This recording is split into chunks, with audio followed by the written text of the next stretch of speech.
pot when we hit 60 plus players, $350 for the champion, $150 runner-up. Only $20 to get in the game. Registration closes at 6:45 p.m. sharp. First start flies at 7 p.m. I'm feeling lucky in every round. The forces struck me.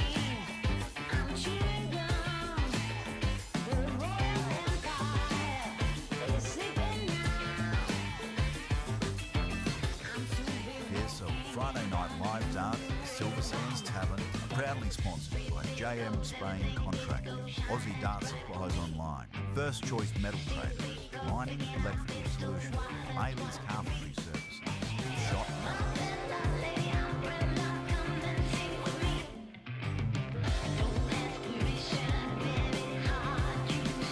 I'm feeling lucky in every round. The forces struck me. I'm chewing gum.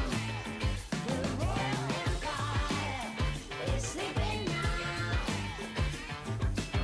I'm too big walking in the new world. I just need more time.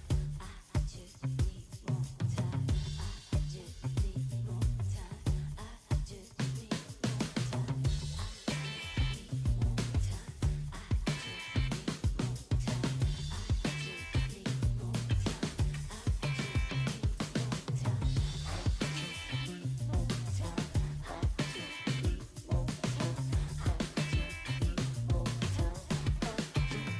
I'm feeling lucky in every round.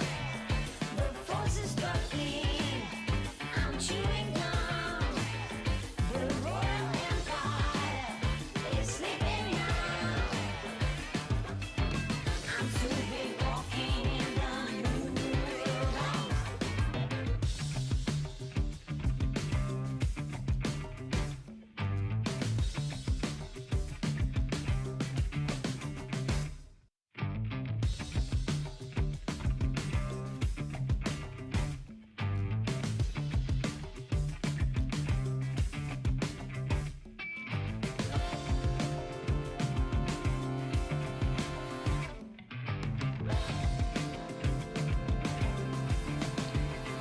I'm feeling lucky in every round. The forces struck me. Hot barmaids, cold beers, TAB betting, pool tables, sit-down dining and a great night of darts. Exclusive, live, global stream on Dartstream Live. The world's watching, so bring your A game. Everything disco shine as bright for me. Still pick up again, I've been so wild, that's what I can be. My Bella lady umbrella, come and sing with me. Don't ask permission, baby, hard you see. I'm feeling lucky in every round. The forces struck me. I'm chewing gum. The Royal Empire is sleeping now. I'm too big walking in the new world. I just need more time. I just need more time. I just need more time. I just need more time. Shot Darts, Aussie Dart Supplies Online, First Choice Metal Traders, JM Spain Contract, Bailey Carpentry Services, In every round, Mining Electrical Solutions, struck me. I'm chewing gum. Silver Sands Tavern, the home of darts. Sleeping now. I'm too big walking in the new. Friday Night Fever hits the Silver Sands Tavern. Dartstream Live proudly presents the biggest, baddest, most electrifying night of steel tip action in town. Friday night live darts. Every single Friday, round robin into knockout carnage. $800 prize pot when we hit 60 plus players, $350 for the champion, $150 runner-up. Only $20 to get in the game.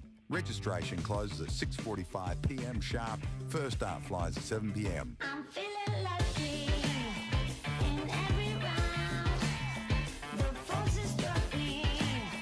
I'm cheering on. Well, I'm feeling lucky. Not chewing gum, but drinking a few of these and ready for a great night. Got Declan Bailey Absolutely. on the job tonight. How are you, mate?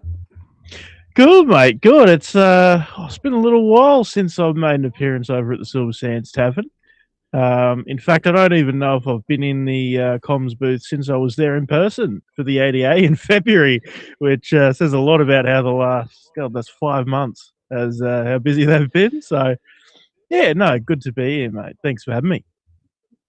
No, absolutely, mate. It has been a minute, and yeah, the you talk about how busy you are.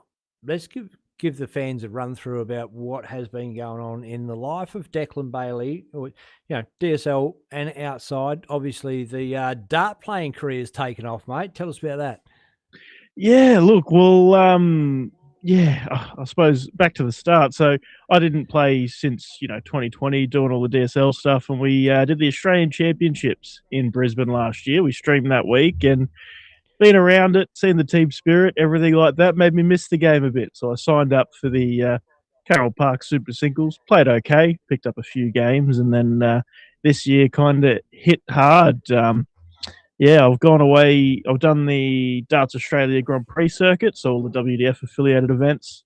Picked up a couple of wins, beat a couple of very strong players along the way to those. So I'm currently second in the race for the Lakeside spots for Australia, which there are 2 of them.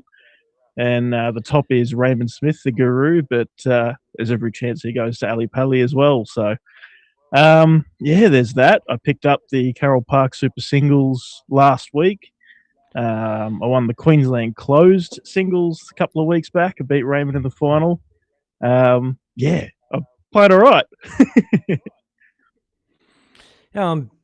Battling to beat myself with a wet stick of celery, but it's awesome for you. But the streaming carries on. We've also had a massive amount of that going on. So not just beyond your dart career, the Brisbane Super Series has just been absolutely massive. Great thing. We're on a second season finals coming up tomorrow. So get on that, dart fans. Tomorrow we'll be streaming that. What time's that kickoff, mate? 6 p.m. Brisbane. So for those of you in the West, it'll be 4 p.m. on your Saturday afternoon. So Raymond Smith, the guru, takes on Woody Braden Charlton, followed by the Rocket, Robbie King, and Gigi, the Horse, Gordon Glenn Mathers. And then obviously a final as well. Longer formats, full walk-ons, breaks in the games, the whole shebang, and a live crowd as well. Bit of dart stream live, Hollywood, love it, and love what you've done there, the whole concept, and it's awesome. And so we've got that. We've obviously the ADA season has been massive, and great stuff. 2 9-darters this season, first time ever we've had 9-darter on stream. We've had 2 in the 1 year. Crazy. Raymond Smith, obviously at Silver Sands Tavern, then Stewie Coburn the other week, and and we're only 2/3 of the way through the season. Is that right? So there's still 2 events left to go. Is that right? 2 weekends. Yep. And plus plus the Trans Tasman. Plus Trans Tasman. So basically, we're 4 out of 7 weekends of ADA. My head is fucking spinning. So we've just gone weekend after weekend after weekend of darts, which like as Mickey Brock says, too much darts is never enough. Motherfuckers. Yep. He doesn't say that. He doesn't say motherfuckers, but that's. But we've even also been part of the history-making First Nations National Reconciliation Darts Tournament. Massive event. You guys did a great job over at the Sands to send all those very talented youngsters over and get them in, playing the test match, playing in the youth events, and even giving the seniors a run for their money.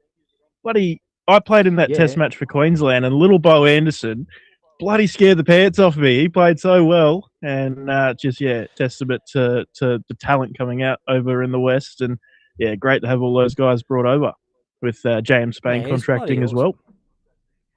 They're getting right behind it. I hope you're having a look to see if the comp's up, because I haven't been looking, but I'll pull it up now. No, there's still no groups up, mate, so we're okay. Yeah. No, so big field. So do you know how many players we got? We had 73 last time I looked. I think it's Yeah, I around haven't the looked again 70. since. I'll have a look. I probably would have cut off around 78. What the hell? So Go to town. You guys are bloody awesome. And every week we get new players come in from all over the state. People, whoever's in town comes and has a crack at the home of darts, Silver Sands Tavern. Bloody good. Love Yeah. it. So we're going to be seeing some new faces again tonight. We'll be scanning around the room, see what we can pick up. But going back to where we were, massive events. We touched on the First Nations. Absolutely awesome event. Mick Lacey, you fucking legend, putting that on. That's incredible. And the sponsors around that, massive. Gunneer and what was the other big one? Cambu. I can't remember.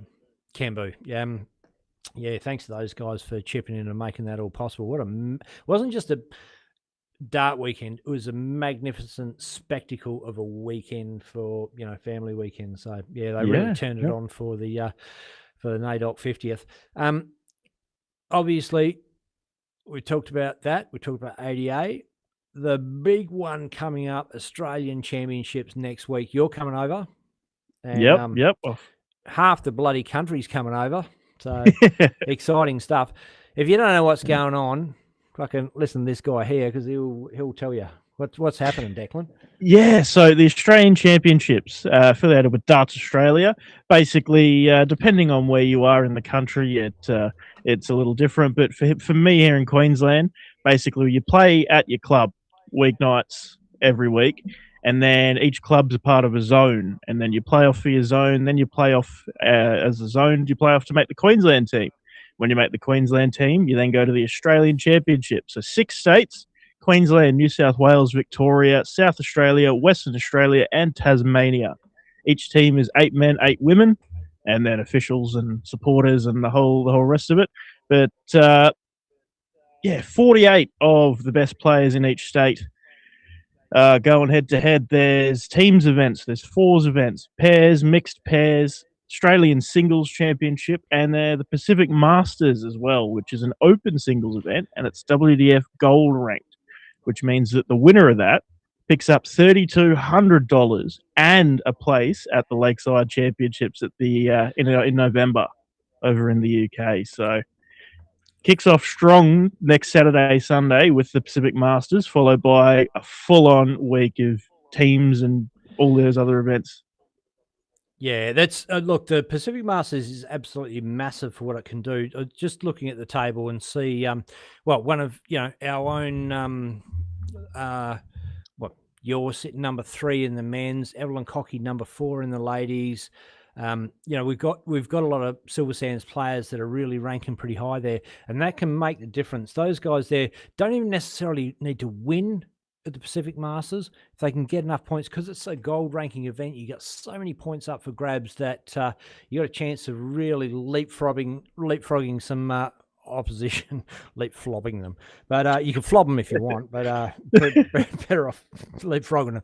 And so really good chance to for one of our guys to or ladies to get a chance to go to the Lakeside, have a crack at the World Championships. And absolutely, we want it to be you, Declan. We want one of them to be you, Declan. Well, I bloody want it to be me too, but I suppose I've just got to play some good darts. I suppose a bit better darts than what I've been producing in the last couple of weeks, to be fair. I've got some improving to do in the next week or so, but no, I suppose it depends on the occasion and the event, and I'm confident that I'll turn it on when I need to. Yeah, well, that's it. Yeah, that's sort of what Declan Bailey does it when he has to. And but there's some very talented. Sorry, you go. No, I'm not saying you don't do it when you don't have to. I just did also want to mention, like, big night of darts, what we've got coming up tonight, the Silver Sands Tavern. Got Paul Woodage jumping back in from this guy here from Bang On Target, going to have another crack tonight. And I've just felt like he came on last week. I felt like we didn't get the best of him. He's got so many stories, and it's sort of like time seemed to get cut short. I don't know. We just seemed to run out of time for him. So got him going to jump back in just before half time, we'll come into the break. Also, the juniors playing in the Betty Hislop juniors competition tomorrow. Got some DSL dollary dues to hand out to those guys, thanks to James Bain Contracting and all our sponsors for helping out there. So that's going to be happening, and half-time break. So stick around. We mustn't be too far away from the start of the groups up yet, you reckon, mate? No, not yet. It's Not quite. yeah, can't be too far away. Big field. Ended up with 78 players, so pretty bloody big field. And yeah, what I might do, just have a squiz around the room, see what's going on there.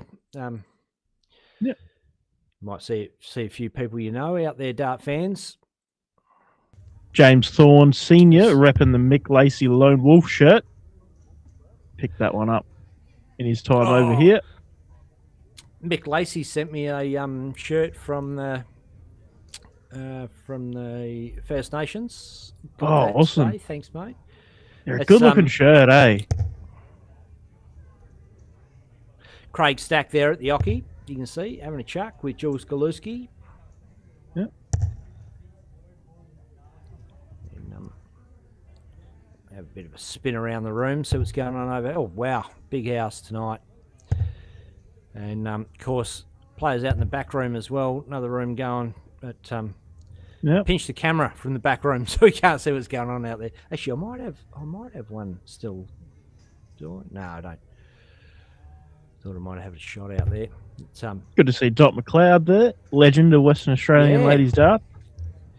Lauren West, a few DSL shirts getting on around the place.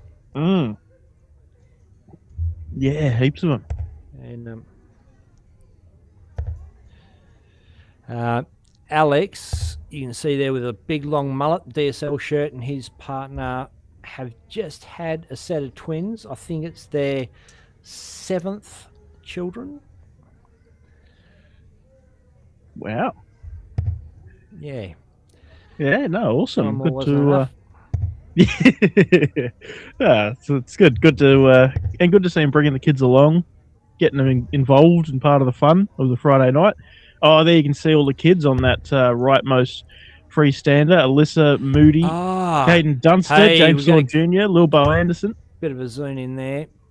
I know it's like everybody's thinking, Ben, you're zooming in on the nanas again. No, I'm going over to the kids, see what's going on over there. And those Alyssa and Caden donning the First Nations Darts Tournament shirts, the blue background with all the Indigenous artwork. They realise they're on telly. Shirts. They're giving us a wave. Get down there. Whoop.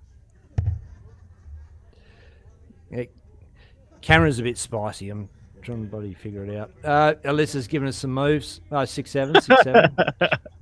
Something, yeah.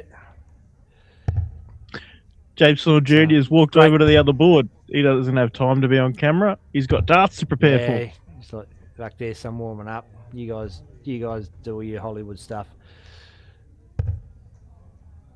There's admin crew there at the desk working stuff out. BK, yep. Kayleen, and but that's Leanne there. Matt Clune. Better look around. There's Lisa Collard, Jacinta Dan, having a bit of a hug. Rose Pickett there. G'day, Rose. She's like, get that camera off me, you motherfuckers. Don't need all this. She's giving us a wave. She nice. She doesn't mind. Oh, I don't know who that's with. It might be her sister. I don't recognise her, but they've seen themselves on telly. They're like having a bit of a laugh about the whole situation. Well, if you don't know who they are, Ben, I got no hope, mate. I know about 10 of the people in the room, so. There's a Rundle in the Jungle shirt. I recognise it. Is that Matt Doro wearing that? The Rundle shirt. It would be. Yeah. Okay. Yeah. So that would be Matt and Tiana over there. Yep. Rundle donned the Matt Doritich new shirt on Wednesday night at the Super League. Cracking shirt for Matty. It looks awesome. And now Matty returning the favour, wearing the Rundle shirt. Righty, I reckon groups must be up because I saw BK at a board. So let me have a look. See if we can see. No, they're not. They're not showing for me anyway. So, No, I'll just refresh. They're not coming up. Shouldn't be too far away. Yep. In the meantime, back to us, mate. Yeah, right, yep. Okay. Well, good to see you look around the room.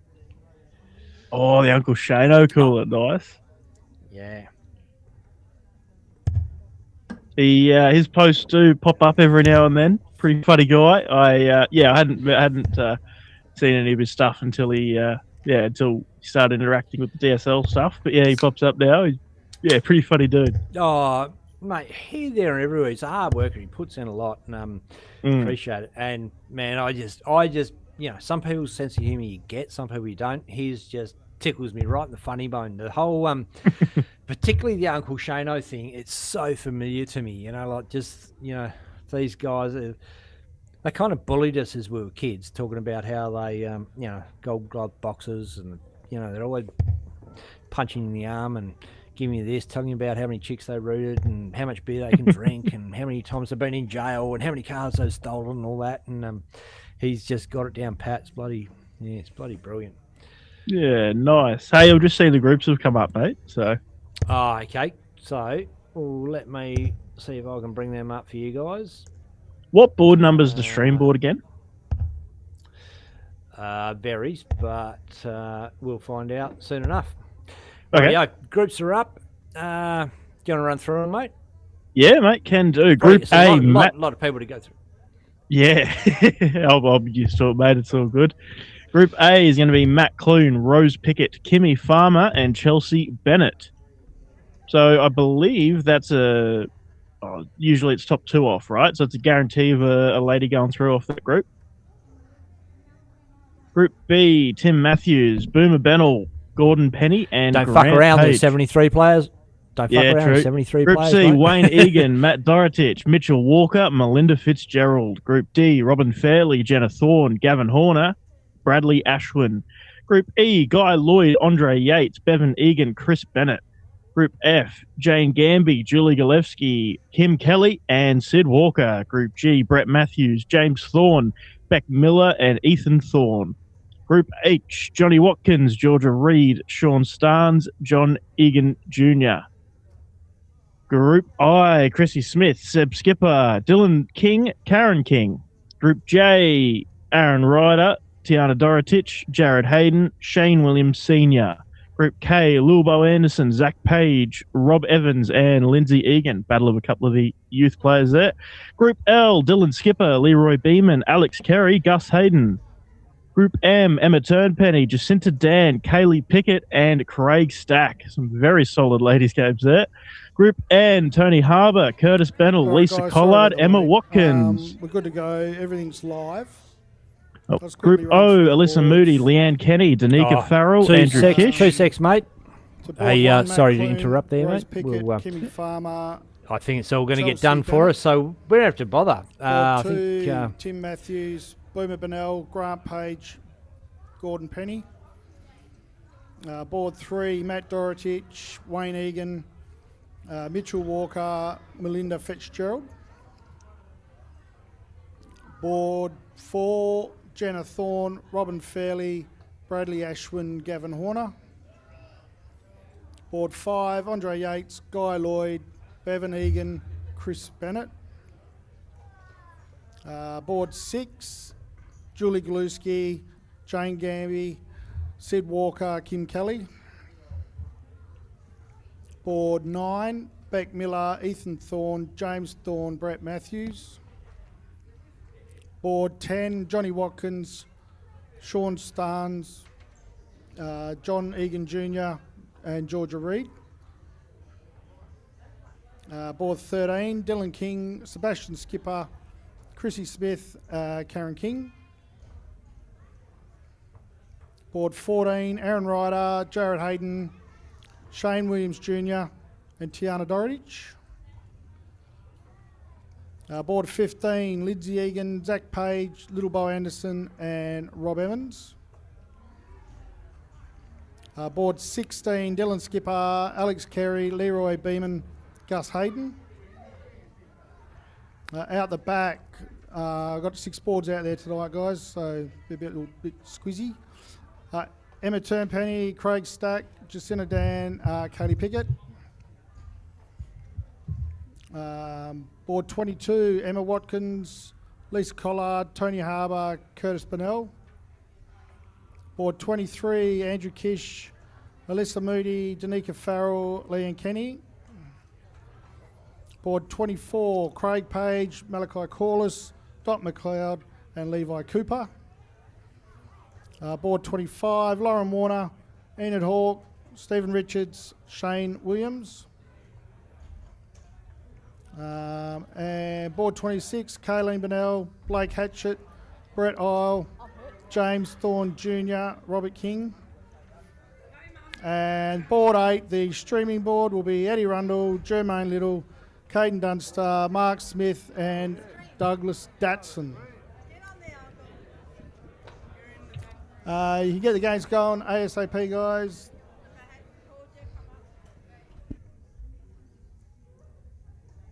Awesome. Right, There we go. I haven't even had a check of the comments to see if they're going, Ben, your mic's muted, we can't hear you blokes.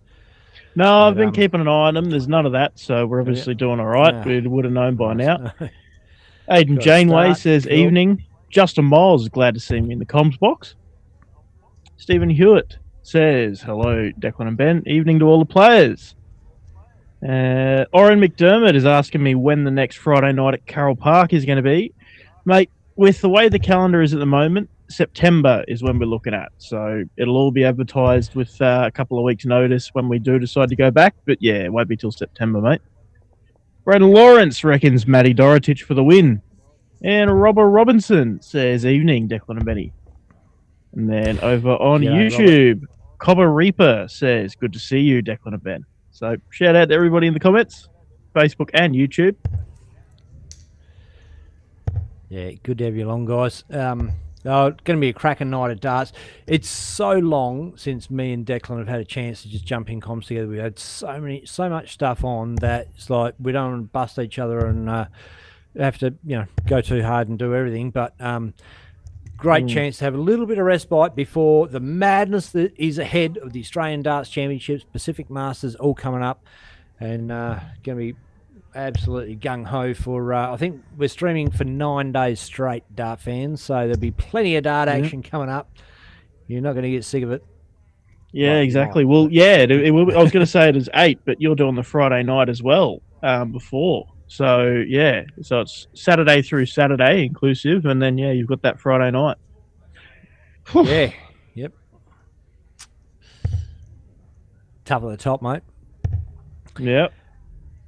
And I suppose just- not next Friday, the Friday after, it'll be a day of, I think it's the Peter Mac on that Friday and then the Saturday after. So you do a couple of rounds of Peter Mac and then you'll have Silver Sands to do as well. And then the next day is the roundup, or the end of the Peter Mac, plus finals, plus the Australian team selection for the Asia Pacific Cup. No wonder I'm going fucking mental. Like, honestly, Declan's saying this is just going bang in one area there. Like, so just tell me what to do and I've got to do it, and I'll be there and get it done. But it's no, it is massive. The Yeah. all I've got to worry about, get tonight done. Then tomorrow we've got the finals of the Brisbane Super League, and it's going to be massive. I'm just keeping an eye out there to see when our board comes up. Their games are going up on boards. We're not quite there yet, so We'll keep an eye out you for Eddie abreast of Rundle that. and Jermaine Little. They are the first game up on that board. yeah, righto. So we can have a look over there. See, Brent Kenny is bringing it up, getting stuff sorted on that board. Cool. But yeah, you're talking about just far kind of away, focusing on one thing, one event, one day at a time. And I had a similar conversation with Raymond Smith last weekend. We were out for dinner at the pub next to Logan Darts Club after the Zone 10 Open, and I was like, "You've got a fundraiser and Super League finals next weekend, then Pacific Masters, then the Championships."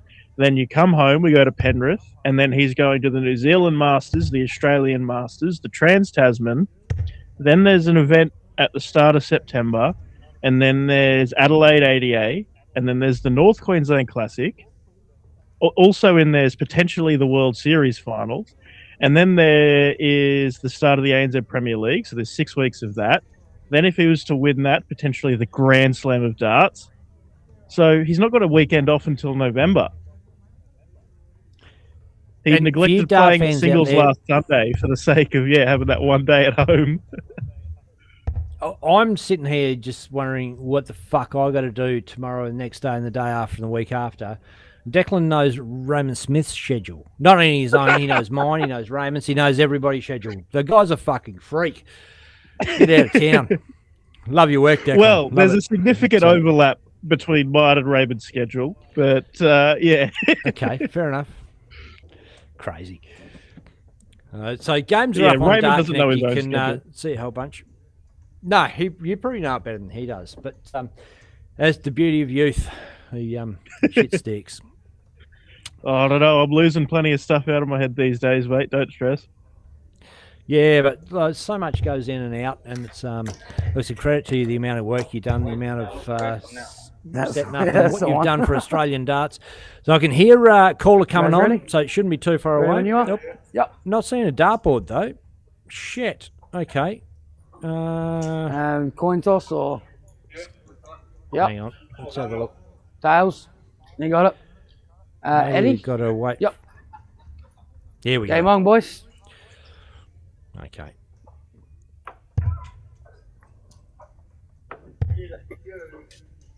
And Justin's let me know that I did get a detail wrong. Peter Max Monday, Tuesday, so that must mean that the Friday, Saturday is the teams event then, I think. 41. But we are away. Eddie Rundle, Jermaine Little.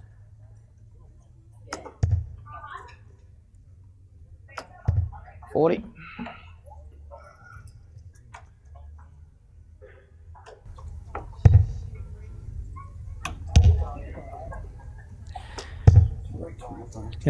Duck off and have a little listen. Make sure everything's cool, mate. No worries, mate. All good. Slow start here for both of these guys, both in the 430s after 6 darts. First game 43. is always the worst game, as everybody says. So they both got some time to warm into the night.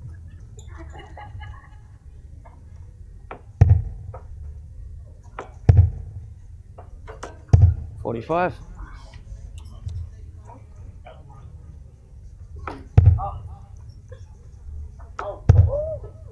But yeah, no, you are completely right, Justin. I've just found the schedule. It is Peter Mac, Monday, Tuesday. So teams events, what I'm thinking of, Friday and Saturday, followed by the presentation dinner and the crowning of 35. the Aussie team on Saturday night.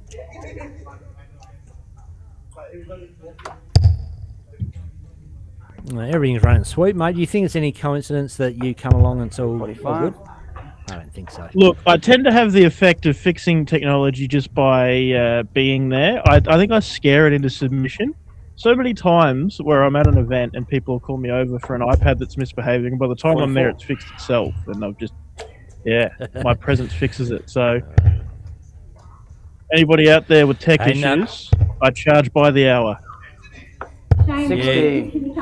Don't annoy him. We need him to keep his focus on the darts. So got a message from Simon Malinowski from Tassie. He says, we're sitting here watching here in Tassie. Rex and 125. Andrew, Britt and Sabina.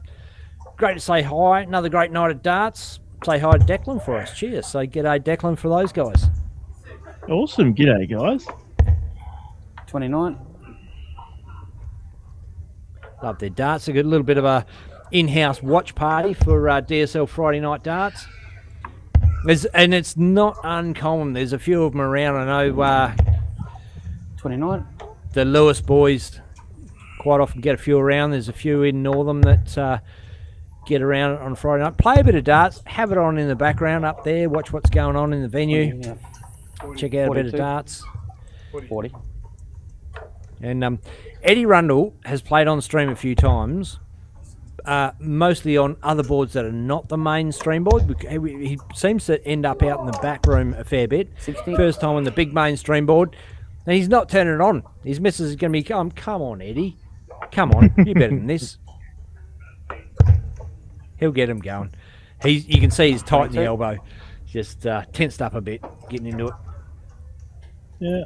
I just got a message through from Justin. It looks like Facebook is doing some weird shit. There's another video playing over the top of it or something. But I've just had a look, 15, and I can't see it. 50, 55. Looks all normal to me.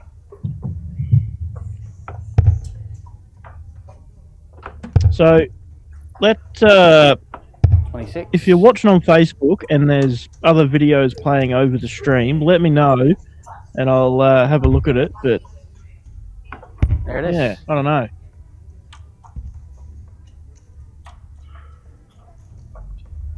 But yeah, Robber, just shoot Benny a message with your size and your name for your shirt, mate, and he will put it in his next order.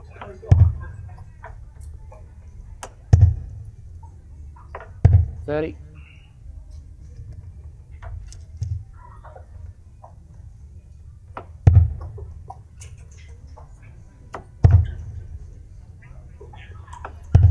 $55. G'day to Michael O'Toole. Says, evening lads, looking forward to another night of darting action, watching from the middle of bumfuck at work. Whereabouts are you, Michael? Out in the, obviously 84. bumfuck, but there's a lot of bumfucks in WA, could be anywhere.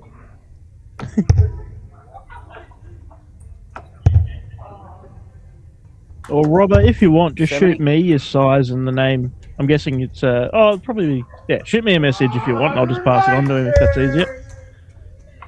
And Sean Cole is watching from hospital, mate. Hope 29. everything's okay down there, Bunno Hospital.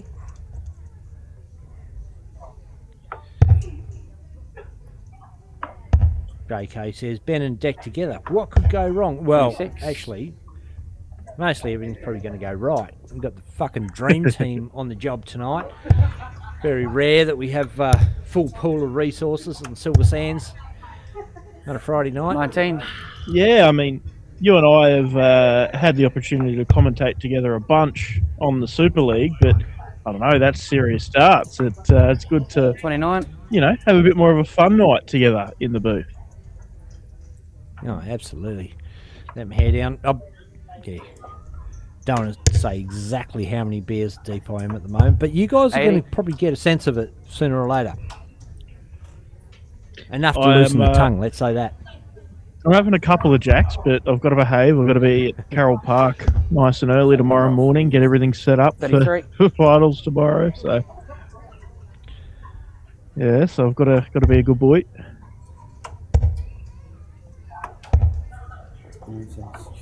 25. 35. 35. Yeah.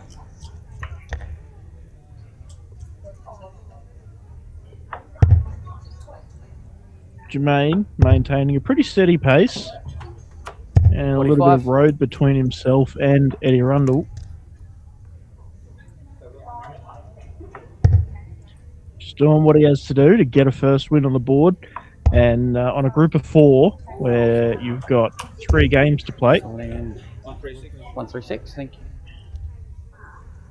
And it's pretty important to get an early win. Tess Chapman says, when you talk, your words come over the scoring, so can't see what they scored. That's not something we can change, sorry. It is a Facebook captions thing. So if you're on your phone, then Ben used to have a nice little 25. explainer video on how to get rid of them. 35. 43. I did. Starts with 3 dots, mate. But I can't remember the Well, rest. see, of it. I'm on an Android phone, and these days it's a gear icon and then closed captions, and you turn them off. or it may be 95? 3 dots. Depends on your device, but you're looking for closed captions. Tess, hopefully that helps. Or if you 14. jump over to YouTube Dartstream Live, So we got 13, then 14, it 27, shouldn't have them come up. Or if it 36. does, it's a bit easy to Timer. turn off.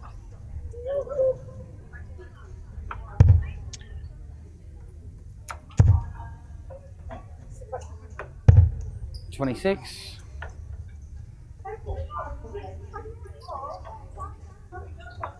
I'm not even going to bother trying to say the username, but can I get a shout out to Darcy Crane and Shane McKinnon for LCDA Open this weekend, former doubles champs. All the best to the Hurricane, Darcy Crane, and his best mate, Shane Got McKinnon, 39. biggest fan. But I hear that Alex Braxton Maybe 25. Sr.'s in the field, and I think Darcy and Shane are in for a bit of a flogging with Mr. Braxton Sr. There it is. dusting 9. off the darts. Sorry to say. DJ Dan Christmas, Bye. evening all. Yes, I'm in Northam throwing Jermaine darts. takes that one out. 2-zip. Yeah, awesome. And there he is, straight up there, the blonde mullet of young Caden Dunster All right. in his First Nations shirt. Jeremiah's to score this one. I'll tell you what, if Darcy Crane's rocking up to an event, I hope they've got security to fight the chicks back, because he's going to get mobbed. It's going to be crazy.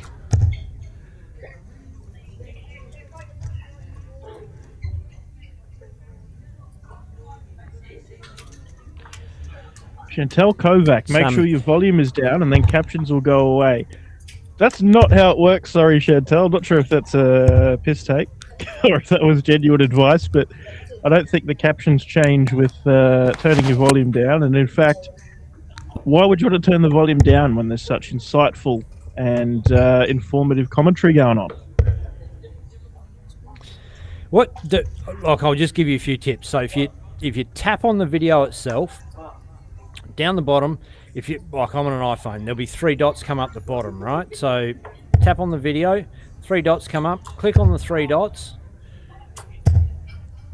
click on turn off captions, boom, Hey, your call. captions are gone. You don't fucking want them.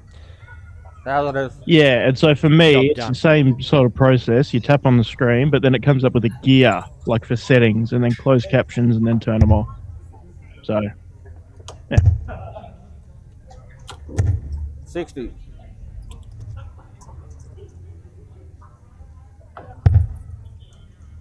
First time for Mark Smith on the stream. 43. Yeah.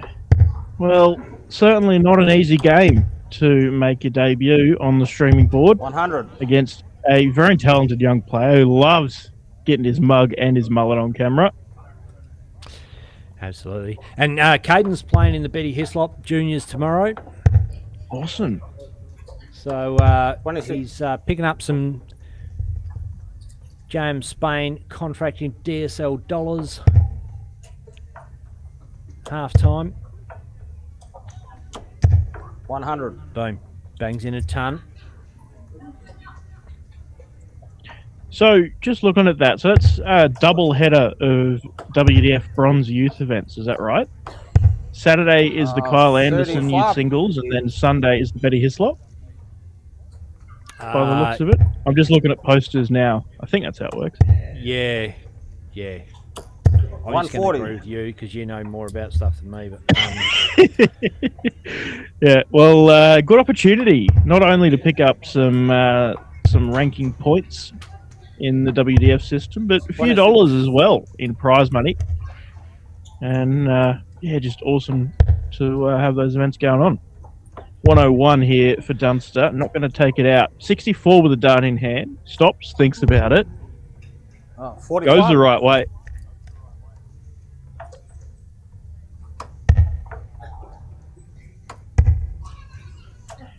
Oh yeah, and a comment there from Katie Beswick. If 17. any of you have seen the awesome looking Kyle Anderson Memorial stubby holders car coasters that have been advertised by DSL and by Katie during the week. 56 on peg. Oh, as Caden pegs tops. perfect timing to say that the profits from those coasters and stubby holders go to the junior program, which young Caden Dunster is a part of, supporting young players as he bangs in an 18 dart leg to open his night. 30. And his mum's there in the comments. Samara Brown says, "Let's go, our boy." 140. He's on fire. Backs up with a 140. Loves the stream board, this kid. Yep.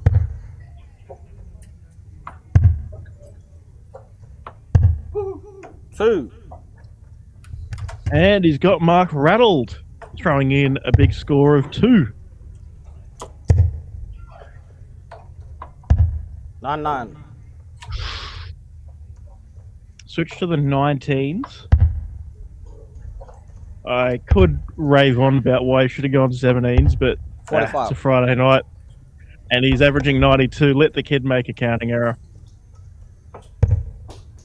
He's hitting enough trebles, it doesn't matter anyway. Started on the 18s on that visit, though, so he knows exactly how to fix it up. 80. Doesn't leave a finish off it, but make it short work of the leg.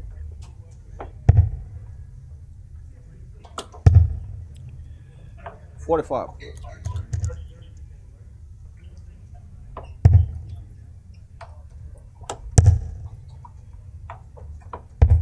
$54. That was a good switch. Leaves 128 when he returns. Be a nice finish to win it on. 21.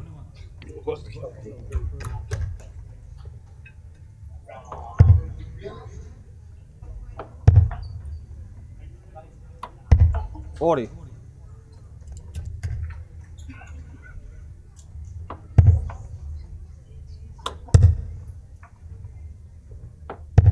$26.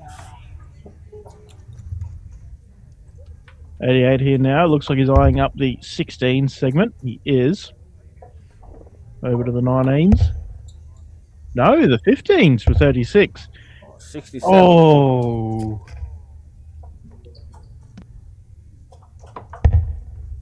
He's a mile in front. He's just going his own way. 21 wasn't the desired lead, but 28. I think he's, 37. look, I think he's going to fix this up in 2 darts. I have no idea which way he's going to go. Could be 5-8, could be 1-10. Who the He bloody doesn't hell know, knows mate. these See young how kids much these Rick's days? setting. Oh.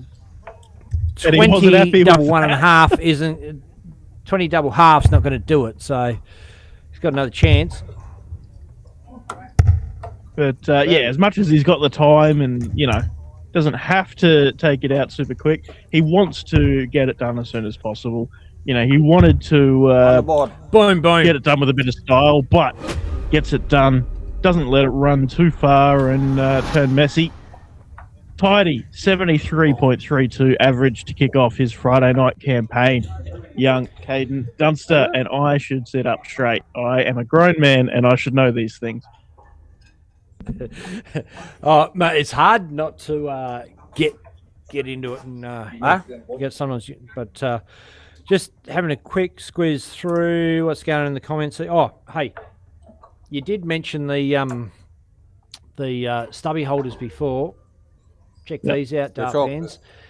The Kyle Anderson original stubby. So there's stubby holders, coasters, yeah, whatever you want. Jump on there, have a look at the DSL Facebook page if you like, and you can get the actual real artwork and all that sort of stuff. This is just a rendering of what's available. And the keen-eyed among you noticed that didn't quite look like Kyle on that poster. It was just a quick AI poster, but yeah, the real genuine artwork is in the comments. Thanks to Katie Beswick, and it is proper genuine photos. They look amazing. So shout out to Katie for that great artwork, and get yourself some awesome merchandise and support the kids. 2 seconds. Hey, don't go away.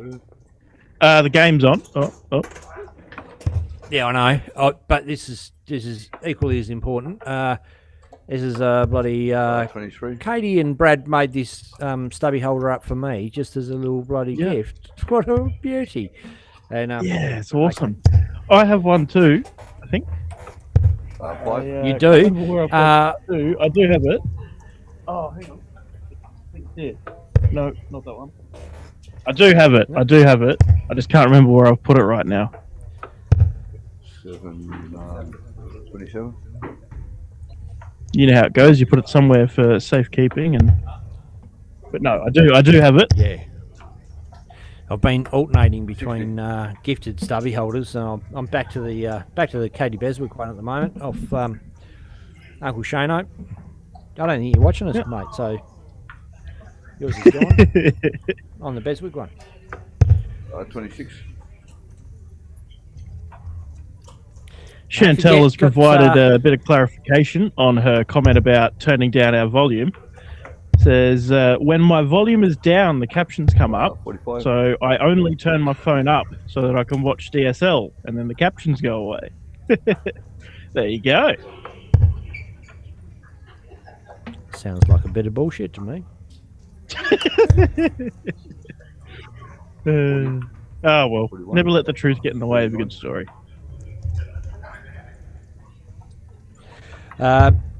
DJ Dan says, Xmas, evening all. Yes, I'm in Northern throwing darts, watching the 22. Silver Sands crew do their thing. I know there's a crew in Northern. There's little pockets of people all around that get together, catch up, throw darts on a Friday night, and have the stream on. And they probably wish they were here. And every now and again, a bunch of them rock up, and instead of watching it from home, they all jump in and have a go. And I think we've got a few here tonight. I'll have to go through the list. I think there was a bunch of boys from Collie come across to have a crack tonight.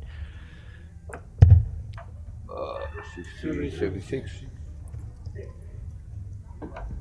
Yeah, awesome. It's good that, you get the little groups of players that travel. I was watching along last week. Where was it that you had those players from that were in town for the countries? Was it? 19. Yeah, we had a mob come down from Albany. Albany. Yeah. Or come up from Albany. Albany's like I don't know, 400 or 500 k's south of here. Yep. 83. Okay. So they made the journey up. Was it? No, it was Southwest Championships, wasn't it? Yeah, so Southwest Championships they played in, yeah. And, so they played in Waroona. And, yeah, so they're up for that one. That's we 45. had fucking hell, what's his? Oh God, help me out in the comments there. Come runner up in the Friday night last week. Albany player, superstar. 45. Everybody knows who he is, except I just can't bloody pick his name right now. I'll see if I can get to it on Dark Connect quicker than the comments can get to it, eh? Okay, will you get in the comments quick, smart motherfuckers? Because we want to be better than Declan. Oh God. You've got the benefit of a bit of delay. I do, but if someone remembers it, then they'll be quicker than me trying to dig through. I've got it. Just check the comments. Oh, comments aren't up yet. 80. Bailey Marsh won the final, 2-1 against one Daryl Plowman. Yeah, that's the one. Hey, good to have Daryl come up. And Declan, honestly, these are guys that 41. I've never seen them in the comments, just had no idea they know anything about our Friday night comp. They're like, fuck it, if we're going to make the trip up to the city, or close to, Waroona's not really city, it's still rural, but 35. John Kiley in the comments says, Plowman, we're going to have a crack at the Silver Sands on a Friday night, and why not? It's a great idea. Yeah, bloody oath. Love it. Love having mobs of people rock up. Sam Sutherland in the comments says, tomorrow is the Betty Hislop singles and the 30. state doubles. We will select a squad from there, and they will come back on Sunday and trial for the state side. He's talking about juniors. Is that right, Sam? So it's the Betty Hislop 36. singles and state doubles juniors, I'm guessing. And that's where the squad's going to be selected for. Have to. And that's the state side that goes away in January.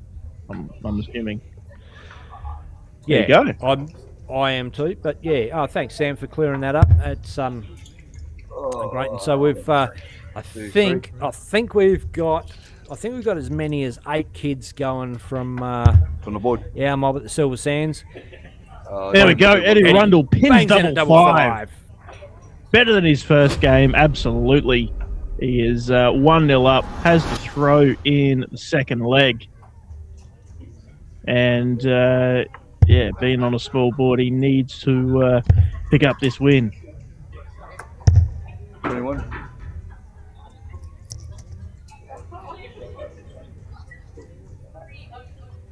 Oh, it is a group of 5, so top 2 going off a group of 5.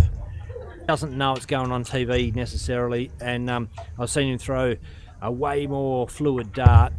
He's forcing it a bit here. It'll come. It'll come. 62. Yeah. And look, this could be a whole combination of things. You know what it's like playing darts, Declan. You can be on one night and off the next night, and Yeah. Or even one game to the next. oh, absolutely. You never know. You could have bloody walked in here, jumped out the car, got a hemorrhoid hanging out his ass. You have no idea what's going on in the underpants of Eddie Rundle right now.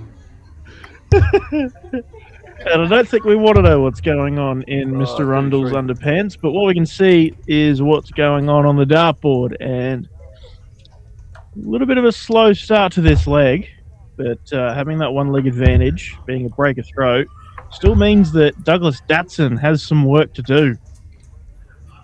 And he's Wanna know not what's running going on away in with this underpants? leg. No? Not much. You got to say, not much.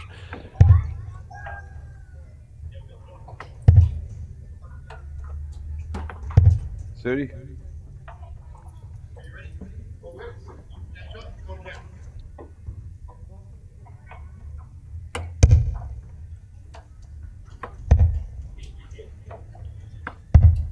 $57.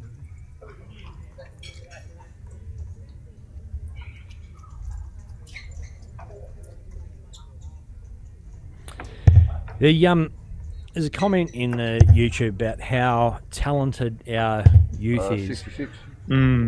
It spins me out as well. You know, like we saw Caden Dunster up there earlier, but there's a whole mob of those kids that, they push me. That's for sure. When I say push me, they probably all flog me.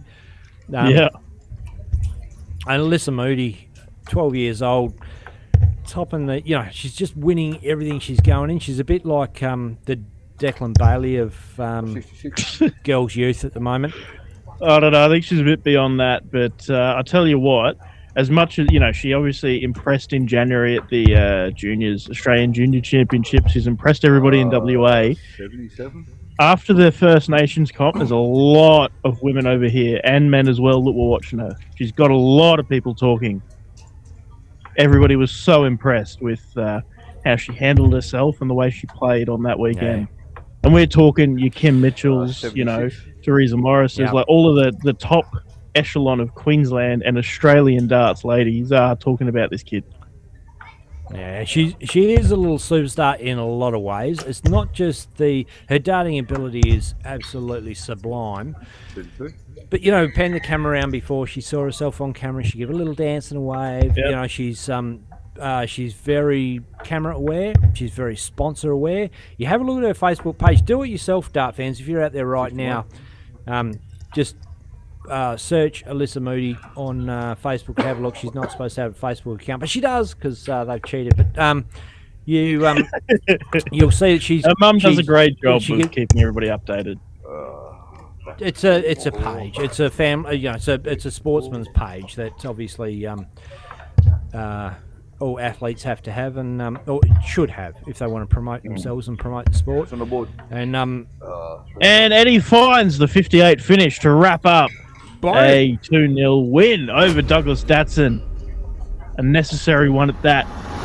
And Caden Dunster straight up to the board as soon as that winning double's in once again. He takes on Jermaine Little, and Eddie Rundle is heading up to the scoreboard in our next matchup. I'm gonna go for a quick smoke. My little. Quick fag. And they're keeping right onto it, this board. There's 5 players on the board, so it's a slightly bigger group of players. So they've got to keep that one flowing. The players doing an awesome job of keeping it up with it. As we have a look around the room. So it's going on here, there, and everywhere. There's darts going on all over the place. Another room of darts going on out the back as well. So, You can hear Eddie Rundle and Mark Smith talking about putting on the caller bike. It's all right, mate. We're in this together. Your fuck ups are my fuck ups. I like your attitude, Declan. Unless it's really bad, then you're on your own. Yeah, I know. I found out.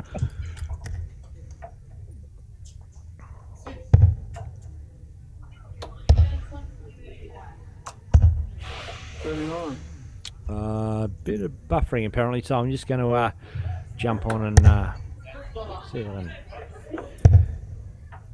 give it a rejig. You talking about the Facebook feed? Everything's looking good from my end. So, So I've got the Facebook feed up to look at the comments, and it does appear to be buffering a little. Okay. YouTube. But I don't know is if not that's a YouTube issue. Hang on. Just on Facebook, not on YouTube. Oh, Which is I can interesting. think of one reason for that. Oh, you're hogging the bandwidth. I am. We haven't We used should have put the that somewhere setup in my house for so long. Oh, wow. Oh, we should have put that somewhere else, shouldn't we? Yeah. Oh well, it's not major, and I mean I can drop some load if. Well, I can reduce some bandwidth hogging if needed. Yeah. Now, well, yeah.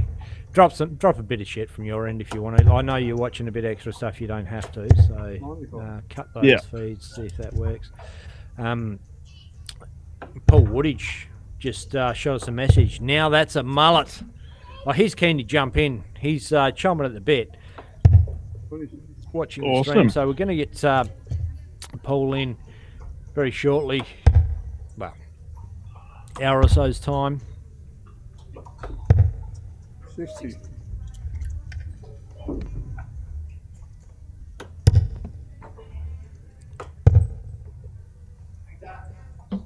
Yeah, good to see Paul is tuning in early, getting a taste for what's to come here this evening.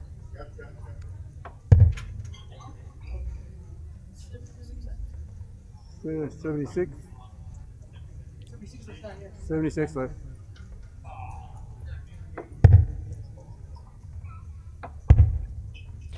Caden, one of the players that benefited from the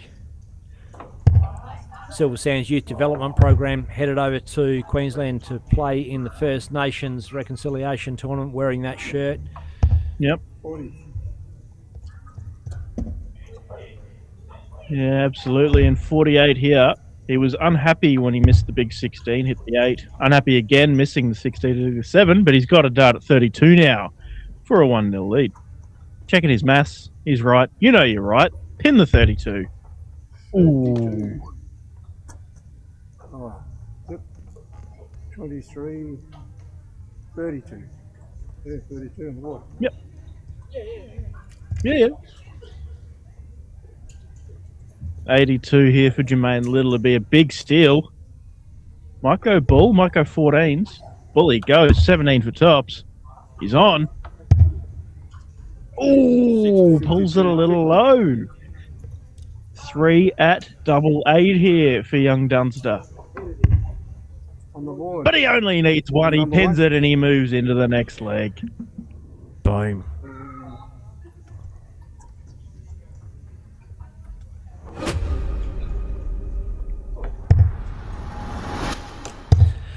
Sorry, just answering messages here. Sam Sutherland in the comments from Darts WA says, Ben from DSL playing tomorrow. Who's the juniors that are going to represent him? He said he's got Caden, Little Bo, Alyssa, James Thorne Jr., Alafay. Who are the rest?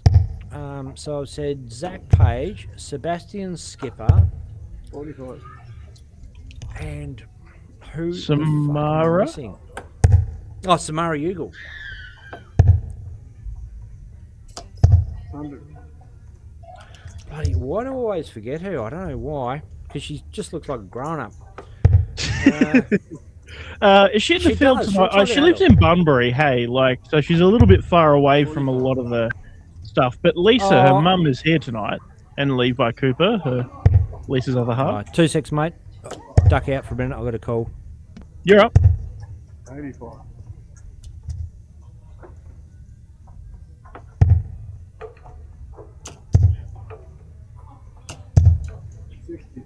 Jermaine is pretty solid in this leg. Caden is not far behind. Would love a treble here to get down to a finish. There's one. 100. Solid ton. Puts him on a 156. He's first to a finish against the darts. Great work here from the youngster Dunster. 54. Oh, 44. 44 for Jermaine leaves a finish, but a little bit of an awkward one.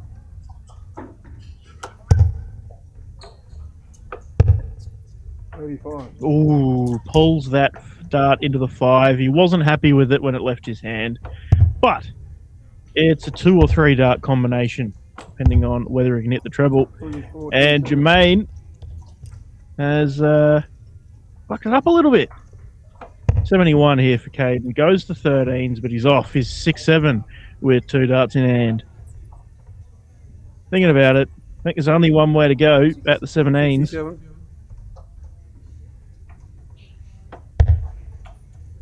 $17 for the bullseye. Doesn't go for it. Doesn't think Jermaine's going to peg this 140. 25.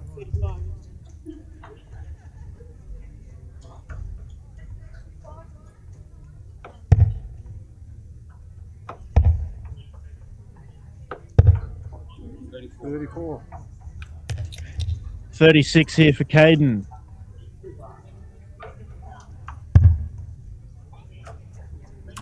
I don't think that was right, but alas, it's what the score is called. Oh! Yeah, because he had 50, went the 18 and did a 4, so he had 46. But hey, yeah, scorer calls it, it counts. 32 here for Jermaine Little. Ooh! 3 more at 36 here, Mr. Dunster. Master, I suppose, in his young age. Double 9. Aboard. Pins it on the last starter. Caden Dunster has not dropped a leg tonight. He is a mullet on a mission. Dunster the youngster. Speaking of the mullet, man. Hey, Deck, is there any chance you can give that thing a little flick for us there? Oh, all right, hang on. Oh, look out. Oh, hey, yeah, no. stop it. Ladies, stop it. He's up in the comments. You're going to blow up our YouTube. Monster mullet. Monster mullet. There'll be plenty of angles of it tomorrow night at the Super League finals. The walk-on announcements. Ooh, absolutely. That's Just an excuse for people to tune in. hell yeah. And if you're wondering what Declan's talking about, it is the Brisbane Super League happening tomorrow night from Carroll Park Dart Club finals. Who we got up there, Declan? Well, after a big, long season, it is Raymond Smith, the guru, taking on Woody Braden Charlton in the first semi. Gigi, the horse Mathers, taking on the Rocket Robbie King in the second semi. And then, of course, the winners will play off in the final for the grand prize. And, some very talented youth scorers, callers as well. Damon Bratley, Cooper Dalton going to be on the mic. I think Tristan Bognar as well. And obviously those guys aided by Sophie Mathers as well on the scoreboard. And, going to be a great night of darts all around. A little bit of showmanship with the walk-ons and everything like that. And definitely expect some world-class darts from some world-class players.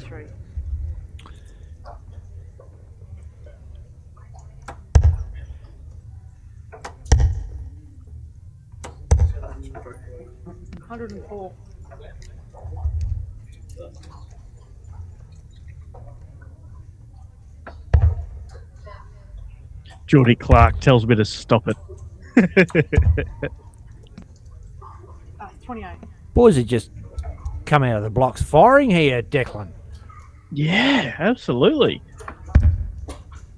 Or not. First shot was awesome. Dougie Datson finds the treble 16. He is, hey, look, Jags count, as they say. But no, he's on 265 after 9. 52. Mark finding a treble, but it's a treble 4. Not quite what he was after. I'm just going to rip out and have a piss, mate. Be back in a minute. All good. 36. 35.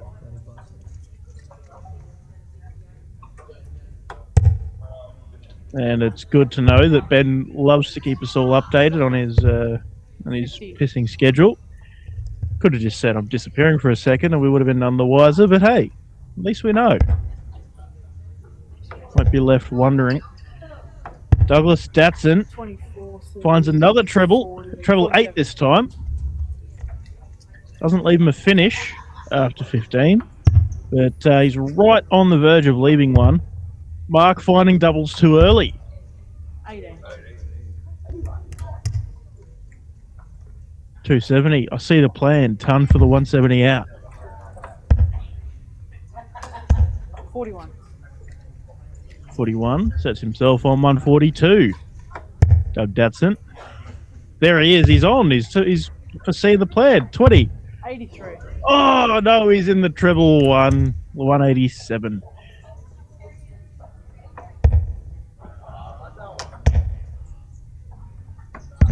$38.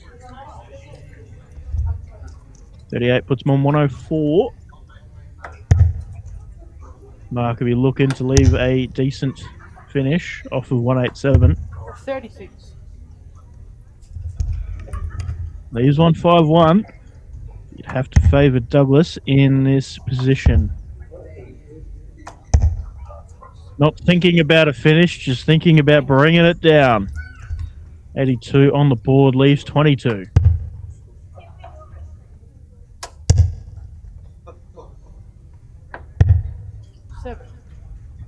There's a 1, a 5, and a 1, but not quite in the way that Mark Smith was hoping for. Double 11 now. And he pins it! Douglas Datson pins the first leg in 25 darts. What a leg of darts.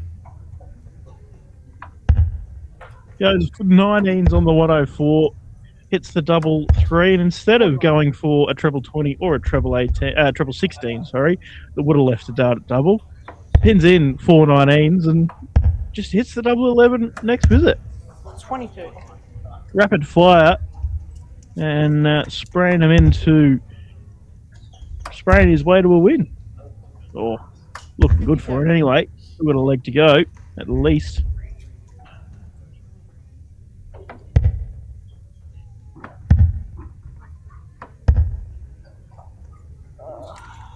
$29.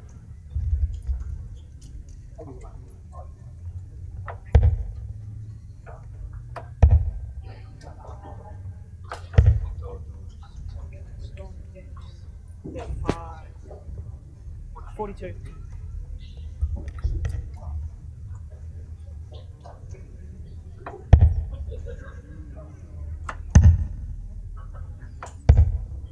13.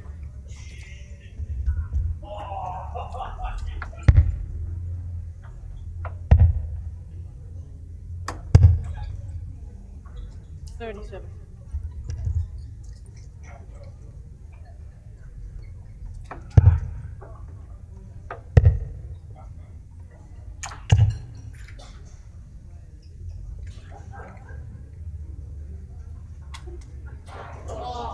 85.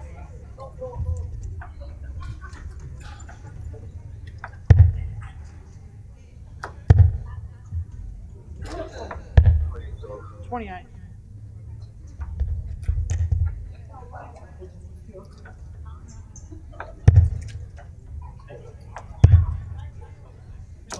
40.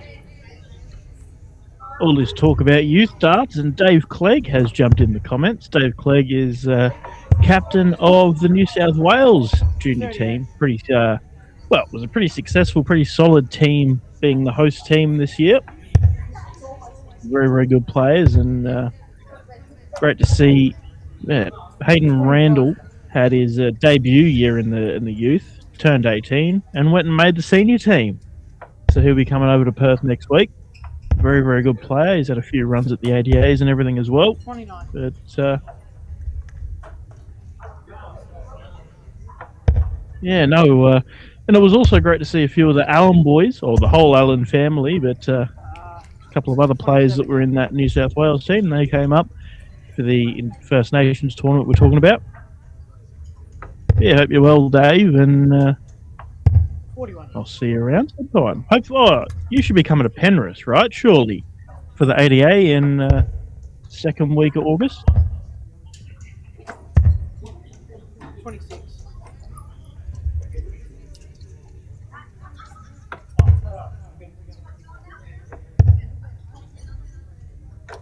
$100.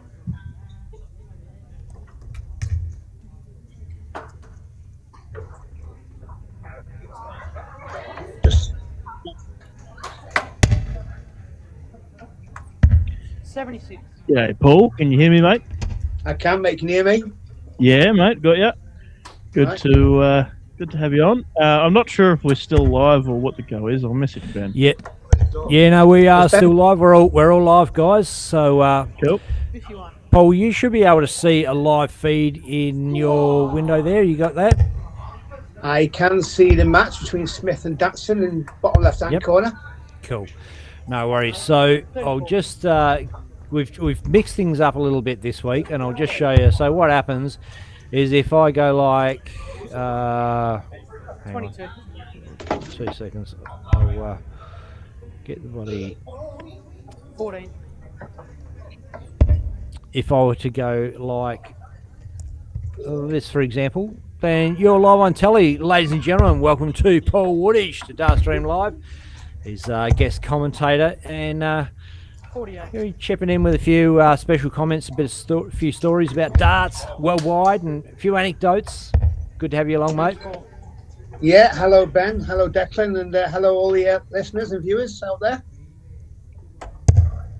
Just a quick note for you, Paul. You said it's in the bottom left corner. If you're on your laptop, if you just click on the stream or the picture of the board, the players, if you just click on that, it should make it full screen for you. Well, I've got it on my laptop too. So when I look like that, I'm watching my laptop. But that'll be the YouTube feed, right? That's a That little is bit be- behind. That is, good point. That is behind. Yeah, I just noticed that, mate. So I'm just gonna. No. I can't seem to get it bigger, but it doesn't matter. I can still see it fine. As long as you can see it fine, mate. Yeah, Oh, just yeah. Yeah, I can see the whole board this week. for nice. That's always good. Well, I couldn't see double. I couldn't see when we first tried out me and Ben the other week. It was fine on the stream when we went live last Friday, but I couldn't see 8, 16. So I was going to ask people to just go tops and tens just as a favour, you know. Yeah, yeah. But they never did. Anyway, good to meet you, Declan.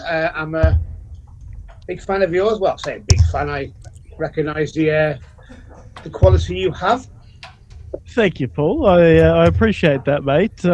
Yeah, no, good to meet you. I've read a fair bit of the stuff you put out, the ADA stuff and the Corey articles and all sorts, and I appreciate your work. And I watched along last week too, and then when Ben was saying you were coming back, I was like, oh, I'll jump in and have Yeah, a mate. yarn. So yeah. Well, Corey should be listening. He said he was, but what Corey says is not always what Corey does. But you are Mr. Corey Cadbury.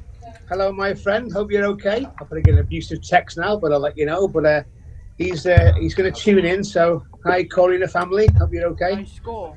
And your guinea pigs. It's the one with the big cocks. Douglas wants a 7 for the win here. 14 to rip. Oh. Going straight at it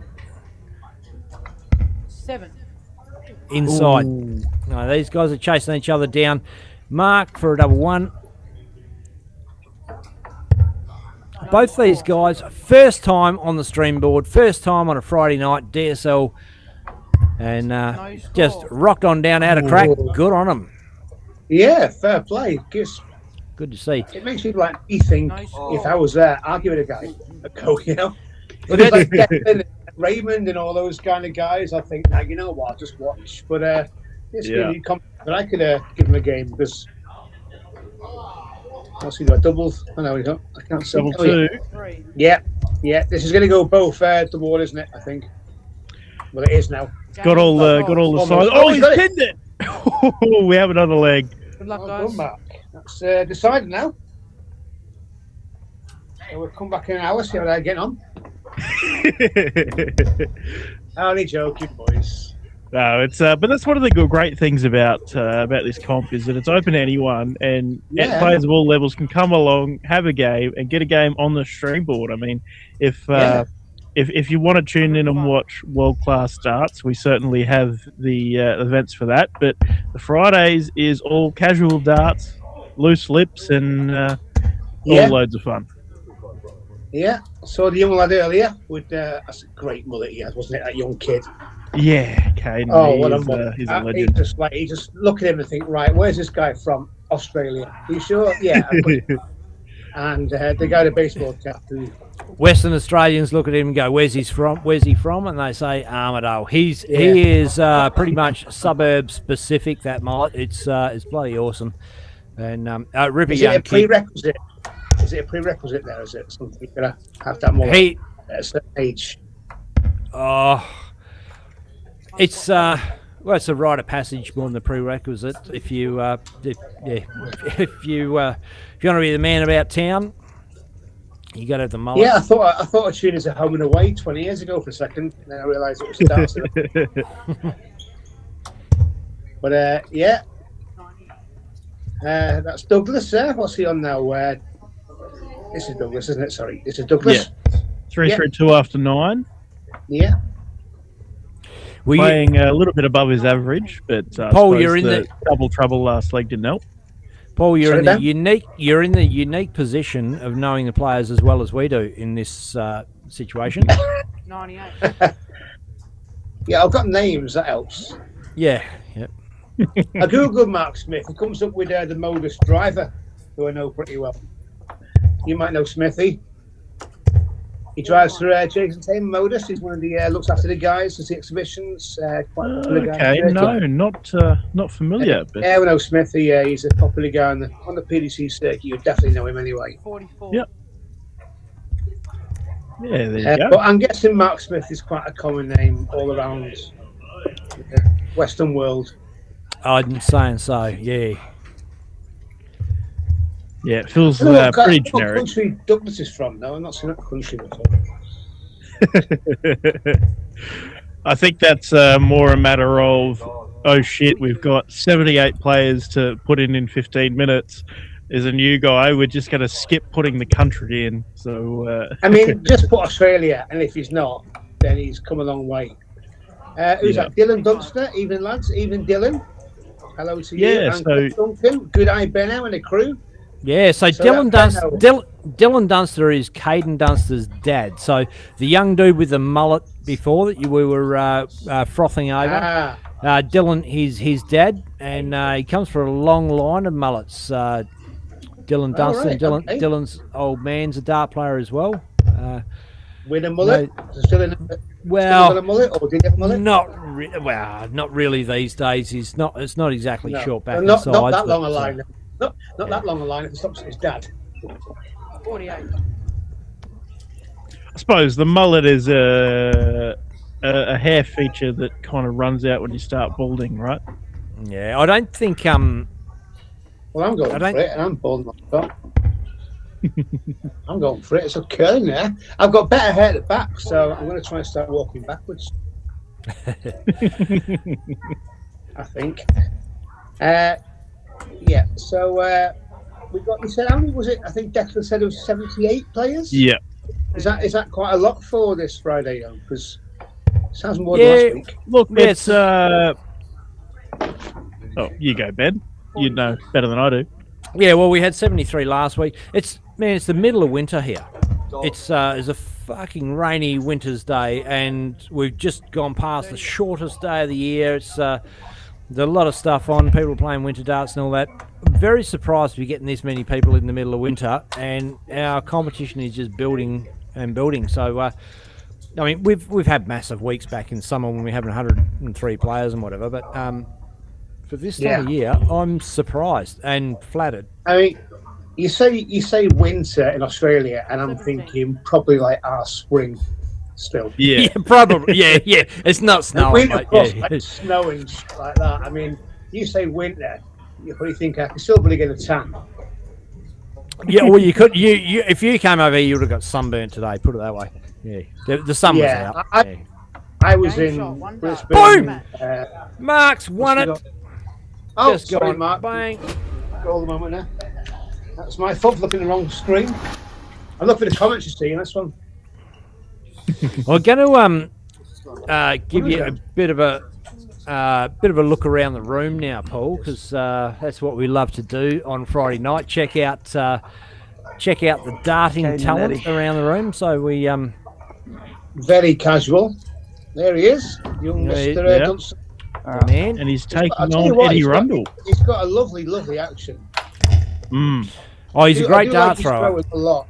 Yeah, I like his throw a lot, and his shirt is like one of Chris Mason's, isn't it? That's that was the you go, Dick. So that's the event tournament shirt of the First Nations National Reconciliation event we had a couple of weeks ago. So it was the inaugural event, first of its kind, and basically just an event that's open to anybody. But Game on, boys. in the name of First Nations Reconciliation, it's a big. Yeah, there's a lot of strong Indigenous dart players in Australia, and 140. Kyle Anderson being the most prominent, but the list goes on a mile long, and so great event in effort to aid the reconciliation 95. going on here in the country. Yeah.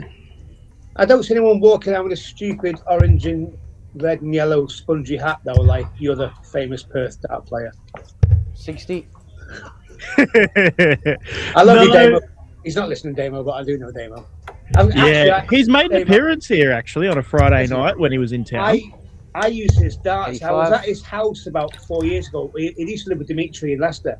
Yep. I was at the house, and I was throwing with Dimitri, and I used a spare set of Damos just to chuck with Dimmy, and actually threw a 180. 42. And then a week later, Pro Tour, Damo gave me that actual set that I threw 180 with. So I think the Harrow's Blue Ice. Yep. So I've used them ever since. I mean, look, that's dart to me.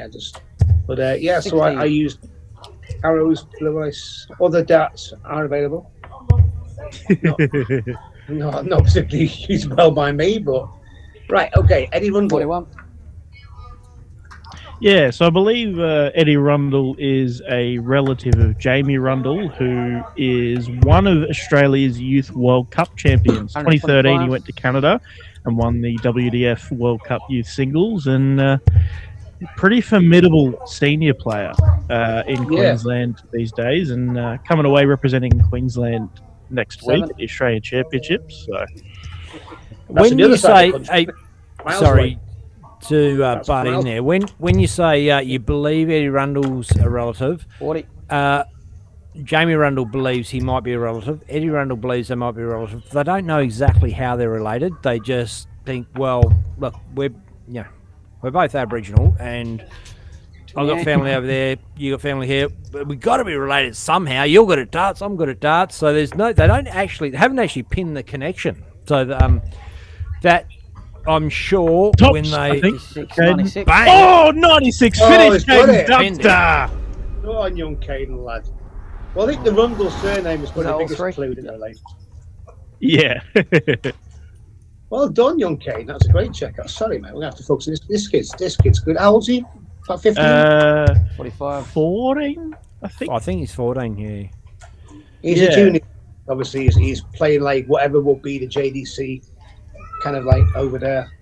Yeah, also- so I went away as manager for Queensland in the junior team in January at the Australian Championships, and Caden was the youngest member of the Western Australian team by a pretty significant amount. You know, you got 16, 17-year-old players in that boys team, and here's young Caden. They're at 14 and keeping up with some of the best young players in the country.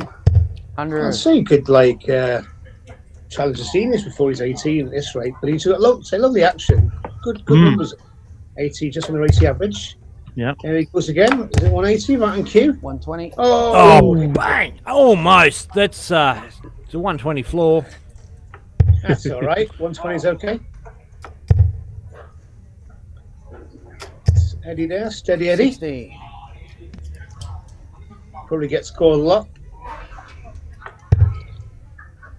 I'm just going for a quick walk. I'll be back in a sec. That's better than what 60. Ben told us. I actually feel like this is probably good for Eddie to relax his way into the stream board a little bit. Like, 70. obviously he's a better player than this, but just have Caden come out there and pump that. I'd like to see Eddie play Tarzan, because then it can run in the jungle. Oh, boom! Dunster's just banged in a ton to leave 96. He's on fire. He's a great player. Treble 20, double 18. Oh, let's see which way he goes. 22. Well, that will be the way he goes.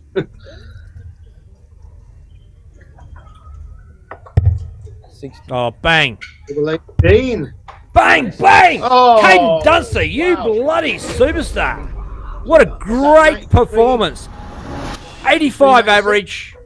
85 average, and mate, that was a little bit of a arse whooping, Eddie, got to say. But that was man, two excellent checkouts, 93 and then that one 96. Oh, he's which is almost clinical. to an average checkout. Yeah, brilliant, great play. Yeah, he's playing well.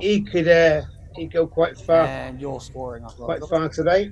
Don't know, like, jinx the kid, right? But he's looking good. Don't know what we use it for. That is that. What? It's Well, Kim Kelly on the chalk there. That's little King Kelly with red. the Ben Hunter shirt. That's the one. She's proudly and affectionately known as my favourite lesbian. Do you know what I got to Ready, for the post boys? today? She used to be my second favourite.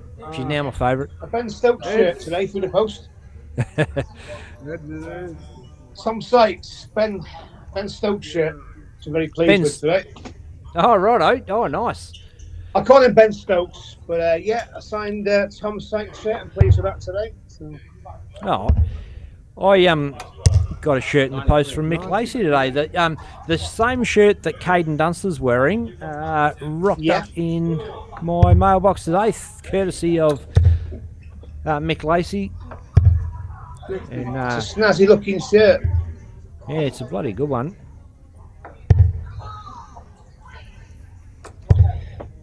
Well, that's not very nice. I just got a text from Dozer, right? Yep. Listen to you, feedback, my job is safe. Howie, which means some like. So Glenn Durrant thinks his job is safe. It's like, listen, is he saying you're doing a shit job? Yeah, he's saying I'm doing a shit job. Yeah. No. Which is fair enough because it's my second time doing it. Hey, And to be fair, Glenn is one of the top commentators in the world. So they are, Glenn, being nice to you, mate. Isn't it funny? I wasn't a massive fan of him as a dart player, but I love his commentary. No, I'm not anymore. Paul Nicholson the same. Paul Nicholson, he just rubbed me up the wrong way as a dart player. Commentator, fucking love him. He's brilliant. Yeah, I mean, Chris Mason, I think, is fantastic. Webby's brilliant. Oh, Mason love it as well, yeah. Wayne, Dozer, yeah, you mentioned Nico, ex-like pro player. Edgar's, I think Matt Edgar's really good as well. Really good. But they've done it for a long time. Dozer, it's my second time, mate. So give me a few weeks, mate. I'm a writer. You know I'm a writer. How will you tell? Right, let's try and commentate then and see what I can do. Okay. Well, let's Do it. just to be fair, we are in the round robin phase of this competition, and we're not all about commentating darts in the round robin. This is a competition that whittles down to a knockout, and we could just put the round robin on and people would watch it, and then we could commentate through the knockouts. But we just thought, fuck it, we're here. Let's have a yak and follow a few games. That's Jermaine Little. There's not a lot of Typing. events that use the Dart Connect scoreboard. It's all the other fancy widgets that we don't have the budget for. Talking of budgets, I mean, if you asked us how good he'll be on comms without my stats, you see, he's all right because he's got all the stats there. You see, without that, he'd just be a mumbling wreck. I'm really messing. He's brilliant. he is fantastic, but yeah, I'm not going to say too much about him. No. Right. 47. I've actually got a does a shirt. Dad got it from him at some event some time ago, and yeah, I've got a does a shirt floating around. Did Does it ever play on DSL back in the day, Declan? I can't remember. Ooh. Don't know if he did. Yeah, he's going to text me and let me What know. year did he win the Premier League? It was 2019, right? So 2020, 2021 would have been the start of kind of when he stepped back, was it? But that was the COVID kicked in the year he won it the year before COVID. Yeah. No, didn't he? No, he didn't. He win it in COVID.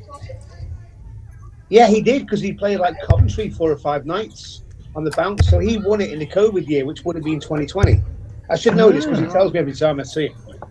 So he won it in 2020, and then the year, I think it was a year later or 2022 when his form started to dip, and he then retired after the tour, and he began doing his coaching, which is flying right now. He's doing his coaching, and he's doing his obviously comms. So he's yeah. So I was with him because I was working for his manager, and I was driving him to the venue and back to the hotel. So for that last year, but then he started his coaching and got his badges, and he's flying now. Yeah, he doesn't miss the game too much, but he's doing great in what he's doing. So yeah, he's a great Lovely guy. pundit, and it's great to have him around the game for sure. yeah, I saw him last week, 2 weeks ago in Wigan after the Pro Tour. 40.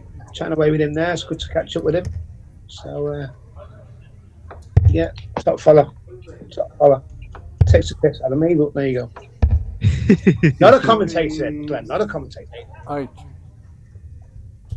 See, even before his step over from the BDO at the time to the PDC, like that was like the last few years of Glenn being in the BDO was the from my memory anyway, the last few really good years of the BDO.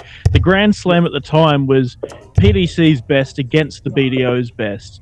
And here comes Jim Williams and Glenn Durrant really sticking it to the PDC guys and, you know, really having a really good shot at the Grand Slam. And I think that was probably some of the best years or the last few good years of the Grand Slam, in my opinion. I love that. It was, the BDO against the PDC. I think Scott Waits is the only one to have won it from the BDO. Yeah, okay. Yep. Yeah, he beat James Wade, didn't he? Come back against James Wade. Well, my memory is nowhere near as good as yours, so good to have you verify the stats. Yeah, no, so he's the only BDO player that's actually won that tournament. But yeah, that was, I think he come back from quite a deficit against Wade. Yeah. Historic Win that one. moment on Dartstream Live. I think Declan Bailey's getting out nerded right now. I'm not a stat guy. I do provide stats for, like, say, Matty Edgar and Duzza and Mason on comms, but I'm not a stat guy. There's some really, really good stat guys. I think I'll give a shout out to Tom Nankiville on Darting Updates on Twitter, who is fantastic. He would be as known as, obviously, say Wikipedia and that, but he's really for the good. win. He's got some 10 good- for tops. There we go. Double 10. He looks down, refocuses. Ooh. 34. 36. Mark, not Double really 7. putting him in danger on 2-4-3. 29. 14 can get tricky. That far in front, wouldn't you split it? No, you go straight at it. It hits it. Bang, bang, motherfuckers. There you go. Nice finish. 2-0. And in that situation, being so far ahead, it's so easy to get lulled into, oh, yeah, I've got plenty of time. And you can end up blowing 15, 18, 21 darts. Just try to peg 14. It Yeah. get messy. And yeah, the best thing you can do is just walk up and pin it like he's done there. Young Dunster's keen. He was straight there. I think double 7 went in. He was there 3 seconds later. He's done that every game. I love that time. eagerness, young kid. He wants to get in there and carry on. So I love that. Every time. No, I love it. Mate, we are so proud of our youth development squad coming out of the Silver Sands Tavern. We've got little Bo Anderson, Kyle Anderson's nephew. Caden Dunster. They're both mates. They go to school together. Listen, but you'll see a few of them tonight because they're going to get through. These kids are of a standard. They'll get out of the round robin and into the knockout. So I'm aware of Bo because obviously he's Carl's nephew. This kid's really good. So who we got here? Stoney, that's my nephew. Hello, Tess Chapman. Thank you. And Charmaine Hogg. Good evening to you. Charmaine Hogg, very long time watcher of DSL, probably one of our original fangirls. Back in the day, she used to follow all the streams all the time. G'day, Charmaine. G'day. All right. Yeah, awesome to... Is Dylan there, or is he just texting when he's out at the venue? He could be there, couldn't he? I don't think he's at the venue. I haven't seen him. I reckon Caden's got a ride with someone. If Dylan was there, Dylan would be playing. I haven't seen him on the list. Yeah, so, he's not in the entry list, so I'd imagine he's probably just got a lift off one of his mates. Just watching at home. There we go, John. Yeah, James Wade was 8-0 up and lost 16-12. Yeah, that sounds right, John. Thank you for that. That was the Scott Waits game we referred to. Hello to Joe Glue. Evening, peeps. Benno, do you have both my boys playing tonight? No, it is. No, Joe Glue. Joe Glue, I gotta apologise. I don't know who the fuck you are. We've got a couple of boys playing out tonight. Any Glues playing out tonight? Fuck. Don't know. Sorry, Joe. That's Julie Galevsky, but that's not quite a glue. Maybe Joe Glue is. Maybe Joe Glue is Julie Gillespie and Dylan Skipper and Sebastian Skipper are her boys. Don't know. Sorry, Joe. Ben got stuck with that one, Joe Glue. Hey. Charmaine Holt is OG now. She's a regional gangster. Is that what it means, OG? Not own goal. OG, original gangster. All right. Okay. Talking of original gangsters here, some original kid who's looking very, very, very good. So he's playing Douglas. I'm going to go out a limb here and say Caden wins this, but 24. Look, Douglas is a little bit of a sprayer, but fuck me, he could pull him out of nowhere. He had, I think he was on a finish after 12 or something, a couple of matches back. 60. Sprays, hits treble 16s, treble 8s, but scores well. I'm going to go with consistency here. Yeah. Well, just going to message from Jeff Smith there, who just won the pairs over in America. Cricket and the cricket singles, didn't he? He won the pairs, cricket and the pairs masters with Keegan Brown. Yep. And those boys knocked out our Kiwi mates, Big Rig Ben Rob and Hope Puha. They did. 37. No Aussies over there, so we're living vicariously through the Kiwis, our good mates. Two very good players. 126. But, you got Keegan Brown, obviously former very experienced professional and still produces some magic stuff here, there and everywhere, including motors. Yeah, cracking player. 19. Yeah. On his day, he's amazing. But it's just consistency, that's what it is. But I mean, he can certainly play. I've seen him enough times to know. 60. He's sitting at our table with Hope High and then anyone else that's come from Anzac that sits with Damo and those guys. So 17. Nice kid. Cracking player on this day. He'll get back to the Pro Tour soon, I'm sure. He's too good not to. Yeah.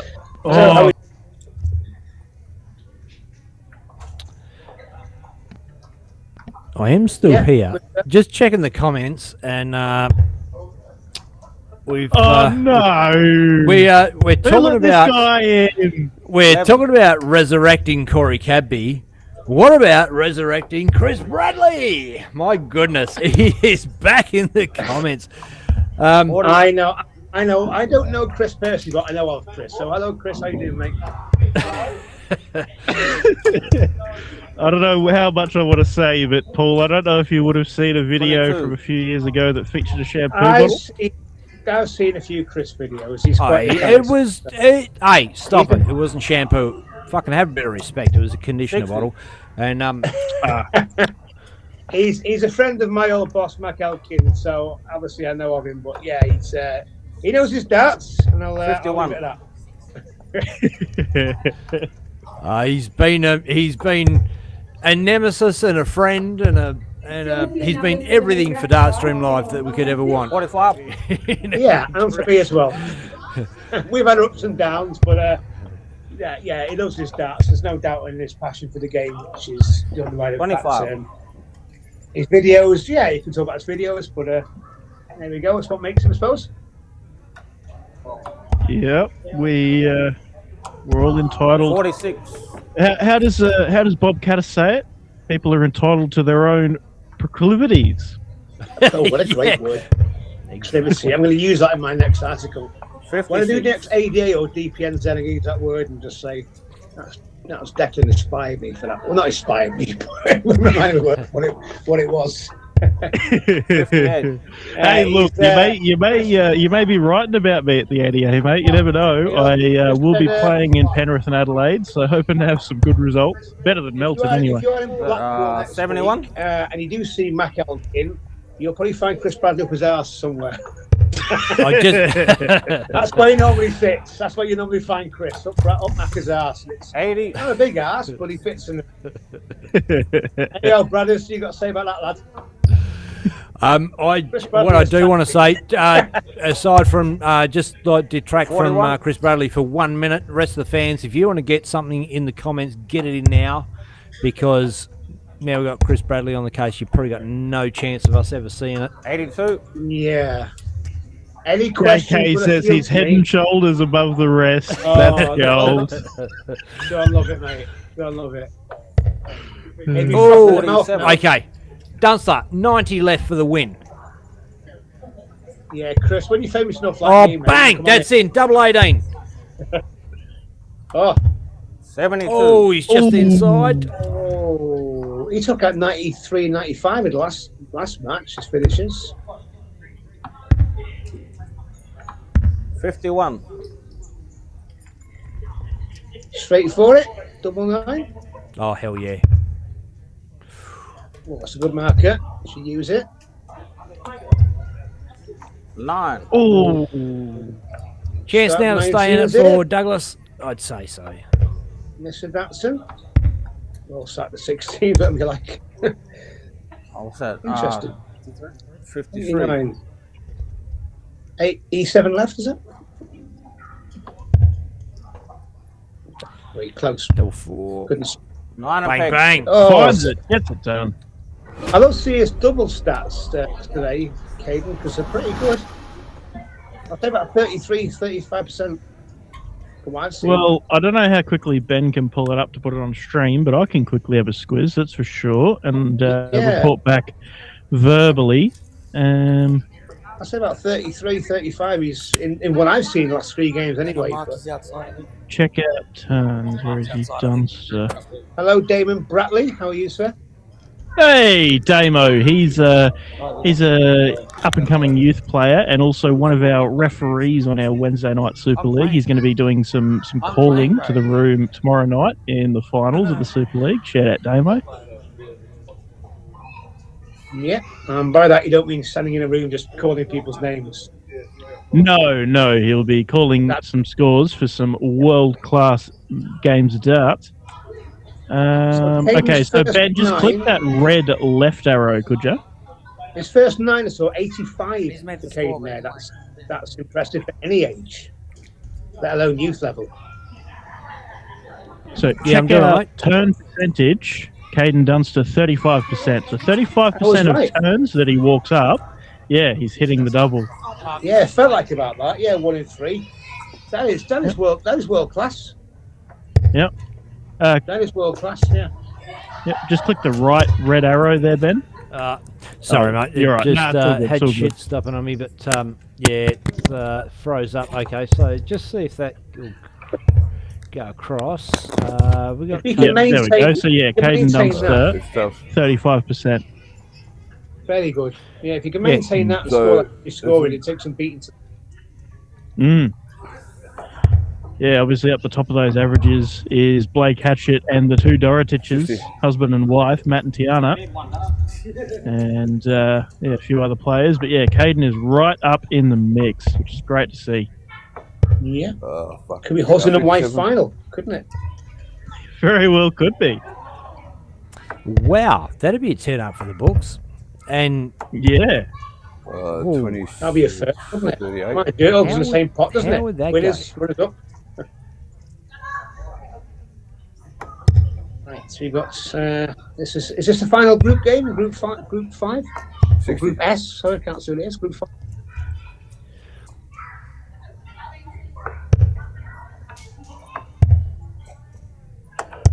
$66.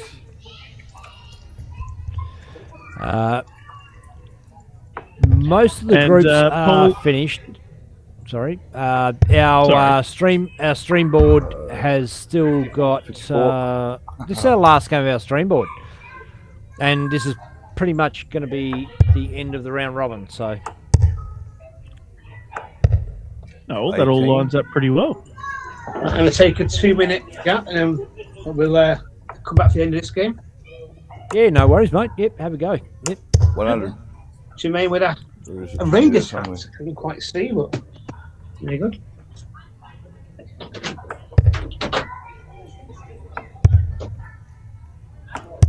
$14. 14.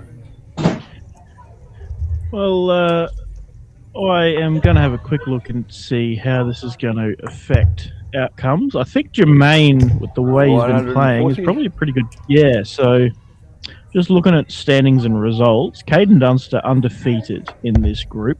Jermaine Little has won 2 games out of 3. Eddie Rundle has won 2 out of 45. 4.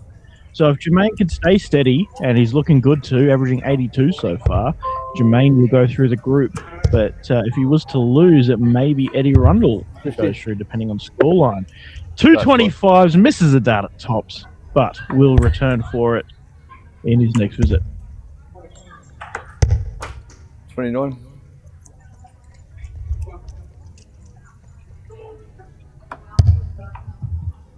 It's on the board. Yeah, I just hit 2. Yeah. Confirm.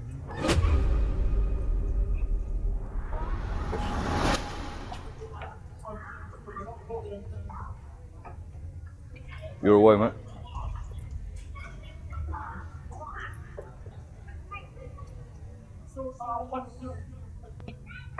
And you know, Declan, I was just thinking last night. I so take it for granted 24. how good our DSL crew is. Just everything happens. Thought, oh, I'll just jump in. Got a comp at like our association singles last night. I'll just jump in and stream it. It's like 45. this not working, that's not working. You know, like our guys just make sure everything's happening and on point, and all I got to do is bloody turn it on and point it in the right direction, and it's all going. And Yep. massive 64, shout out to 65. those bloody legends for everything they do. You'll see them wandering around the room with DSL crew shirts on. It's a whole bunch of 23. people that make this all happen. Absolutely. Great team of people, and you can't do it without the team. And yeah, definitely going to be good. Or hoping to lean on a few of those guys for some help, at least for the Pacific Masters and across the Australian Championships. Yeah, absolutely.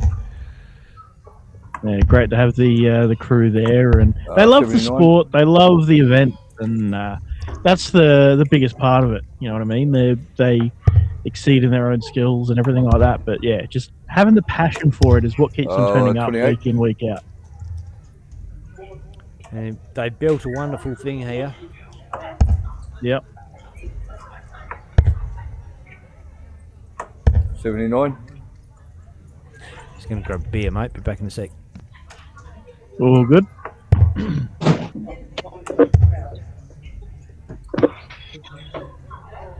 100.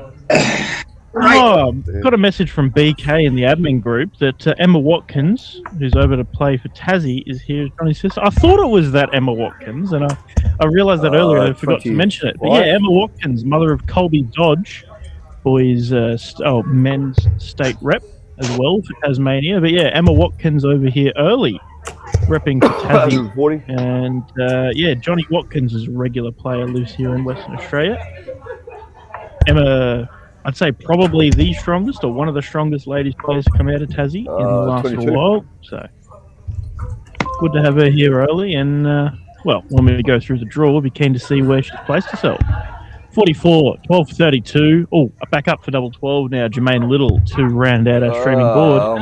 Oh, he's in the 9. It's 29. Let's try and get your mate Mac to tune in then, Ben. Send him a text there. He's in Blackpool. He's back home today from Tenerife. Yeah, I think Ben's just stepped away for a second. No, I'm back. I just I caught that. I just didn't understand a bit of it. All I heard was Tenerife. Like, can you just do it in the? Can you speak it in Australian for it? It's got to be a bit slower. Yeah, mate. Mac's on his way to Blackpool, I think, mate. He's been to a Tenerife. Is it like a new cafe over there? I love it. Not a bad effort. Boom. Mate, I'll try my best, mate. I spent a week with Corey, so I've got to. Fucking good shit, mate. I can do most accents. Hey, don't worry. Fucking hell, Jermaine has wrapped up things. Charmaine's off to bed. Oh, she has darts tomorrow. Needs to prepare. Good luck tomorrow, Charmaine. All the best. Hope you win. Yeah, cheers for tuning in while you had some time, Charmaine. See you around. Good day. Oh, fuck, come on. No, sorry. We had a question in the comments about who is that voice we don't recognise in commentary. It's this bloke here, Paul Woodage. Bailey, that's a good player. He's played for Australia. He's number 2 in the WDF Aussie rankings, so you should know him. Yeah. Calm down. I'm only a streamer, mate, as far as the locals are concerned. So they put my name there. Now's a good time to put my website, bang-on-target or bang on target on Facebook. If you can go there, please follow me. And I do a lot of the ADA and the DPNZ, and I'll be covering the World Series. And I might do a piece on Becky if he gets anywhere. Well, no, but while we've got a minute, this is a great opportunity. It might have something to do with explain it. The people wondering, it's not just that we've got you as a guest commentator. I walked up and I was like, "Why are you glowing?" It might have something to do with that. No, it's not. Sorry, it's not my conversation. Yeah, you might want to cut the roots out. Yeah. So the whole. This is the guy here, bang on target, Paul Woodage here live in commentary. Tell us what you do, mate. Like we know, but like for the fans out there that don't, explain it to us.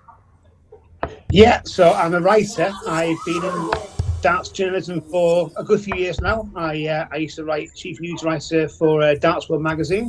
I've been to obviously all the players' lounges, press rooms. I worked in darts with Mac Elkin as well for 3 years. So I've worked in both the players' lounge and the press room. Pretty new person I think who's done that. And I've launched my own website now, Bang on Target, and it's with a slice of sarcasm, it's fair to say.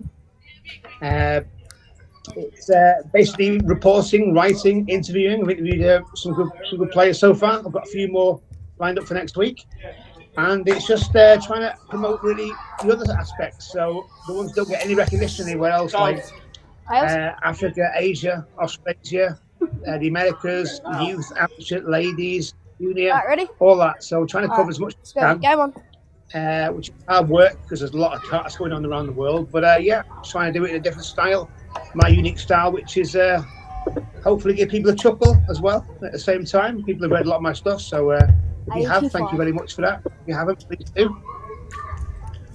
Yep.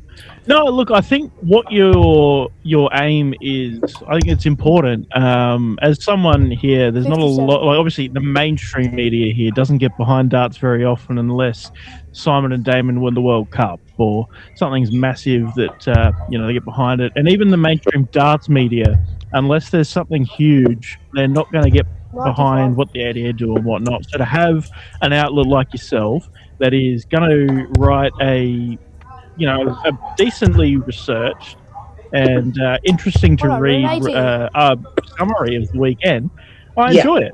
I think it's important. And you do that not just for us, not just for the Kiwis, you do it for everyone around the globe. It's going to be a lot of effort to keep track of all of the bits that go on.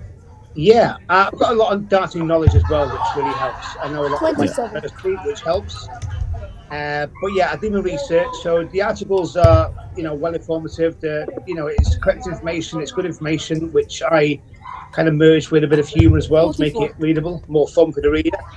But yeah, I'm trying to cover everything, and there's a lot on. Obviously, this weekend we got WDF going on in the World Masters. We got the CDC this weekend over in America, and then obviously we've got other events. There's JDC, there's PDC, Blackpool starts tomorrow.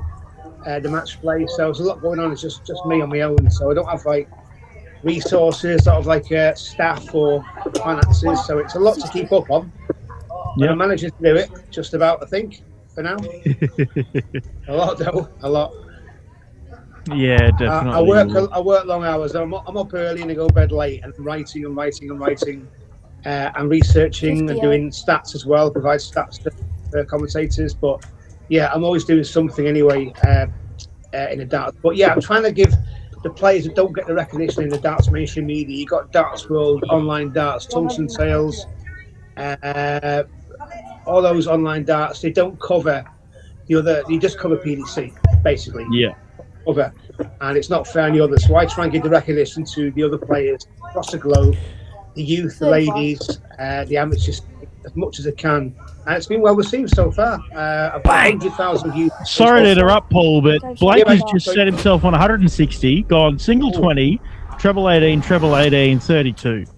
What a way to wrap up that first leg. 94 average and straight into the treble again. 140. Bang. This is Paul. I know you did have a bit of a squiz last week. Blake Hatchett was our winner. This is the guy that has absolutely dominated this competition. Won, I think, close to 30 Friday night events, and we've only been going for a year. Picked up over $10,000 in prize money himself on a Friday night, and he's one of the superstars of the show. Ben, Bailey Marsh was the winner last week, so I don't think Paul's got a lot of the Blake Hatchett experience. It was Marsh last week. Because I remember cricket, the famous cricketing name, Marsh. That's why I remember it last week. Sorry. Too. So I've not seen Blake. But he's a bit of a hatchet man, isn't he? So when Bruiser was commentating with us last week. Bruiser is Blake's uncle, so we did talk about him earlier on. We did. Where was he last week then? Was he just away somewhere or? No, he played last week. He just got beat. He got beat. Yeah. 57. Okay. I think the old mate that played the final, it happens. Plowman, beat Blake pretty early. Yeah. So an outsider coming in, knocking out the favourite. Yep. Yeah, but he's looking Big good win here. for him. See, John Carley, pussy spraying all over the place. I think that was one of my comments. Thank you, John. We're still in the round robin phase of the competition, so it's not knockout at the moment, and we can have a look back through the but groups. this is the very last game of the round robin, which, being Blake on Blake's board, is surprising that he's the last one we're waiting on. BK did make a mention of that. Well, that's Group R, which is the 20. Oh, look at that! A double treble 19. 132 leaves double 8. The superb darts. Is there a record for the highest average in this? Because he must be up there. 30. Hey, if I don't think Brent Kenny's watching the stream. John Kiley definitely is, and John Kiley might know. If we're talking highest match average in a game, tidy. 16 and 17 make a 91 average. Well, that's very, very good. That's 88 up there. standard, comfortable. Cheers up. Comfortably Yeah. 88. yeah, Blake look- plays. Yeah, we're talking about the ADA last week, and you did ask the question, any ADA players here? And I was like, I missed the opportunity to say, when the ADA played out of this venue, the Silver Sands Tavern, when it came to Western Australia, and half the players in the room played the ADA because it was local. They're not all following the tour. They're not all going to do that. But it sold out in 24 hours, that event, because everybody just wanted to play. Like they used to play on a Friday night. They're like, oh, we want to play the ADA, which for the big guns could have been a bit of a pain in the dick, because they got to get in there, Paul, and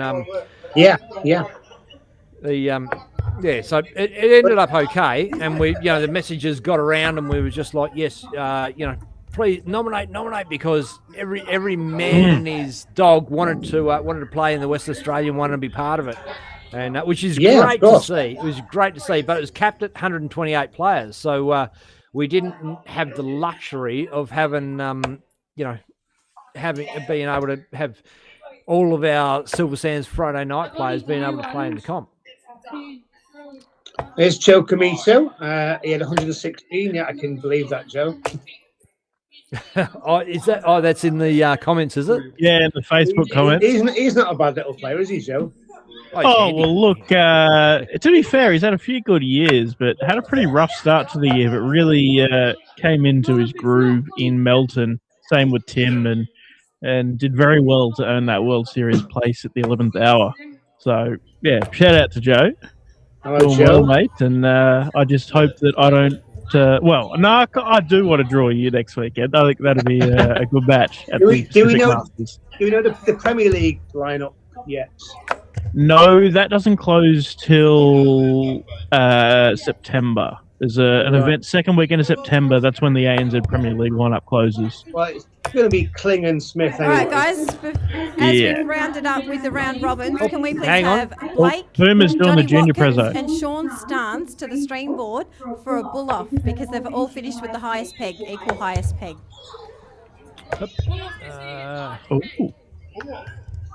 Bull off for the high peg. I'm not sure. Oh, right. Oh, they're having a bull off for the highest peg. Oh, this is going to be cool.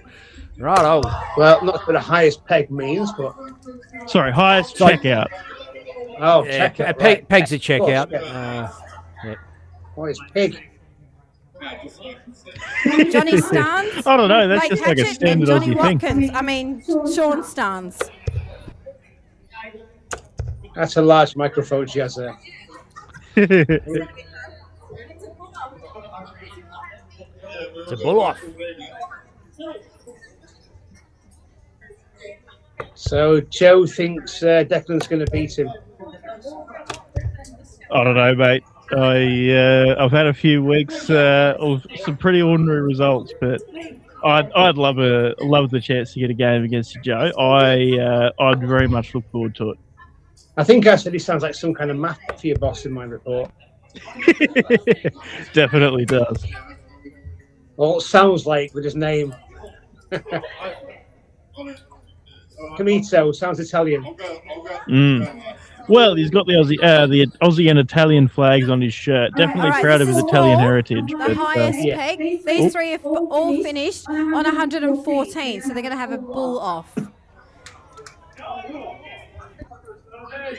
Love it. Bloody great idea. Take out 1-2-2, you said. I thought someone took out 1-2-2. Want to have a look. Johnny 2 games ago. Watkins. I think No. No? Okay. Next up, Sean.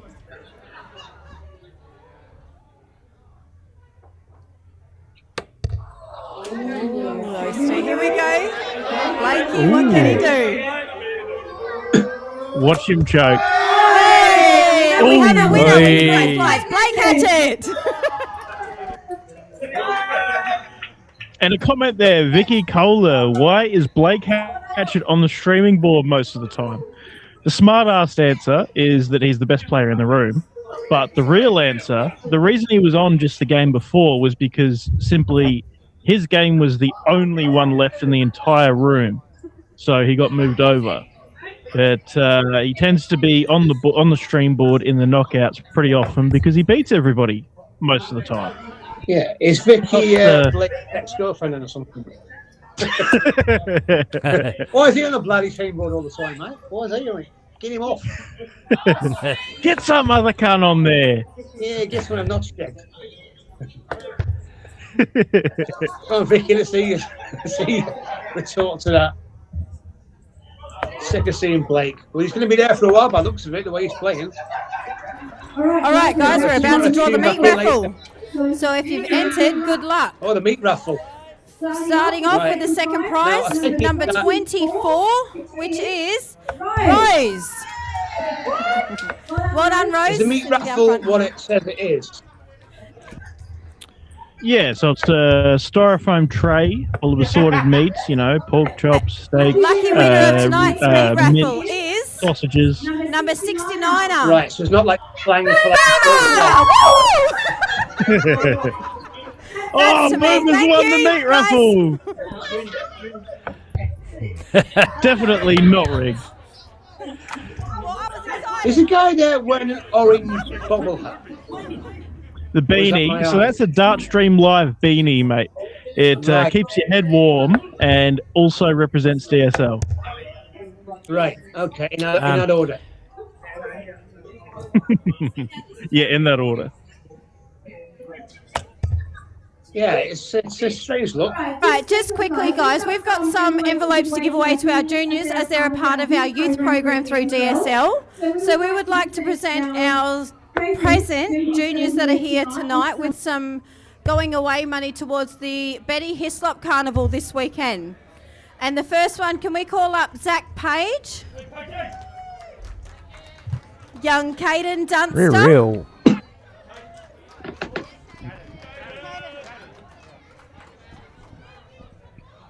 Yeah, you're right. Junior? You don't think Blake's on this one?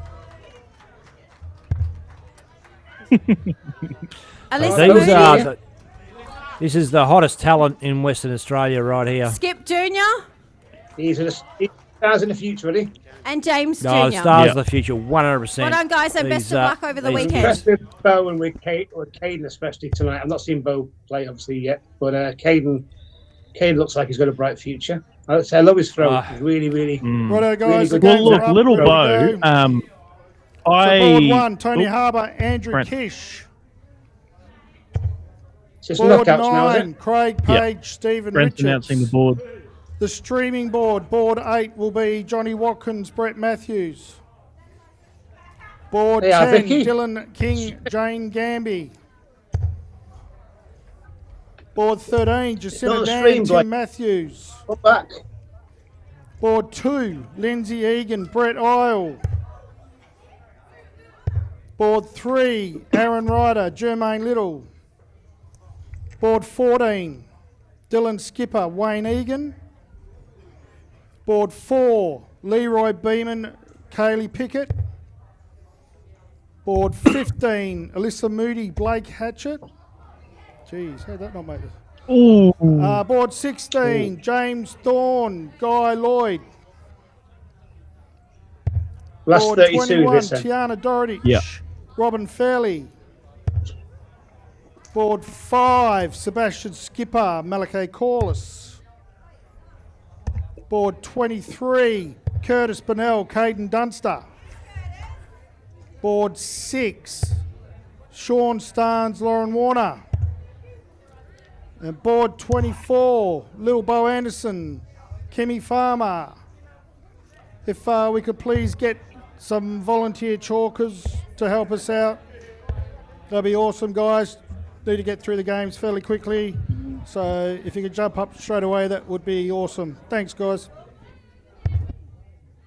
Well, the reason I went to the Alyssa Moody Blake Hatchett matchup. So Alyssa Moody is a 12-year-old dart player, represented Western Australia for the first time last January or this year and won just about everything. Beat a more experienced competitor in Emily Jarvis from South Australia, and also then went on to unofficially make the ladies' state team in 4th position, I believe it was.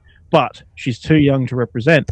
So she's beating all of the women in the entire state, pretty much. But at 12 years old is too young to rep. So she's one of the most respected talents coming up through the game, and she's drawn Blake Hatchett, who is the strongest winner of our events. How old do you have to be then? 14. I don't know the The state WA side? rule. Oh, I know that dunno. Emily got exemption. I think Emily's 15 or 16. Emily got the exemption to represent South Australia, the senior team. Probably And they're 16. straight into it. Yeah. So she's like the Australian Bo Graves. Kinda, yeah, just a few years ahead of her time. So, Johnny Watkins, Brett Matthews. Is Brett a Kiwi? I can't quite see the flag. Johnny is Kiwi by the flag. Yep. No little star at the bottom. Yep. You can see that from here, yeah. No me flags. Yeah, very good. And, So he obviously lives, I'm thinking he lives there as opposed to travel over for this. He must live in the WA area. Oh, yeah, no, he's local. so, Johnny Watkins. Johnny lives there. But his sister Emma Watkins lives in Tasmania, which is where Corey's from, so you'd be familiar. But Emma Watkins lives there. Her son is one of the strongest talents in men's Tasmanian darts, Colby Dodge. And Johnny, pretty solid player himself. That's a great name, Colby Dodge, isn't it? Yeah. That screams going to be famous, that name. It goes Colby Dodge. That's just a cool name, isn't it? Yeah. I've learned something right now. I had no idea Emma Watkins and Colby Dodge had a child together. No. Colby Dodge is Emma's mum. Sorry, Emma's son. Oh, okay. But you never, Righto. you never know in Okay. Australia. Emma, I didn't know that is either. Colby's mum. I didn't know that either. So there you go. Yeah, I had no idea of that relationship there. But then Tasmanians, they're pretty much all related one way or another. Yeah. Not sheep, it's something else, isn't it? Ready on 113, 74. Picks up the treble 20, so leaves himself 14. If he returns, 73 here, Johnny goes the 19s, hits a treble 7. 12 tops, 16 to 36. Always got in 9s, 3s, so tops left. Double 7 straight for it, I presume so. Ooh, it's not bad. Marker.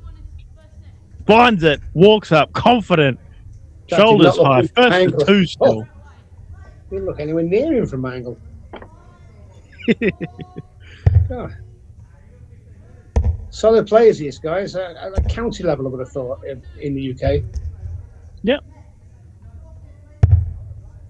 Yeah, see, the UK system has always kind of confused me. Obviously, the PDC system makes sense, but then you've got the county system and all that kind of thing. Yeah. Never really known where to look to find the information, but I guess it's down to. We're going to be confused, like the UK government for confusion. But as far as the county system goes, you're looking at Super League, county. There's some really, really good amateur players. Yep. Give it legs, Macca, and so don't confuse yet again. Joe Lewis, Joe Matthews, Tim Corey, and Max Mum. Well, that's crystal clear. So basically, she's saying she's Brett Matthews' mum. Right, so she went, my boys are there. She meant Brett as one of them. Brett and Timmy Matthews. Right. Different surname, that's what threw you. Yeah. Okay. Well, Brett's doing well so far. Joe, your boys Bloody doing all right? oath, bangs in a ton.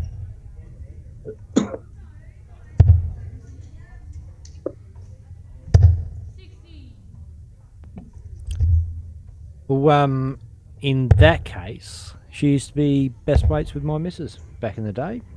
Yeah. My missus used to change Brett and Timmy's nappies when they were kids. For such a large country, there's a lot of connections. I mean, I know it's not a massive population. It's a large island. Yeah. I mean, it Yeah, probably narrows it down being the dart community, but yeah. Yeah, of course. Yeah, I mean, there's more people living in Britain than in Australia, but it's a far bigger country. Mm. Oh, there's yeah. So I need There's two more- trebles here, really. Chance. More people living in So one we're back- city of Britain than there is in all of Yeah. Australia. Yeah, that's what Caden took out earlier. Will he go double? Or will he? Well, he's on a bogey, Johnny, so I wouldn't worry about it too much. Yep, stays at the 20s, down for 16 now. Sensible with what Johnny's on. Stops. Can't Stops. Just put pressure on Brett here, Johnny. Now we're talking about Alyssa Moody and Blake Hatchett. Blake has taken the first leg and kicked off the second with 125. He's on a 99 average. Alyssa is on a formidable 69 average. Probably any other game in the entire draw, and Yeah. she's ahead. But it's Blake Yeah. Hatchett is averaging just shy of a ton, as Brady Matthews pins 40 in 2 for a win. Yeah, probably wouldn't be thrilled with that draw, would she? But again, if you're going to get better, you've got to play the best. And Brett is You're going the to best. be the best, you've got to beat the best. Yeah, That's so what we it's say. gonna be a good learning curve for her, to play someone like that, and she'll learn from it. Yeah, that's how these young kids get better, by playing good players. They improve the game, so it'll do a good in the long run. Yep. No, absolutely. And look, she enjoys the game. She loves the experience, and whether she comes back and wins it or whether she suffers a pretty brutal defeat after Blake is gone. 125 ton, 140, 96. He's on tops after 12. This is world-class stuff. But whether she should come back and take the win or suffer the defeat, she will take the experience. Which board are we be on, better for it. Declan? Which board are we on? It doesn't matter. He's pinned it in one for a 13 dart leg to win. Okay. Have you got all the boards? Oh my God. What are you watching there, Declan? Are you watching is it all the boards you can see or On scores? Dart Connect. Just watching on Dark. You got Darts Connect, right? I'm going to go on to Darts Connect then. Yep, DSL Silver Sands it's called on Darts Connect. okay. I can drop you a link if you'd like.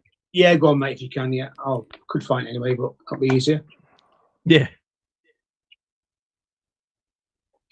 Where are we?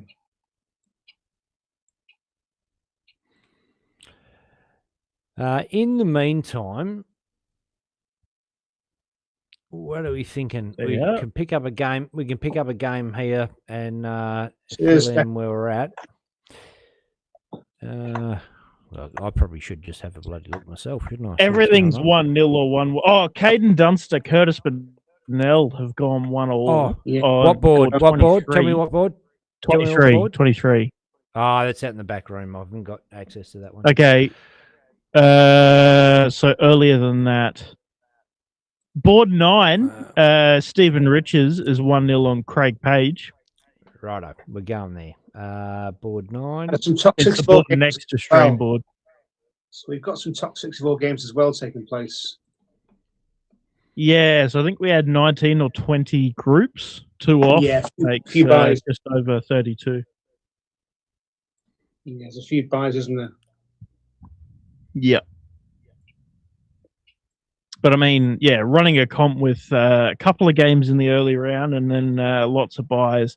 There's 2 approaches. One is go round by round. The other is to just get as many games up as possible. And given the time crunch we're under, DK and JK take the get as many games as possible going while we can. It looks like Yeah, Blake no, Hatch is going to that's- take some.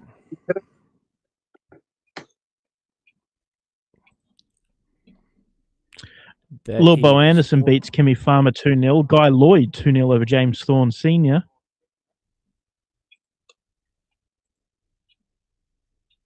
Steve Riches, Craig Page, we can see here.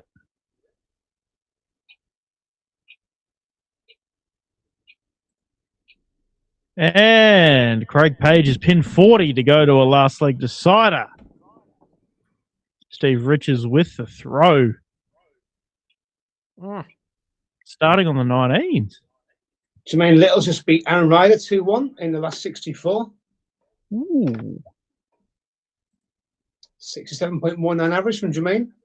Yeah, solid. Jermaine was one of the two that got through off our streaming board. He had some very good scoring power.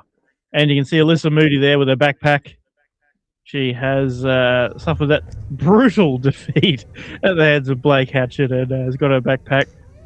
Blake had 103.66 average. Yeah, I mean, My that's no God. game with it. If you're going to get B, you get B, you know.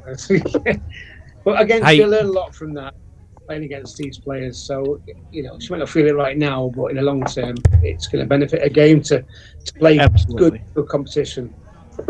Hey, Good for the Declan, game. just have a look over the back there. Dude with the goatee and the black jumper on. Who do you think that is? Ben. It's you, Ben.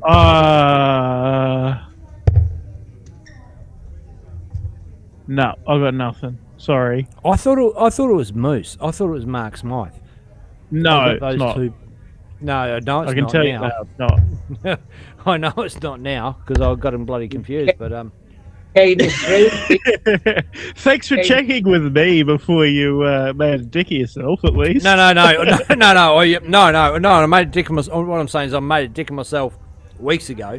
I'm just coming back to it. It's like that is the one that I fucked up. Yeah, it's like, oh, I've got a shirt. So, It's like, okay, so you already made Don't a dick think- yourself, but at least eventually you've made up for it. Don't think he gave me Emma any money for a Watkins just shirt. got out for a smoke. Caden's just beat Curtis Bennells 2-1. And Dylan King has beat Jane. Is it Jane Gamble? Did I read that right? Jane Jane Gamby. Gamby. 2-0, yeah. And Tiana Dolatic, I'm going to say, has beat Robin Fairley 2-0. Yeah, Tiana, Ooh. honestly, is one of the best ladies players in the country. She used to be, top of the heap, and massive life changes. Moved to WA, married Matt Dorotich, and set up. For So I was mentioning, family I life. mentioned Jamie Rundle earlier. Jamie Rundle went to Canada in 2013, won the boys WDF World Cup singles. Him and Tiana Smith at the time won the WDF World Cup mixed pairs. Tiana then went away as well in the 2 years the 2 years later than that to Turkey. I don't think had quite as good results, but following that and a transition into senior darts, moved to Western Australia with by then long-time boyfriend Matt Dorotich, and now married, and lots of life changes. Andre Yates here on the streaming board, very just talented up and coming. Realised the game has changed, so I'm going to just bring the stream ball game up. It's Craig v Steve Richards there, one each. Last leg decider. Steve's got the edge slightly. Yeah, so that's the scoreboard from the game, one board over. But right now we're looking at Jermaine a little, Andre Yates, as Benny pulls up the correct scoreboard. Straight Kicking on, off no strong. messing about. No break for them. No, Jermaine Little we saw had a result in the 64, and straight back up. Obviously Tim with the first two legs format. Matthews through. Fast paced. He just beat Jacinta Dan 2-1, so he's into the last 16. Jacinta Dan, absolutely no slouch either. Australian ladies rep last year, went over to Korea as part of the Ladies World Cup team. Who is the top female Australian player right now? Ooh, Joe Hadley. I would Hey, say. great question. Great question. I'm going to have one now. Yeah, there's a lot of contenders. Joe Hadley, I'd say, most consistent, strongest. You know, Queensland has some very strong contenders. Yeah, Kim and Mitchell, represented Teresa Morris. Joe's represented the most as well. Like shows up at most events. Yeah. I think that probably Yeah. stands here in really good She's stead. she's like your Dita Hedman. Right, okay.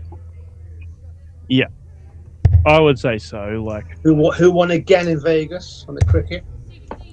Yeah. Dita is very, very strong. Yeah, with Anka. Ladies player. Yeah, she won again, another title. Not uncommon for her to go somewhere and win a title. Yeah. Obviously, Andre, she's had her fair share of 96. controversial 96 to rip for Andre Yates. This is well in his range. 60's good. Double 18. Good. Oh, good marker. Bang. Oh, he done. pins it. Yeah, so a few of them today. I'll be back. Sponsored by First Choice Metal Chargers, I think it was. I couldn't quite read it. First Choice Metal Traders. It's John Kiley's outfit. He's one of the tournament directors that helps us out on Friday nights. Ton for Jermaine Little. He's just pulled his big boy pants up and thought, well, if I want to get this done, I'm going to start smacking hard because Andre Yates isn't going to let me get away with it.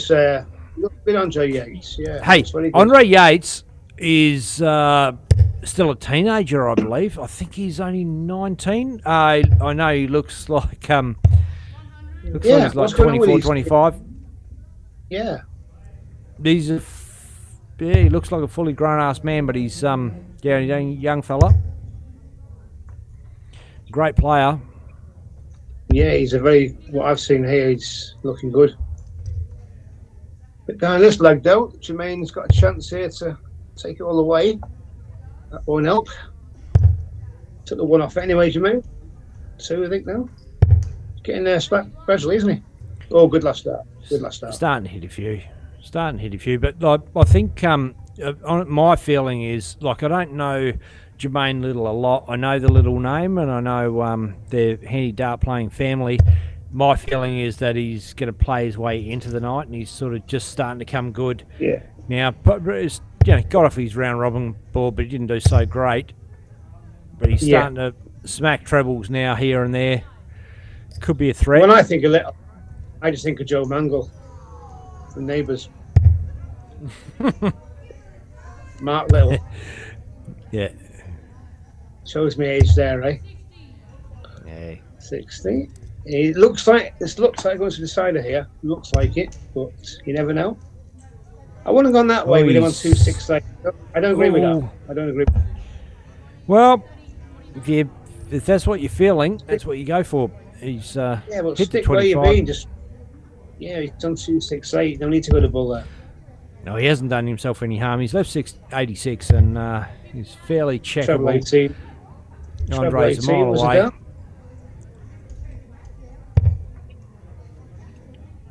12, okay. Double, perhaps.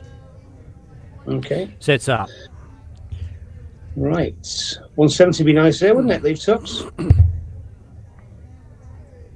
Stay straight. Could switch the 18s. Ton. Jermaine, tops to level up.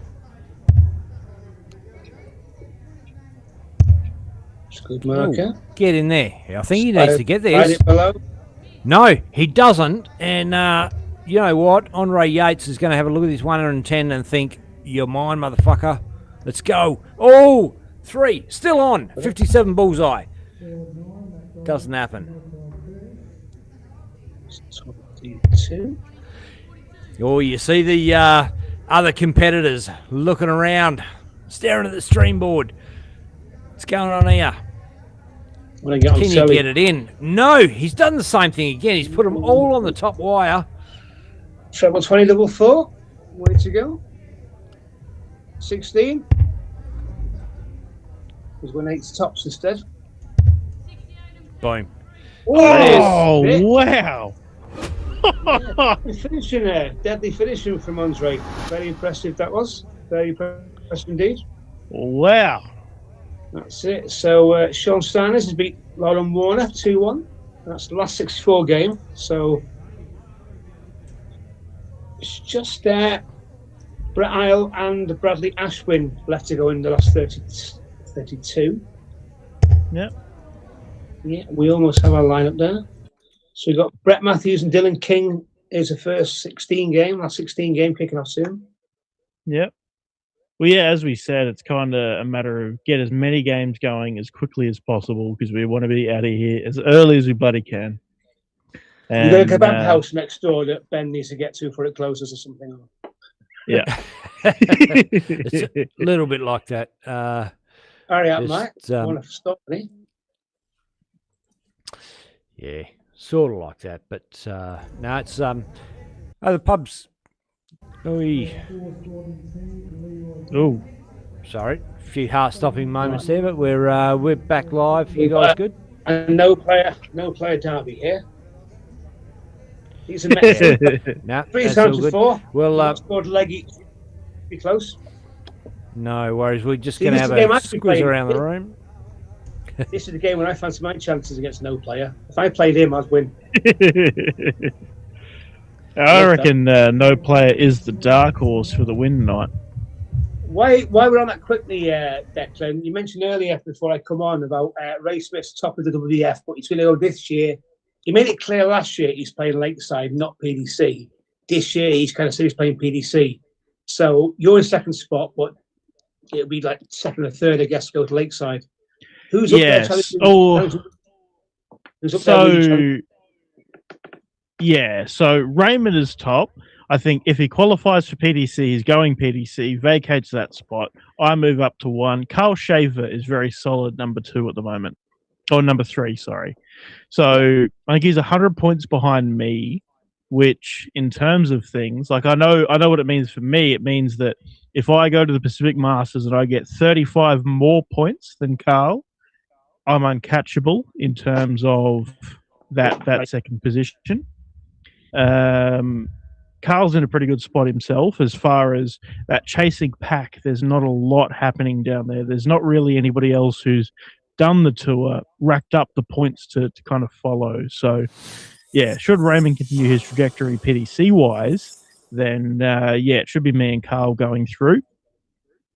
With the Pacific Masters, though, in next weekend, it's in, 7 days from now, in Perth. The runner-up in that, obviously the winner gets the automatic Lakeside spot being a gold, but the runner-up gets 110 points. I think I'm on 204. So it means that with that event, plus a silver and a bronze, there's potential for someone else to come up. Yeah. But, you can steal the spot. You can steal the spot next week for Lakeside. You can be guaranteed. Yeah. Possible. So as Raymond said on record, he's definitely going to Ali Pally. Should he make it? Not on record, but in conversation to me, he's explained his intention to pursue the PDC route. Well, that's now on record now. That's how it works. I'll ask him. I'll text him and say, "What's going on, mate? We need to know." I mean, I could always ask him on record tomorrow if you'd like at the Brisbane Super League finals. Yeah, well, he's lucky. It's 15 grand in sterling for just qualifying for the PDC. Mm. Now, I know I was there that year when he was with his son. Yeah, with Kai, yeah. Yeah, I was there that year, and I chatted to him. The year of the PDC or the Lakeside? Because they did both, actually. As a no, pairing. the PDC. I was working with Mac Elkin at the time, so I think it's the year we had. I think the year Kevin Dukes played Michael Smith in the first round, the first time and lost. Yes. That was when I was there. And he was there with his son Kai, and he was in the Big Bang Theory, I think, wasn't he? Leonard from the Big Bang Theory. That was I'm not sure if I actually forgot about that till last weekend. I might have come up with that probably. Hey, that was a good call. Speaking of funny moments, we had it last week, and lost it. Forgot what I was going to say. Clooney sets up tops. Tony Harbour for 49. Yeah. Tony Harbour looking to bring it into shore. 14 and 19 leaves him double 8. Well, the one thing on that way, 14 and double. Not the ideal was it Andy Hamilton combination. yesterday? He was on a finish and he went treble 7. Said to him, "Andy, what you doing, mate?" I was like, "He goes, go for 19, dickhead." I said, I know. Oh, bang! And Clooney loves his Friday night darts. He loves the DSL thing. He's been a big part of helping us out with this. Yeah. Doesn't get on the stream board very often. Clooney, not Clune. Right. Matt Clune. No, Clooney, no. Clooney. Sorry, his last name is Clune, but in Australian fashion we add the Y. Yeah, you do. So it's so see what Harbury can do now. Yeah, can you bring the? With his pristine thatched spray haircut. we don't go. We don't Like go it. Can you hard. bring it to shore? I like his thatched cottage haircut. That's impressive. Like a little, it's like a little home in the countryside in his head. There he goes. You're gonna wear dark shirts tonight, Tony? No, fuck that. I'm gonna wear this one. Fair enough, mate. You do what you want. Right, Matt Clune in the room. It's really serious. Yeah, He's like, Clune, a big part of the DSL crew. Shaggy, as he calls himself on the pocket of his shirt. He's Definitely good, a big help as far as these They're events looking go. like very serious looking Clune, like almost like an Aussie Ratajski, isn't he? Aussie Ratajski. Yeah, he's very serious, very like pensive. Mm. Yeah, look at him. He's like, I'm not going to enjoy this at all, but I'm going to win. Come on, Arbor.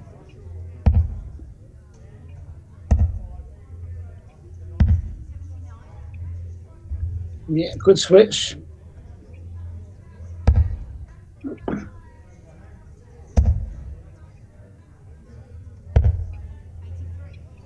Good dance. Nice choice of 19s there. Knows his maths.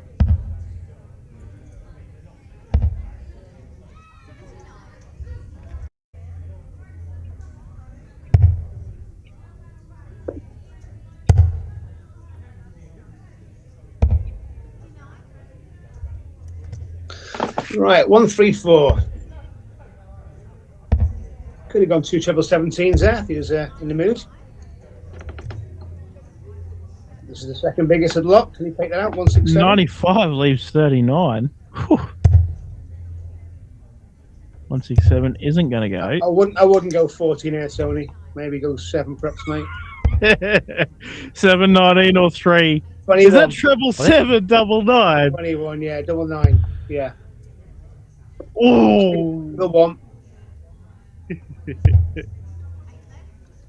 Well, he almost smashed into the shore there with that one, did Harbour.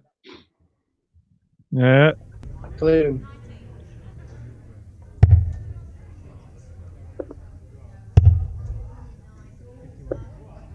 Bit of pressure. Double 4, Tony. Ooh. Oh. Well, for the match, Matt Clune 16 for tops.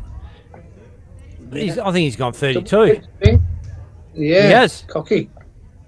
Showboating.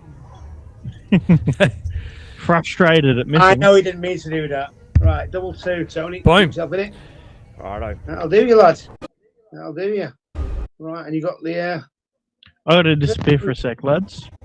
first choice metal traders for all your first choice metal trading needs. Oh, Tony Harbour's gone sick Yeah. on the 19s. Bangs in a Sailing 1-3-3 to to open the up. line. Sailing Clooney. to the line. Oh, is he going to answer him? Up the top. No, he's. That's handy. It's That's a good riposte. yeah.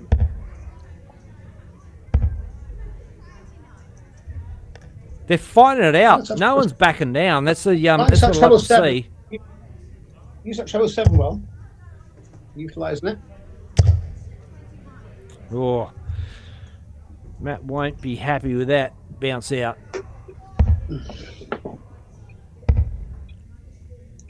Yeah, like switching to 19s, isn't he? Yeah, he'd love it more if they were 19s instead of 7s. Yeah. Just saves him trying to reach the treble 20, reach the dart at 20. Believe it, you know? Let's go on.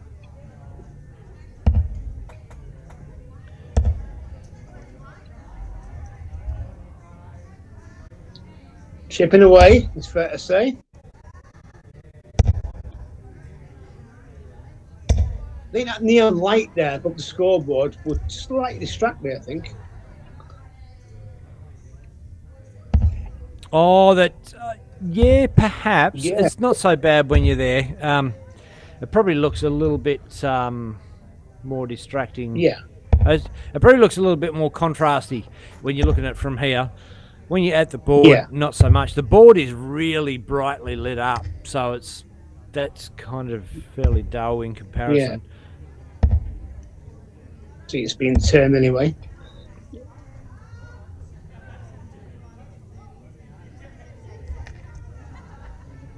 Oh, 78 was it? 87, sorry. 86. Right, up here. Try to get a nice setup. Right, Tony should start at 19s here. It's single 19, then go treble 18. No, Hmm, he's questionable. he's not got you in his earpiece, mate. No, or knows how to finish the games. He might think Matt can't take 1-2 out. Right, okay, treble 18 here. You can hear me now?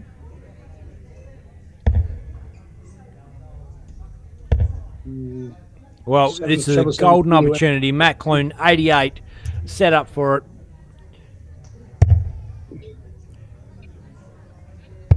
18. Bullseye. Bullseye for the match. It's a What's he, 25. oh, yes. Oh, okay. So 15 tops for Tony, I assume. Single 5 or 13, whatever you want, mate. Just not 14. And Tony. Well, get out of here, mate. Come on, lads. Single 5, Tony. He's not, is he? He's not going to count, is he? Bless him. Right, that's 55. That's 10. Having a conversation. They could be engaged in a minute. Not the way they've gone there for that, I'm afraid. Rightio. Clooney, this is a bit long time between shots. It could be frustrating for a player in this situation. I don't know where Matt is. He's gone for a wonder by the look of it. I don't know why Tony was deliberating there, because he's still there. He's going to hang around for a bit longer. Just correcting the score, is he? Yeah, 25, so 988, yeah. I thought he was. Ooh. He's gone in 12, 7. Oh, he's hit a double 5 instead of the single. Comedy of errors. Yeah, I'll bust that. Oh, that's a 25. Otherwise, you mess with that double 1. Straight for it? Or are you going Is to he going straight at it? Well, who knows? He's going straight at it. Oh, he's inside. So Matt's coming back for a 25 to go in the top 16. He is going to go 988. I'm fairly sure of it. Hits the fat 9. Yeah. Boom! Come on! You hear the celebration. Oh, he's happy to get that one done, and that's. I mean, they're hard games when particularly your opponent is a little slower to the hockey, should I say, and got to do, that can be tough, man. Yeah, he's a good player, Tony. You can see he's a good player there. Obviously, he needs to probably work on his maths side, but it's not so Johnny Clayton being a great player, so I wouldn't worry about it too much. It's perplexing. 55, scored 10, and it's puzzled on what he had left. But I was thinking, is it 10? Because I don't know why he's thinking about it there. But yeah, it took him a while to get his head around it. So I'm just going to have a look and see what other games are on around the joint, because we can jump around and have a look. Guy Lloyd, Tiana Dorotich, board 3. Tiana did say she doesn't want to be on stream, so we probably won't jump on that one. But shame, because we want to. Sure, no, we'll know till the end. What if we look? This is not being on stream if we just go like spin the bloody camera around like this. I know where board 3 is. It's over there. Well, Brett Matthews to the last 6 technically, quarters, you know that? It's not the same as being on stream, is it? Just being in the crowd shot. No, being streamed is not the same as being on stream. You'd argue a point there, Ben. Yeah, it's semantics, mate. Broken a few rules in your time, I understand, Paul, and as have I. What kind of rules? What you mean? No, Darts wise or cabbie wise? Not just here, there, and everywhere.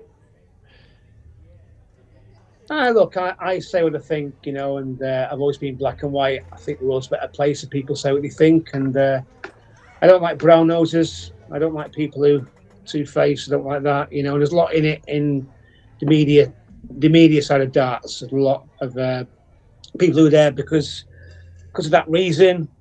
Nepotism. Oh, I've had to suck up a fair few asses, to be honest. Yeah, I understand. I'm hearing you, mate. I never Definitely. would, mate. Never would. Look, I go in there and I do my thing, and you know what? I've got my own business now. I'm not affiliated to anybody at all. I can do what I want. And if it works, great. Doesn't work out, but I'll go down true to myself. If it doesn't work out, it won't because I'm not true to myself. I'm writing about, you know, things I'm passionate about from the heart. And yeah, I'm not trying to, you know, breaking the rules. But if people don't like what I do or what I say, then so be it. But you know, that's who I am, and I can live that way. So, just to reiterate for the Dart fans out there that are watching, wondering who the bloody hell's this guy in commentary, Paul Woodage is a darts writer, writes pretty much exclusively about darts. And Tiana's just won that one 2-1 over Guy Lloyd. And gets off screen straight away. Well, there you go. With a little bit of a gap, I will quickly report back. It's Declan here. I called one of the big dogs at dartconnect.com. Turns out it's a bit of a major problem. They've reported it as an emergency, and they report back to me as soon as they have an answer. So, unfortunately, the updates to the bracket are a little bit delayed. We are going to be waiting a little while, and I will be the first to hear of any fixes. So bear with us. Thank you for that terrible news, Captain. Thank you, Tess. Yeah. All right. Thank you, Tess. Oh, shit. I had no idea. I'm just obviously going about my merry way here, and just saw there's like 200 messages there. So all the admin crew know, Declan. Everyone's sorted out. And yeah, JK. So yeah, I spoke to JK on the phone, and then I called Chris, and Chris has informed me of what he's doing, and then yeah, I've let JK know that I'll be the next to hear of any updates with Dart Connect. But yeah, well, I appreciate the good people at Dart Connect for picking up my call. What is it? Fucking midnight Brisbane. Sorry guys for the wait. We're just having some 3 p.m. Friday issues for an Irishman, and we shall get back to you shortly. If anyone's online listening, you've got any questions for the boys or myself? Hey, please ask. Great idea. Look, this is a great time to do it. If you we've got Paul Woodage here, live here, journalist from England, absolute on the pulse with anything that's happening in darts all around the place. If you've got a question, hit us up in the Facebook comments, YouTube comments, wherever you're watching. Hit us up, and we can ask him live on air. I'll guarantee you I'll do it. Doesn't matter what you ask, except maybe I'll answer. Except maybe you, Chris Bradley. And you're going to get an answer. Look, I think I half heard you asking me a question, Paul, about what's next for me. No, I'm not. You're obviously pretty aware. Sorry, that's going to harbour with Tony. No, go on to say what's next for you. What's next for you? Well, you're obviously pretty aware of what's coming up. What I've been doing WDF-wise. So next weekend is our gold event, Pacific Masters. And then start of September is another bronze event. And then in middle October is a silver event. So that's all that's really left WDF-wise in Australia. So yeah, I'll play that, obviously trying to book my lakeside spot, but there is potential for someone else to come through the rankings and, you know, get a solid chunk of points in the Pacific Masters, and then they can go to Townsville in north of Queensland, pick up some points, and also then go to Dandenong in Victoria, pick up some points, being a WDF silver. So, I mean, if someone was really keen, they could get 110 points as runner-up of Pacific Masters. Winning the North Queensland Classic would get them 45 points, and 90 points on offer in Dandenong at the Victorian Classic. So they'd, well and truly overtake me. But so if you're out there, you're keen to get a spot at Lakeside, there's opportunity there. Just get to Perth next weekend. It almost sounds like you want to go, Declan. It's fucking cold here, mate. It's fucking cold there. December is fucking cold in Kent. Really cold. So would you have a sponsorship covered it, Declan, or would you be raiding some kids' piggy bank for it? Look, I'd be having a very serious conversation with my boss. Hey, boss, will you give me from mid-November until mid-January off so that I could do Lakeside, watch Ali Pally, and then have a crack at Q School just for a laugh? Yeah.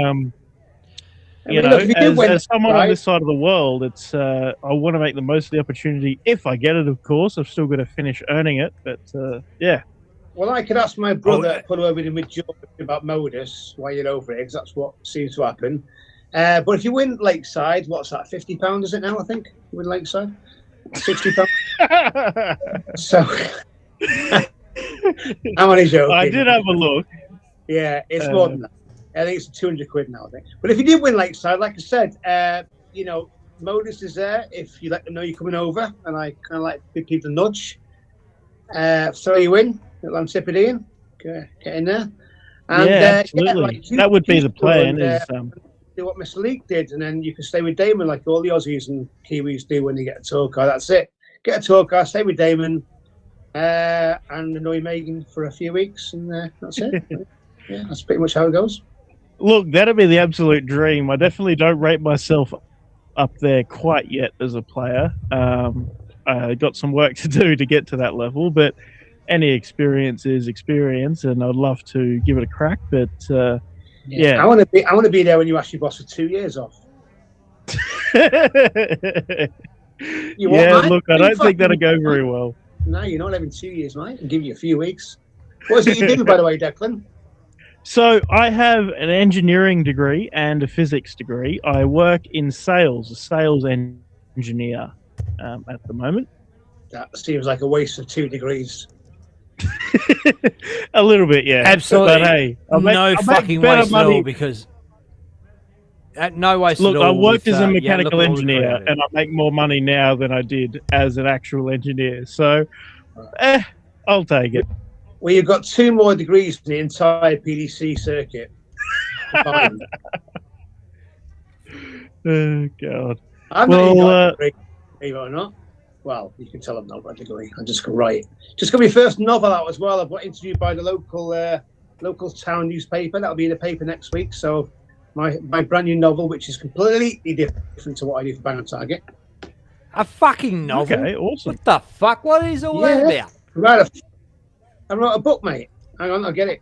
2 seconds, sir. Hang on. Johnny Clayton's wife's reading it right now. It's called My Red Hand. Right, it's on Amazon. It's 10 quid of human English money. And it's really good. That's synopsis. Synopsis says, it took about half an hour to write synopsis, and I thought, no, I'll just write really good. But it's completely different to what I do with darts. Completely different, but I think it's really good. I won't go into it because it's a darts podcast, but have a look on Amazon for My Red Hand by Paul Woolidge. Is there an audio book where you narrate?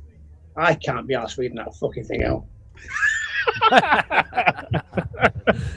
Fucking read it yourself, lazy bastards. And there's audio books, you can read it, I'll read it to you. I'll go around your house, I'll sit there at your bed and I'll read it to you every night for a week. I read it. All right. But Mrs. Clayton's reading it right now. Mrs. Ferrick. Oh, yeah. And Bo gave it to her sister. Dobie took it, but Dobie can't read, so that's no point. He just did it because it's shut me up.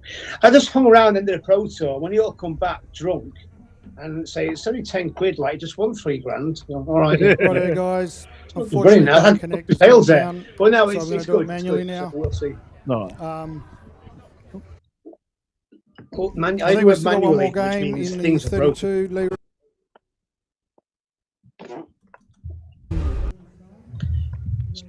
Carpentry's Walker on. Bailey's versus Sean Carpentry. Starnes. You have a play. You play now on board 2. We're back online, are we? Well, Brett's won. Brett's beat Dylan King. And just to update, sorry to interrupt.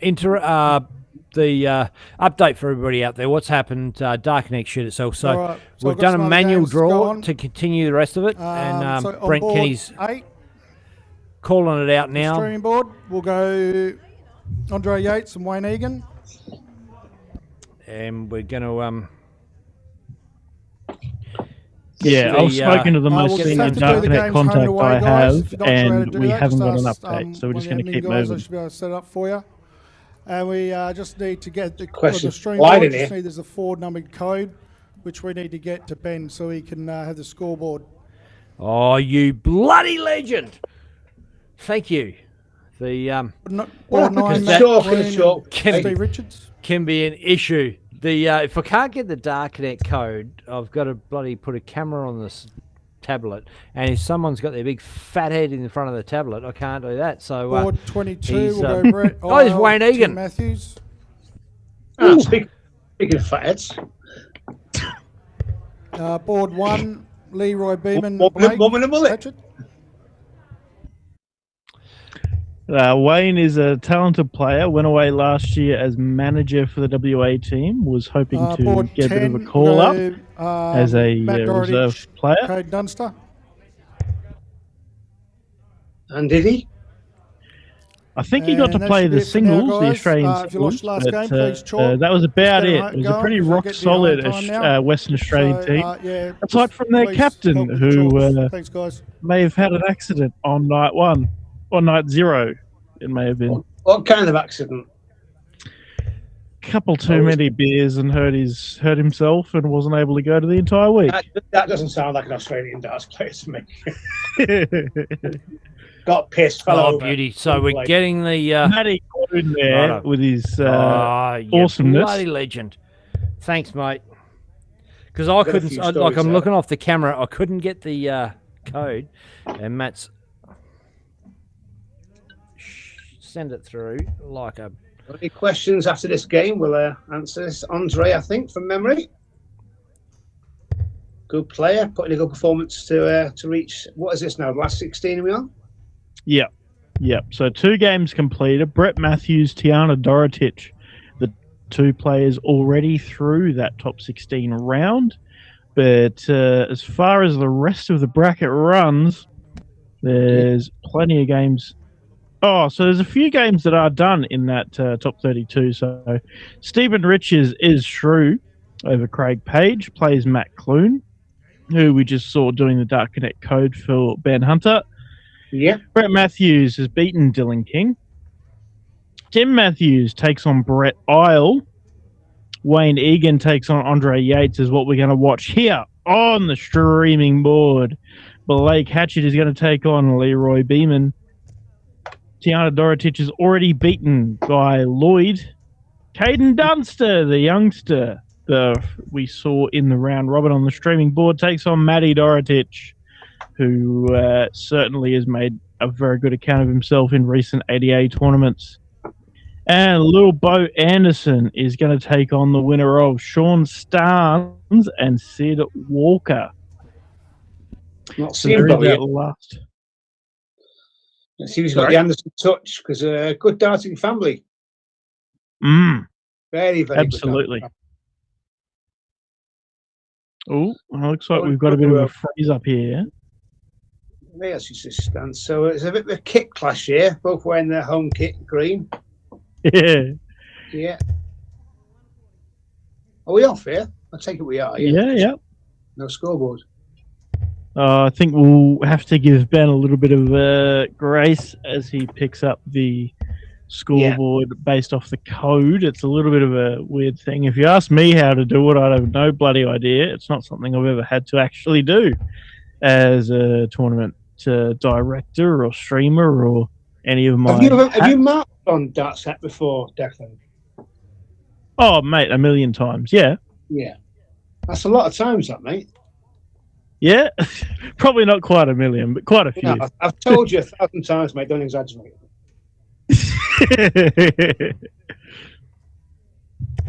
To be fair, the rate I'm losing at the moment, yeah, million's not out of the question. Just getting a few texts from a couple of the people over in WDF Masters right now who read my articles. Lorraine Hyde there, who just got engaged to Sean Fisher, who's in, I think, the semi-finals. Awesome. Yeah. So, we're none the wiser who's winning this game. If I was any good at my job, I would have been keeping score, but alas. Yeah. Oh, here we go. Here we go. So, is that Andre on the left, is it? Yeah. I would say so. Andre on the left, yeah. Yeah, he hit a treble 20, didn't switch to the 17, so I'm guessing he's on 217, not 117. Back-to-back tons for Andre. Wayne Egan, 17 for tops. He's on. Oh, what a finish for a 15 dart leg. Wayne Egan kicks off, averaging a ton. Now, what was the highest finish earlier? He did was it 114, I think? He did 114, and the bull off was the winner. Well, that's the highest one today, isn't it? Highest peg today. Yes. Yeah, you're picking up the lingo, mate. Well done. Yeah. I'll be barbecuing stuff later, shrimps and things. Yeah. So you got my hat last week. I put my hat on. It's going to wear my Aussie hat. This is what I wore when I met Corey Cabby at the airport. That's what I wore. Oh, it's a straw hat with the corks hanging out. Yeah, I met Corey with that. So his first impression of me was some dickhead wearing an Aussie hat. That was his first impression. No, it felt like the closest thing to home I'll experience for the next little while. Yeah, and it's signed by Whitlock, who actually he comes to me in Cork at an island. He signed that hat for me. And he got pissed one night. He signed my guitar. I said, "The fuck are you doing?" He said, "Sign my guitar." I said, "What the fuck does a Simon Whitlock signature mean on a guitar?" He signed my guitar. I said, "Mate, if you're Eddie Van Halen, fine, but you're not. You're fucking the dart player. What signed my guitar for? I can't have that now. Dickhead dart player signed it." I said, "What are you doing it for?" He said, "Sorry, Matt. I thought his words were, I thought you'd like it signed." I said, "What give you an idea what my guitar signed by you?" No, give it away. So yeah, he started signing things. Said, "Right, that's it now, mate." I had a cup and a sauce, I think, signed. I said, "Give me a pen. Give me that marker now." Cough over there. Right, back to the dart. So that's Warren. So Andre's playing under the name Home. Home and Away. I just want to give an absolute massive shout out to our DSL crew. Dark Connect has shit itself. They have reconstructed this comp manually, done the whole table and the whole draw, continued it on. We're playing Home and Away. Game on, motherfuckers, as per usual. What a that's incredible. That's Corey's favourite TV programme, which I learned is not on Friday nights. It's only on Monday to Thursday. Home and Away. No, but the Thursday is the extra long special. Right, he didn't tell me that. Depends on the time of year. Sometimes it's an hour and a half. The Thursday night special. Is Alf still in it? Sorry? Alf, is he still in it? Still pops in. I don't watch it full time, mate. I'm not 100% sure, but I went to the beach shot. I was in Sydney for a week years ago, and I went to the beach shot in Sydney. So I went to the set. Yeah, I asked to be in it. He said, "Fuck off." So that was it. Nice and sharp. Fuck off, mate. I don't even know who you are. It's before Bannister I get anyway, so that's probably why. That's it. Yeah, if you read your articles on everything in the world of darts, they definitely will let you on set. Then you were shooing at you, really, you know. You respect darts around the entire globe and in every category. I was going to surf everything, but yeah, I've done that. Right, okay, Warren. It's first of two still, isn't it? Yeah, okay. So, hey, he's good, this kid, isn't he? Yeah. Oh, look, both of these players are. Andre Yates has only, I think he's 19. Only recently come out of the youth system, and on nights other than tonight has really made a formidable account of himself as a very solid player. Wayne Egan is an established contender, 32 here for a win and a place in the last 8. Doesn't find it. And he can't finish. As good as he is, he can't peg a 1-9. He knows he's back now, so he can set up nicely. He can take put a hole in it. All right, can Warren now pin this?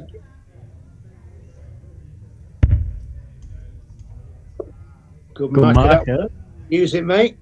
Yeah, no. Oh, no, unlucky. Oh. So he's decided to split it in the end. Split it, 7-9 for double 8. Double 16, I'll just be a smart ass and go double 8 in a minute. Right. We've had a question for you, Mr. Woodage, but we'll wait until we see the attempt at 25 from Mr. Wayne Egan. 9 double 8s, Wayne. Coming Warren there. Sorry, Wayne.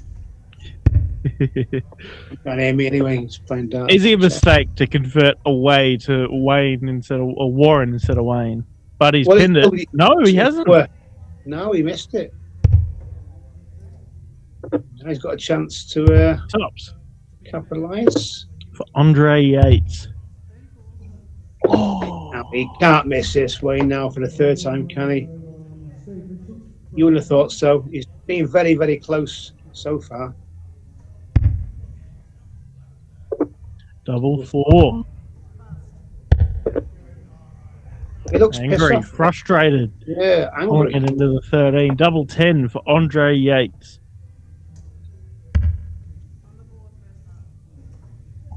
Pins it, and we're going to our last leg decider, ladies and gentlemen. Yeah, he won't be happy there, Wayne, because he had that in the bank and he couldn't finish. Now he's got going first here. He's got the advantage of throw. It looks like Andre, I think, doesn't it? I've lost track. No. I think it's it. Wayne's off screen, which in itself is quite a task because he's quite a big lad. I think it's a little bit of a mishap with the home and away system. But here we are. We have it fixed. Andre kicks off. Andre kicks off. There he is, yeah. Best of 1 leg is what He should have been. He should have been at Burger Van by now, shouldn't he? Wayne should have won that. Yep. Getting a snack I'm before he heads 3,000 into the miles next away. round. Fine. You're in the room. I'm 3,000 miles away. Right. The luxury of being 7,000 miles away. Yeah, he's got to fly 20 hours to kill me. So I made a joke I thought was very funny one night. Wayne Egan and Vinay Cooper were playing. It's hilarious to me. Vinay did not think it was that funny. And face to face, dealing with the consequences, I had to eat a fair bit of humble pie, more humble pie than most blokes could eat. And Wayne's what he's pretty sure. Yeah, well, I might get an angry text. Then I can live with that. It's got right. Yeah. I've actually had nobody really complain to me about anything.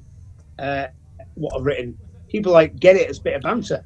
I had a 6-year-old kid get on. Yeah, I think honestly, I think we're the same. I think people just know that it's humour, and if they get it and they watch it, Wayne watches it all the time. He had no problem. Vinay had never seen it before. Somebody's going, "Look what this cunt said," and he's like, seen it straight up, and he's like, "What? That's terrible." But after he's realised it and got it all in context, it wasn't such a big drama. But but you guys are Aussie, you like the Brits, with kings of banter on this planet, and the Kiwis and the Aussies are just very much the same culture as the British. Like the banter. I had a great laugh in Australia when I went over there. Just brilliant set of guys, and the ones over here, good lads.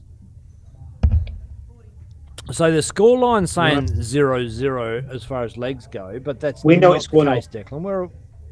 It's 1-0. We know it's 1 each. This is the decider. So they've maybe there's something buggered up when they just set the home and away up. Yeah, I think they must have set it as best of one, and for some reason it's letting them go 1-1. But anyway, Oh, they're here now. 110. absolutely. Andre pins the treble 19. 13 or 17. 13. I think he's at a treble. I think he's at a Is that treble. treble 13? Double 7 for the match. Yeah, don't be doing that, right? Now, would we split this, or given the fact that? No, I think he has respect for the fact that Wayne Egan is a seasoned competitor and can take out 150 in a situation like this. Go on the 19s, hasn't found it. Now, I don't agree with that.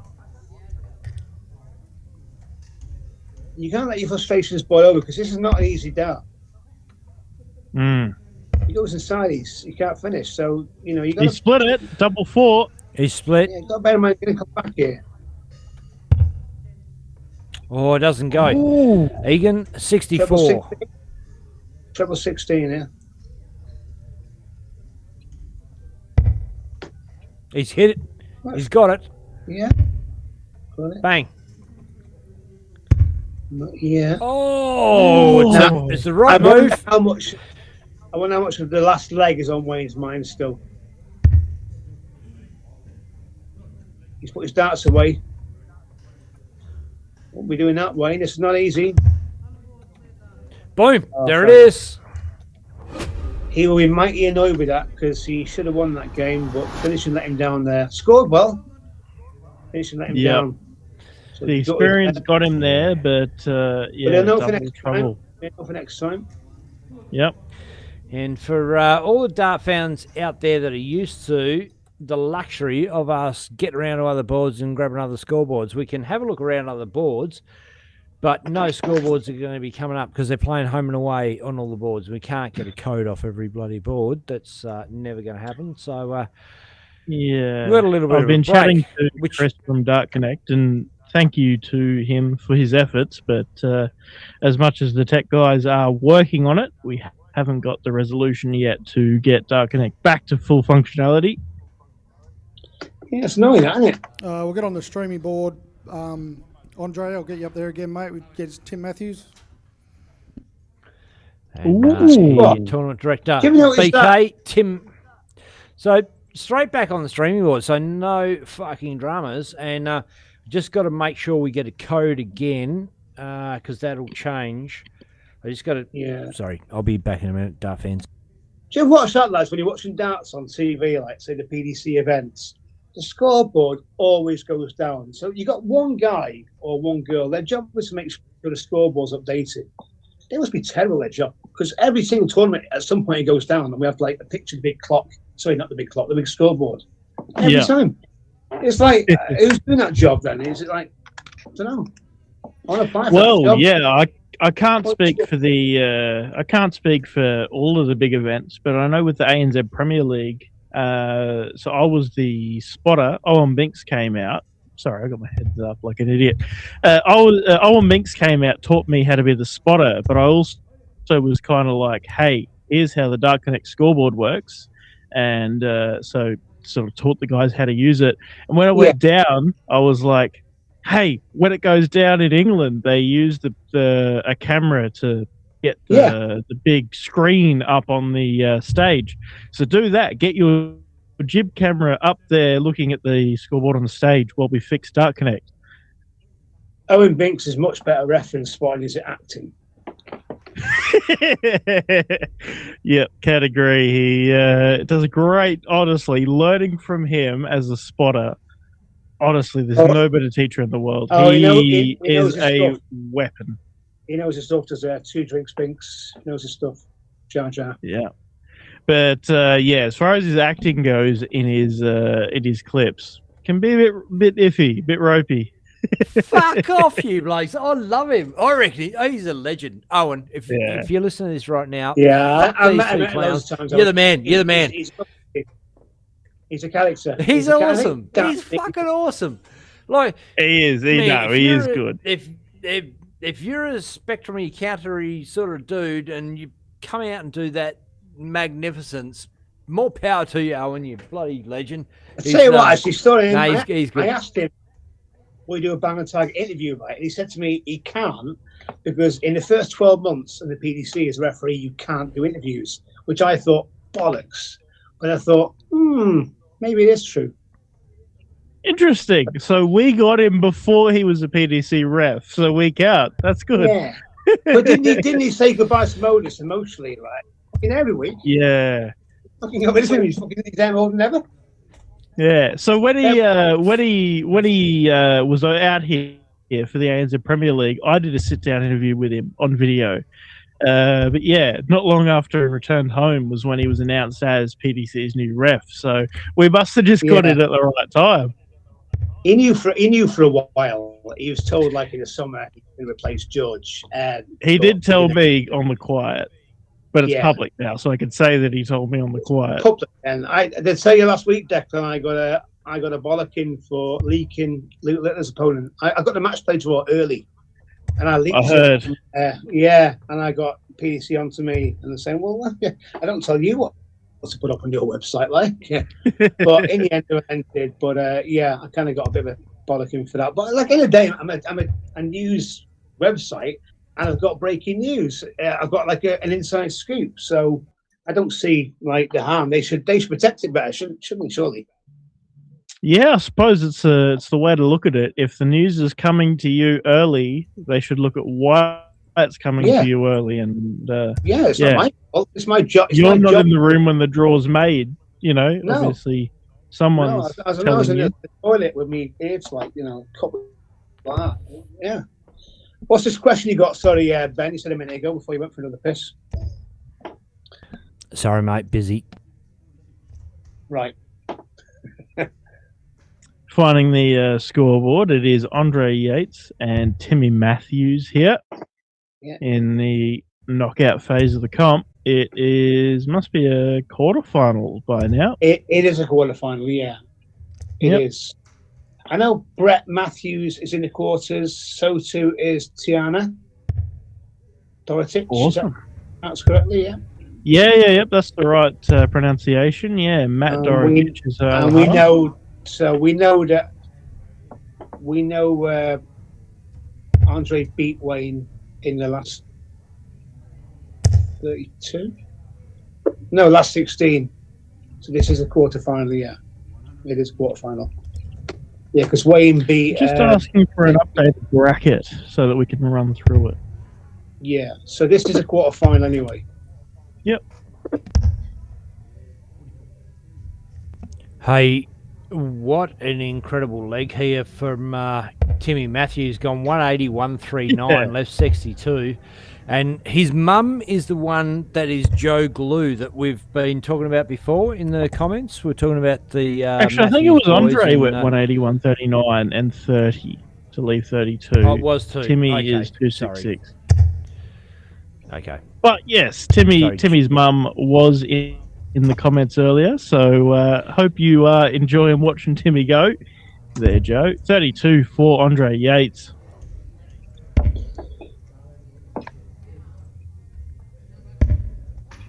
Yeah, good leg. Ooh. He doesn't want to do it. Wayne doesn't faff around there, doesn't he? He wants to try and get this leg one ASAP.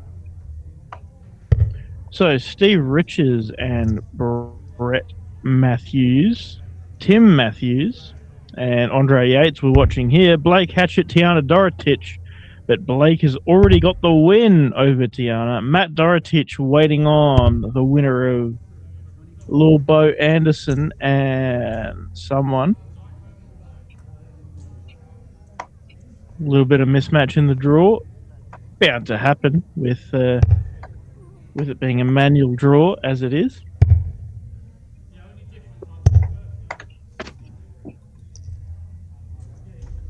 He needs to Double find four out now because for Andre. Yeah, he's bang. There it is. So he's chased that one He's been all around the good in board. doubles. Finally found it. No, I mean that leg should have been his all the way back 4 shots ago. Finally got it and has it done.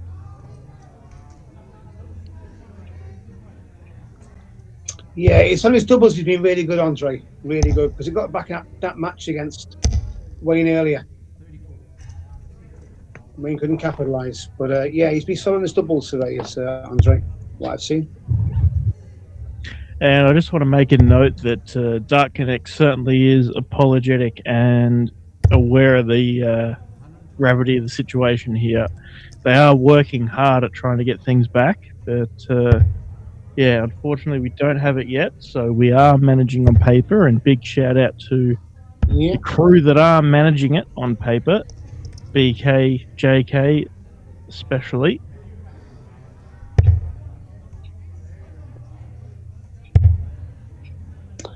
That's the olden days, eh? Before Darts Connect was invented. What we had done before.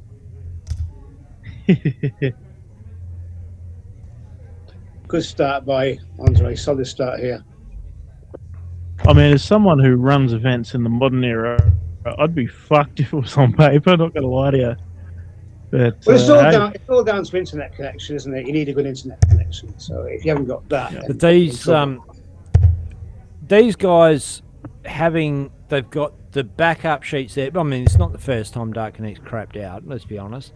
And no, they've got the backup sheets there, jump straight on it, because we've been held up before and you just think, oh, it's going to happen. So instead of that, they thought, well, BK's just jumped ahead of the curve, gone, bang, we'll fucking smash out the draw on paper. We've got it there ready. If this doesn't come back, bang, should we go? I said, let's go. Pull it. And as it turned out, we'd still be waiting. So, yeah. Great call, great effort from the DSL crew. Those guys are bloody legends. Yeah, of course, that's what we did in the olden days. Broken chalkboard. Yeah, in the olden days, running a comp this size, there'd be 5 or 10 ladies sitting there around a table, like, collating stats and making it all work. It's a show, right? And then the power of Dark Connect. When Dark Connect, come on. See, the old ladies don't go down, did he? No, that wasn't a euphemism. Stop it. You don't know how close to the truth you are. Yeah, the old ladies divert to Ben's house now, haven't you heard? I was just going to lead straight into the Betty Hislop Youth Singles tomorrow. And good cue, good anchor. 76 here for Andre Yates and a place in the semi-final. 16 up for tops. Tops for the match. Ooh. 106 here. Sure, Timmy Matthews to save his skin. Just make sure you're not fattening on fives there, double fives, Andre, in a minute. Just make sure you plug it. This is a good check out and get it. Double 18. He's on. 18 to go. Oh, he's gone next door. He's double 8. Oh. Great effort. Punched his hand. I don't blame him. Probably want to punch himself right in the dick then. He's so frustrated with how close he was to nailing that massive big finish. He'd be terrible at poker, wouldn't he? Oh, there are 10s. Honestly. Keep your emotion in check. Oh, and he's put it in the hole. There we go. He just took a Aspen Hater there as well, so he obviously knackered himself up there doing that. Paul, you raised an interesting point about the whole terrible poker player keeping your cards close to the chest. I feel like that is a concept lost on 99% of Australian darts players. It's something that you see people trying to sort of keep their emotions in check in the big stage of the PDC, but here down under, I don't think people really give a shit. No. You know, maybe in your top 8 of the ADA tour, people sort of keep the emotions in check. The rest wear their heart on their sleeve. You know what I mean? It's one thing to be able to read the emotions of your opponent. It's another to be able to capitalize on it. But what it does, it makes you lose focus. If you all react like that, you lose focus, and you need to maintain that because there's a chance you might have missed that. You know, Andre double 10, and he could have come back there. So you've got to maintain your focus on what you've got to do in case your opponent misses. Plus, there's that many different characters in darts that they all react different ways. Some react like Price and MVG, and some react like Pataski and Bieletsky with nothing. So it's just all down to who the people are and the kind of person they are. You know, like Cammy Menzies for a long time was quite lively on the hockey, and he's calmed down. But that's it. It's just, and you can tell the personalities because that's who they are as people. When you know who they are as people, and I do, you can tell what they're like on the hockey as well. You know, there are some quiet lads that will just, you know, get on with it and do it, and there are some that give it loads. That's just who they are as people, and it's what defines them, I suppose. But maintain the focus, and if you're doing all that and that, you know, you've lost focus. And the game's all about focusing all the time. You might come back to the board, you might not, but you've got to be prepared in case you do. And don't put your darts in your fucking pocket, you know. I don't like that. I don't get that. You've got to hit it. Like, fair enough. I'm not into that. Just not for me. No. Fair enough. I can attest to putting the darts on the table and having a drink of water. I take that as a full reset. Whether I've missed, whether I've hit, whatever, I put the darts down, I have a drink of water, and I reset. Typically, it happens when the opponent's going for a double, and whether I lose or win the game from there, it's whatever. Yeah. But, obviously throwing your darts across the table or putting them in your pocket is a different thing. But for me, just setting them on top of my case or on top of the table, having a drink of water and resetting kind of helps me sort of channel the emotions that way. That tells me Wayne's saying, right, I've lost that. Because he's putting his darts in his pocket, and that's telling me he's thinking, right, I've lost this. And that's a defeatist attitude. So he's thinking, right, so he's thinking defeatist. And you can't think that. You've got to think positive all the time. You've got to think, right, okay, well, he's got to put this in.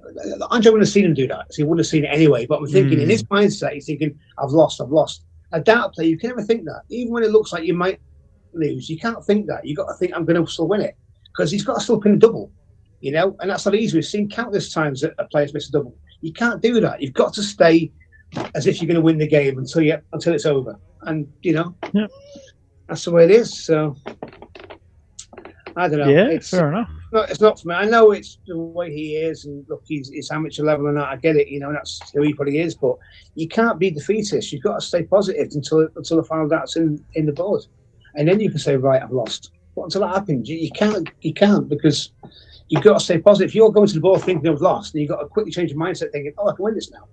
Just it seems like that. Small margins are sometimes. Yeah, fair enough. I mean, I suppose it all comes down to each player's individual sort of mental approach to the game, I guess. And yeah. Look, I can't talk. I go around kicking people. So BK just said, "Can you actually hear me?" Sorry, just got a message from BK. Can you hear me? We could before. I'm not sure why we can't now. Where's BK? 2 seconds. Do you all go by initials over there in Australia? It's all like initials, isn't it? Depends on the person. If there's not a more interesting nickname, then initials count. It doesn't. Yeah. I mean, DB there. Got BH there. I mean, that's it. Even Orange uses OJ, you know, it's like initials everything, isn't it? I love it. It's great. It's why I said the whole word with letters. Easy. Old DB on comms there, mate. Yeah. Well, obviously you call him Corey Cadbury, but when Cadby was on tour, I heard a few people refer to him as Fat Cads. Yeah, I didn't hear that. No, I just come up with it because I was chatting with him the other week on Facebook, on FaceTime, and he got a bit of timber on. And that's his job, actually. He's working with his brother doing timber. That's what he's doing right now, ironically. Yeah. And I just thought, Cadbury, I can make a funny picture out of this for your interview, mate. So Corey Cadbury, I did the picture, and before anyone else saw it, apart from me, I texted him it. He said, "Yeah, that's really funny, mate. Too funny." So I thought, right, I can use it. So I wouldn't do it without asking him first. But you know, when it comes to that, he loved it. He thought it was hilarious. So I sent it to him first. Yeah. He goes, "Yeah, you're too funny, mate." So I used it. But he's a good laugh. He loves a laugh. We had that. We took the piss, and he's a good kid. He's an Aussie kid, like he liked the banter and that, you know. But Corey's fine with it. I called him a gothic lesbian when he first arrived on the scene because that's what he looked like. Yeah, to be fair, I don't disagree with you for that summary. I don't know what he's thinking. I think, right, you know what I'm going to go for today, right? I'm going to go for a lesbian and I'm going to make it a gothic one, a twist, you know? What's he thinking with that? I cut his hair at Q school. He wanted me to cut his hair. He shaved his hair to do a mohawk, and he asked me to start cutting his hair. So it's just like trying to shave it for him like that. So he's quite a character. But so you know what I'll so say is, we've thank gone well. fuck We've there's gone- no stream board at Q School. No, we do it. Yeah, we just there's some things I couldn't tell you what happened there, but yeah, but we had a laugh, and anything kind of went really, just picture he took me in a shower naked and vice versa, which never got to Facebook, thankfully. But yeah, what we did was make Chris Bradley stuff look pretty much PG. There was stolen shoes too, right? Yeah, I stole them, not him. I nicked them. Well, I didn't nick him; they were outside the door, like just saying "pinch me," but he didn't have any shoes. I just walked past the chalet. I said, "We haven't got any shoes. We haven't got any shoes." I said, "Call you might have told me earlier, mate. Sunday night you're playing tomorrow." We walked past the chalet. We just saw a pair of black shoes there. It's like they were like $7 odd. So I said, "What size are you?" He tried them on. They fit, and we just ran off with them. Next day I tried for a Porsche and a fit blonde, but we never got that. But yeah, it's just the way things happen. It's meant to be. And then he got his tour card 2 days later. So just a funny story. I've got him I showed Ben upstairs still. Do you reckon we get much in an auction for them, Ben? What's that? What are we talking about? What are we getting at auction? I tell you what we got at auction. Fucking this. Check this shit out. This is signed silks from Zach Spain. He's a dart player and jockey. Fairly, bloody handy jockey, a first class winner. But he's got all his mates that are top class jockey to sign these silks, and it's a real collector's item. So they're up for auction at the moment. We've got a bit of $2.5 grand up for grabs, and A pair of boxer shorts. And they're not for sniffing, you filthy cunts. You may laugh, but the so they're like what jockeys wear. So that's what the shorts that jockeys wear. You know what I mean? The silks. Yeah. The trousers that jockeys wear riding.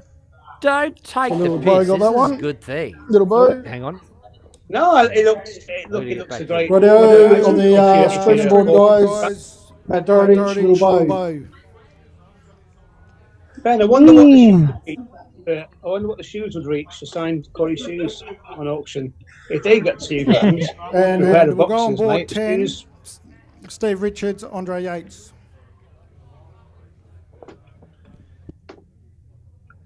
Pair of silks, sorry, I should say. Christ. Right. Boxers. All right. Obviously, there's a few hold-ups getting things sorted with doing it all manually, hand by hand, and that was our tournament director, Brent Kenny, get things under control there. But yeah, going back to those silks, fucking all these top jockeys, and this is the where on the street is Racing WA has a actual big auction coming up, I think in October, something like that. Shit like that goes for $30,000, $40,000. Like someone can pick these up for $3, $4, $5 grand or whatever, and put them in a frame. There's absolutely no problem getting them certified and authenticated and all that sort of stuff. Zach Spain has donated them, and instantly add $10,000, $20,000, $30,000 to the value of that that little memento. So and we're raising money for our kids for the youth, the DSL youth fundraiser program out of Silver Sands Tavern, and sponsors all got behind it. It's a bloody good thing, and this is what enabled our kids to get across to the competition that we had, the First Nations in Queensland. It's a massive trip, like from you. It's hard to comprehend from where you are in England, but so from Western Australia to fly to that, to get those kids to that event in Queensland is literally harder than for you guys to get to USA. It's more it's logistics involved. 7 hours. 7 hours across the country, is it? It's a 5-hour flight, but plus. You know, getting to the airport, getting out of the airport, getting to here. You know, and you can From do the it as a one airport to direct flight. Westmorton Dart Club is an hour and a half at the best of times. Yeah. So you're trying to raise funds, and these if you're a racing fan, and there's a lot of racing fans obviously in Australia because it's big over there. It's a great prize to win. Well, it's not to win, sorry, to bid for, yeah, and that should raise quite a few quid. I'm just wondering if the Corey shoes would raise quite a lot of money and help somebody. Oh, someone's just going to go, nah, fuck that. We'll just steal those ones. Fuck it. That was like my thing. If somebody Hey, there stop. without a pair. Well, I wonder why some Hey, guys stole 'em. walk around in socks. You know, some German fella walk around in socks. Going, where is my shoes? I had them outside my locker, my celly. So, where are you from? Are you German? I'm really hoping this game just comes up on the same code. But if not... So this is also we're a gonna walk quarter out. final, is it? I take it. Yes, this is the last of the quarterfinals. And that Steve either- Riches and Andre Yates are playing off stream. Blake Hatchett awaits the winner of this. in the semi-final. Yeah. So he's semi-final right now. This kid looks quite young as well, actually. Yeah, so the one in the green shirt is Matt Dorotich. The one in the other shirt, that's the little Bo Anderson, Kyle's that's nephew. Bo. That's Bobo. Yeah. Oh, right. I mean, obviously, I've never met the guy. I never met the kid because he's in Australia. But yeah, I know of him, obviously, because of Kyle. And Yep. There we go. It's kicked Yeah. off.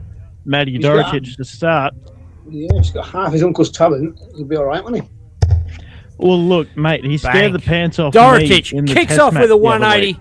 week. We are into it. It is game on, motherfuckers. This bloke's good. You can tell. Hmm. He's got a lovely action as well. Lovely action. Yeah, good action there. Like it a lot. I might have to get a bit more camera action going, guys. He's almost like a Wish version of Hatcher, isn't he?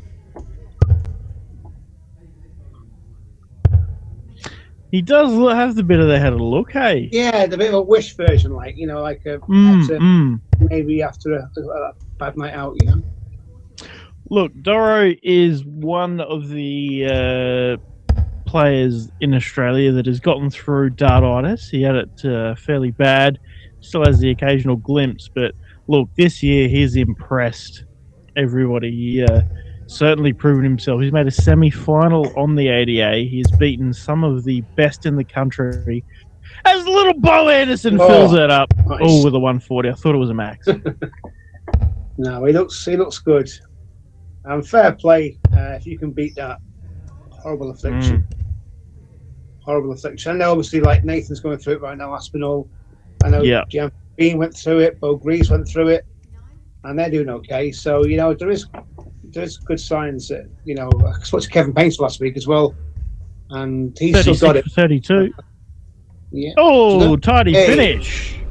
Good finish there. Good finish. Good leg. Good leg. Kick off with a 180 helps on throw. Oh, Tom. Little ruthless fights there.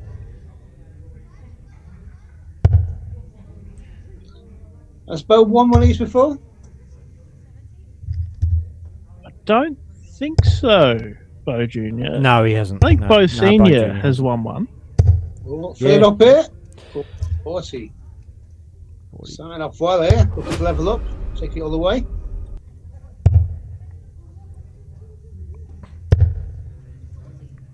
So Great reply. Great like this. Great like.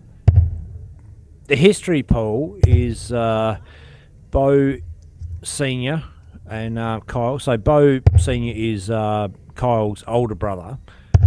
Both went over to the UK together, played in the World Championships.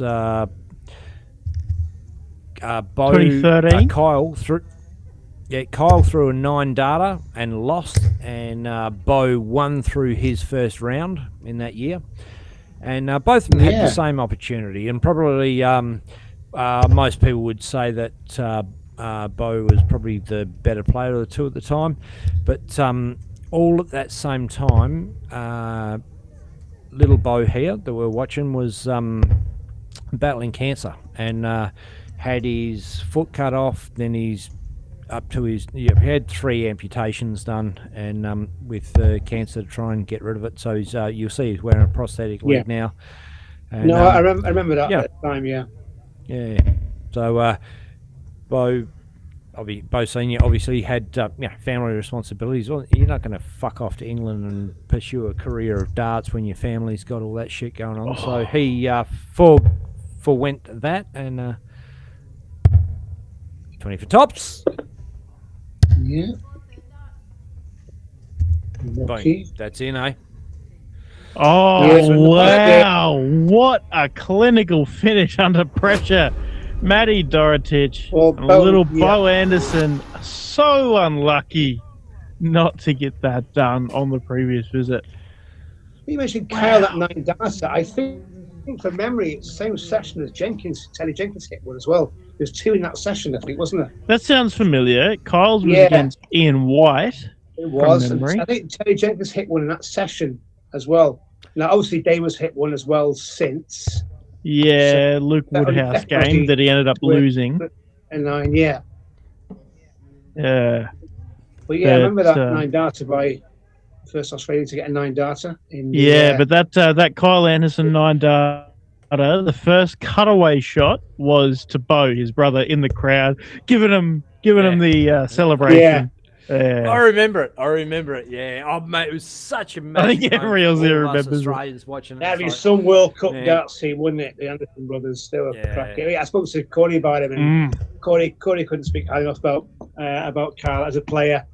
I don't know much about Bo, but as a player and as a guy, he couldn't speak highly. And when I speak to dart players, no, everyone just loves Bo. Kyle just loves him. And it's so.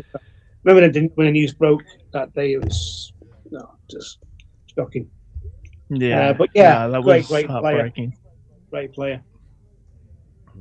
Yeah, and look, Bo, Bo Senior's been in and out of darts around the scene, sort of thing. Like obviously, you got a bunch of kids, you got to provide for your family, and here, there, did the right thing. Started coming back to Friday night darts and having a crack here, and his doubles partner, so what's he now? Patel, has had to go as well. Sorry, what age is he now then? Bo Senior, maybe about what, late 30s, early 40s. Late 30s, early 40s, because he was part of a WDF World Cup winning mixed pair in the late 90s.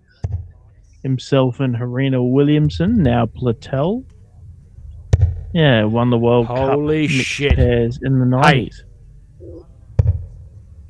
If this is the final, wow, cracking game. This is a semi, is it?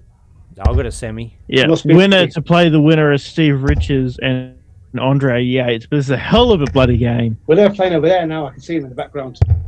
Yeah. So they're both playing simultaneously. Yeah.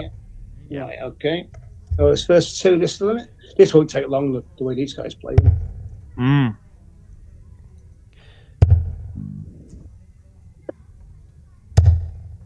And this is there's a fair bit of sock dobness going on here.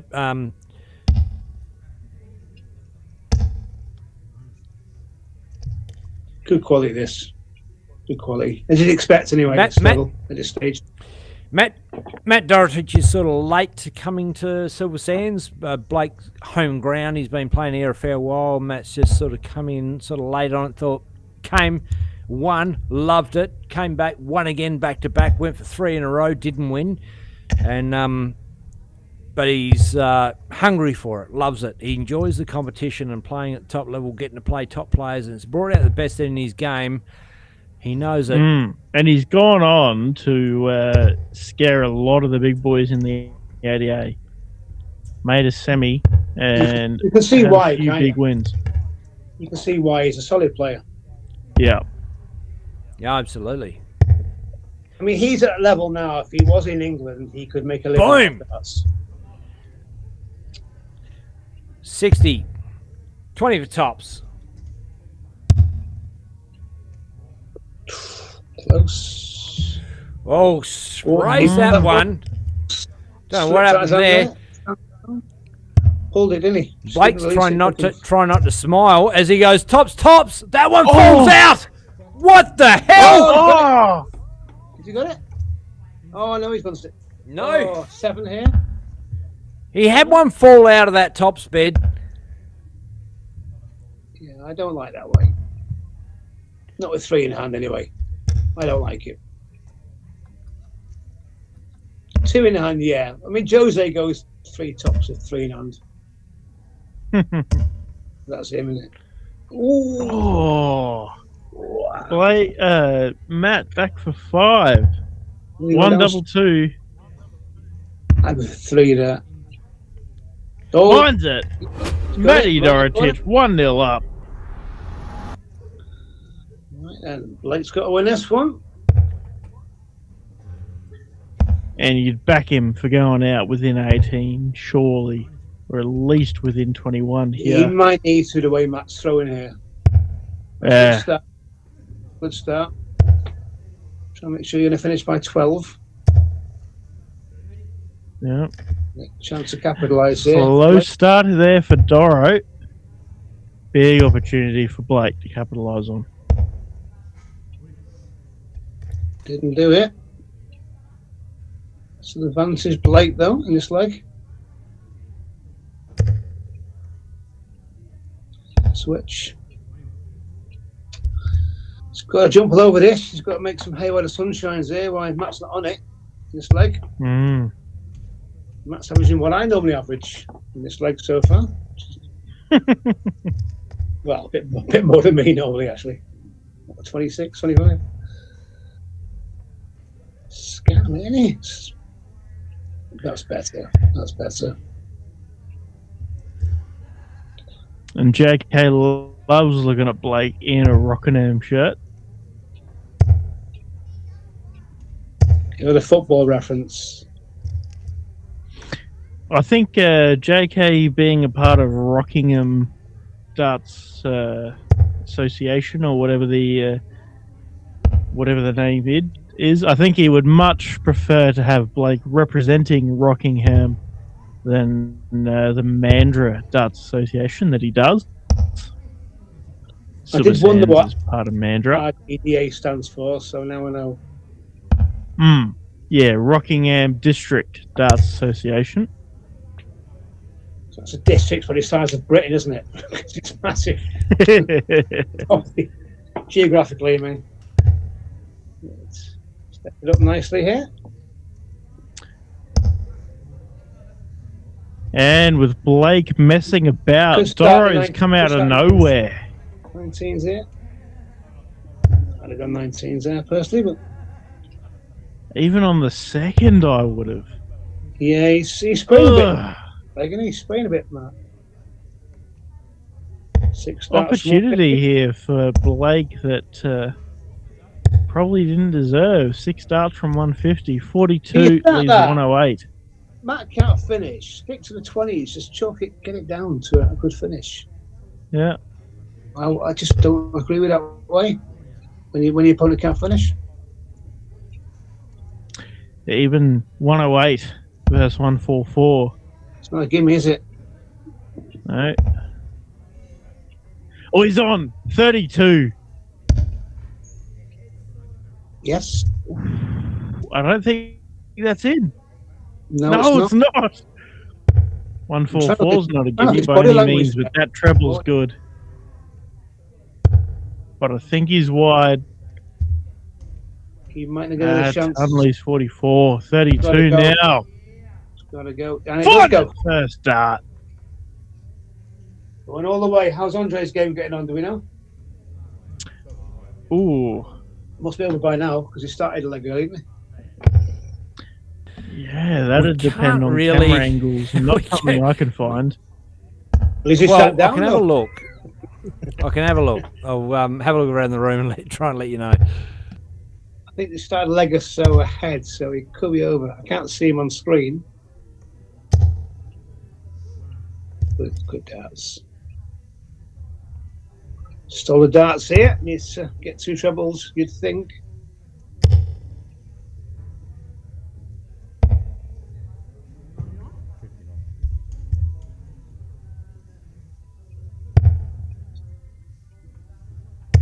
Looking good, this. Yes. Oh, buckets. Fills it up. Oh, it's filled it up. Got to go 2 trebles again to. Yes, good reply. Unlucky. Oh, Unlucky. no. Oh, that bounced out there with that angle. Shouldn't have. Yeah. Not much he could do. He made the right switch. Yeah. And a brilliant switch around the board. Buckets leaves 88. They'll do well against this, will Matt. It's a great leg by Blake. Great leg. And like That looked like he threw it away. underarm was that? I don't think it was underarm, but certainly not. That looks a 48. forceful 48 shot. for tops. Yeah. Oh, You got to can't give in. It looks like Blake's going to win, but he's got to hit the double tops first, and he hasn't done that yet. So you got to stick in 140 or a 180 here, you're still a chance. there. Yeah. 60, Just keep plugging away. The closer you get, and he's under pressure. Then yeah. he's got to pin it. Don't forget. That's close. Oh, Right now he's on double 10. If he goes inside there, he's in trouble. So just try and take a chunk out of it. Bullseye's not a bad shot here. John Kiley picking Blake to win the Pacific Masters. Tell you what, if he misses doubles like this, that's my prime time. Yeah, that's it. But he's pinned the double 10 there. Say, you go inside, you're faffing on 5s there. You never know. Never know. Get into it, Blake. Matty just throwing at it. He versus left the Steve big Richards. fish. Best of 3. Get it on. So Straight into the final. And No I'll be fucking back around. before we start. No worries. There's So we know not going to be Steve- too much. was Steve that Richards, the 2-1? guy Do we that's know? on screen now. Steve Richards on screen now is going to be playing Blake Hatchett. There's not going to be much of a break between games. We're going to get it straight on. And Is it? Good 20, 30 seconds at least. Now, is it best of 3 are we doing, or are we doing best of 5 in this one? I think it's a best of 3. Nah, didn't it'd be best of 3 because we're running late. We've got to get it done. So we? No, it's only 5 to 4. yeah. It's early, Yeah. early finish, you guys over there.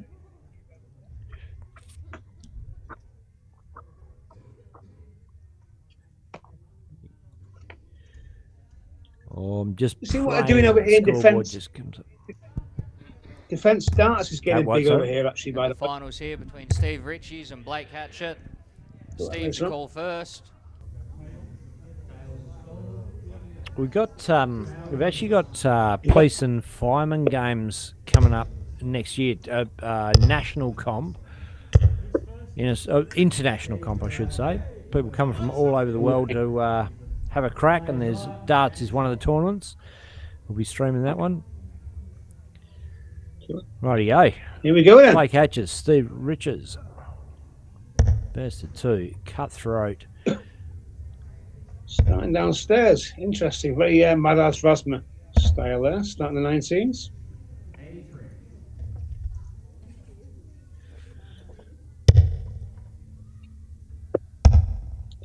I'm going to go out on a limb here and say it's going to go all 3 legs. It's going to be close.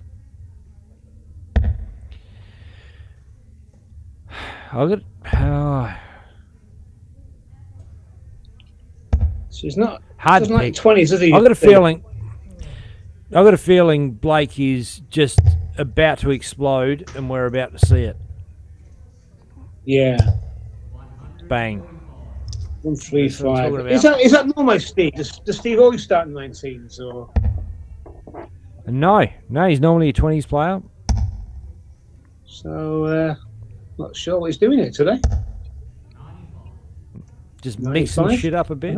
He's He is not a time to do it in the final.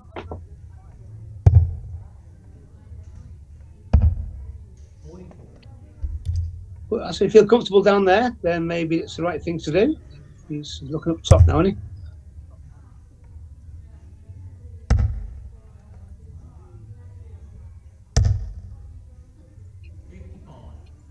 So 45, 55. Right, so we set it up now. buckets. Yeah, he's doing great, isn't he? Tom, nice darts. Will he go treble 16? Treble 16 again, or will he go 20? Probably treble 16. I reckon he's going to go 16s on 88. Blake tends to do that, but you know these young guys just go all different ways all the time, so you can never tell. He's looking up the top. Yeah, I was going to say actually, go 16, big 16. You can't finish the ball then, can you? So. Boom! Oh, what a bullseye finish for Blake Hatchett. It was only his right. It's only his right arm outstretched to Toby. Great leg. 15 darts. Averaging a ton. Maybe I won't go all the way then. Maybe I'm wrong.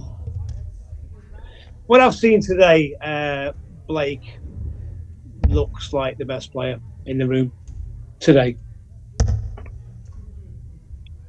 And most weeks that is the correct answer. Yeah, I mean Andre impressed me a lot. Caden, I thought was really good. This guy is different gravy.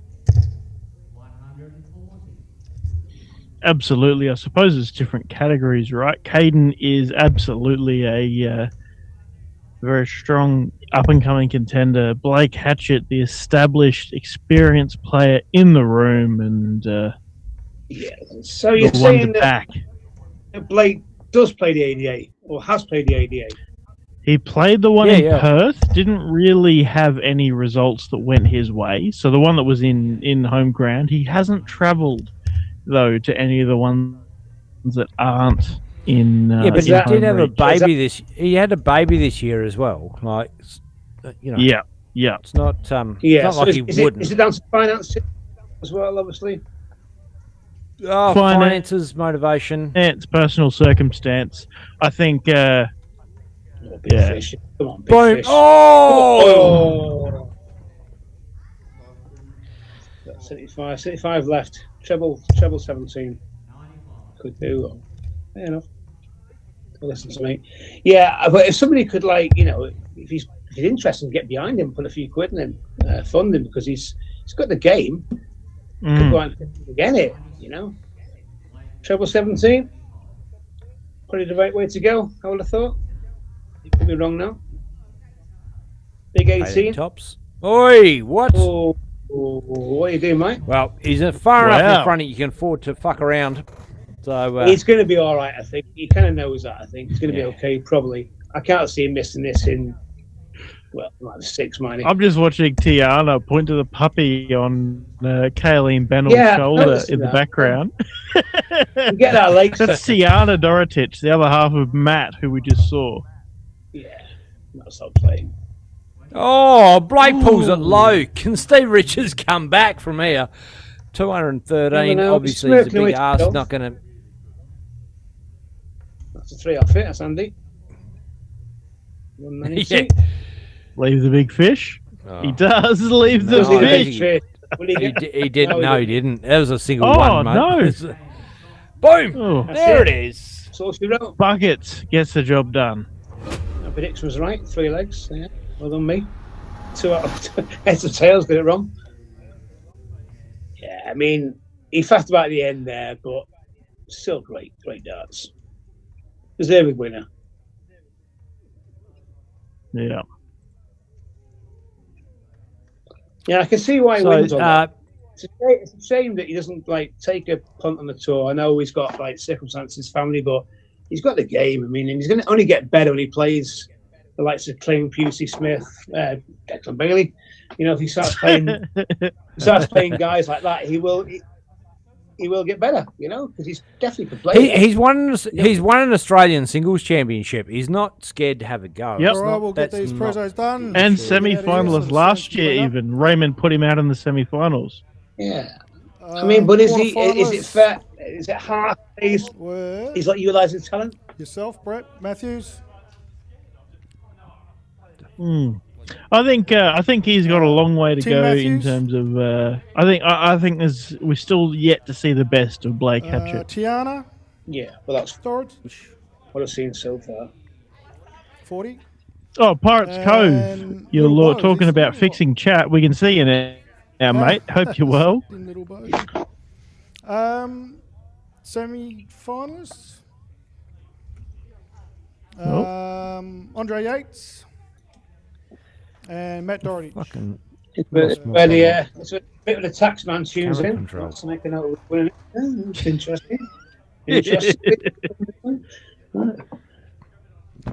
Is it taxable? Shouldn't be. Shouldn't. I don't think so. Within Australian taxation law and the value of what we're doing, the nature of what we're doing, no, so not runner-up. taxable.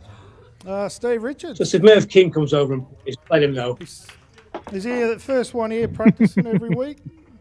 Practice pays off, eh? Taxable. All right, Merv. What up, mate? Mr. Richards got his coat on already. $20 for Steve. Nah, 150. Is he a pommy? I think Steve Richards Yeah, is he is, Pommy, yeah. yeah. He's one of mine from down south. Pommy South African. Yeah. Right, that's a Of, weird mix, isn't it? Yeah. And winner again, I think it's about 28, 29 now. Yeah. It is not. Shut up.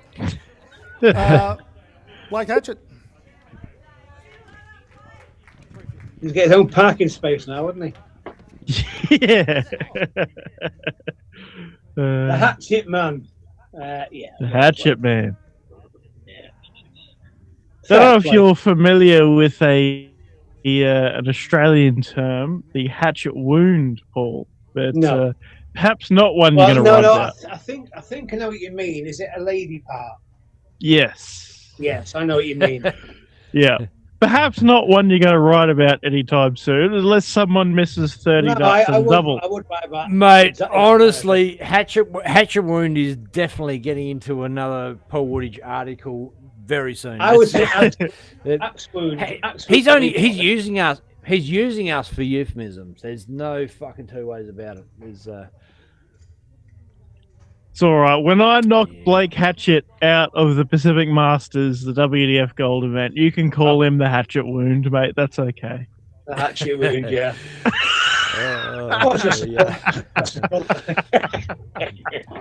What happens if it's you? If it's you v Blake in the final and he beats you, then you will be the Hatchet Wound. That's kind of going to be Absolutely. I will succumb to being the Hatchet Wound. Fuck, it's fair game. I mean, no, he looked good there, Blake. Win. The Hatchet Wound's been succumbed. Oh God! Just the. You're killing me. You're killing me. Yeah, but I can't use it now. You've used it because I try to be original. You see, I don't like do what other people have done. So it's called plagiarism. If I said, "Oh well, Declan Bailey said this," and I write it, it's like, "Well, that young stuff, Paul," you know. So I like to use my own stuff. So plagiarism is when you. But if I'm the player that gets to the final and then I come up with my own brilliant quip, you're allowed to use it. Yeah, but I'm I can't cool with credit that. my work. I've got to credit you, otherwise it's plagiarism. So I've got to say, like, I can't use that saying and then not reference you came up with it. You know, Fair, yeah. That's what it is. So I'll have to use that. I don't like using that because it's somebody else come up with it, and I want to be the one that comes up with it. You know. Fair. Do we have any questions? In the end, or We just steal other people's shit and wait till we get busted for it, and then go down and start all over again. That's what Darth will do with me, basically. Well, been a bloody great night of darts, and just see what's going on there in the venue. I think they're all clearing out by the look. I've actually lost control of the cameras. So. We could do some live commentary on people putting coats on and taking dogs out, couldn't we? We generally. I don't think anybody walks the dogs into the Silver Sands Tavern. Like Steve's going in right now. He's zipping it up. Yeah, he's zipping it up to the top now. And he's walking towards the door. And that's it. He's off. This normally. Yeah, a few lingers This is there. my fun bit.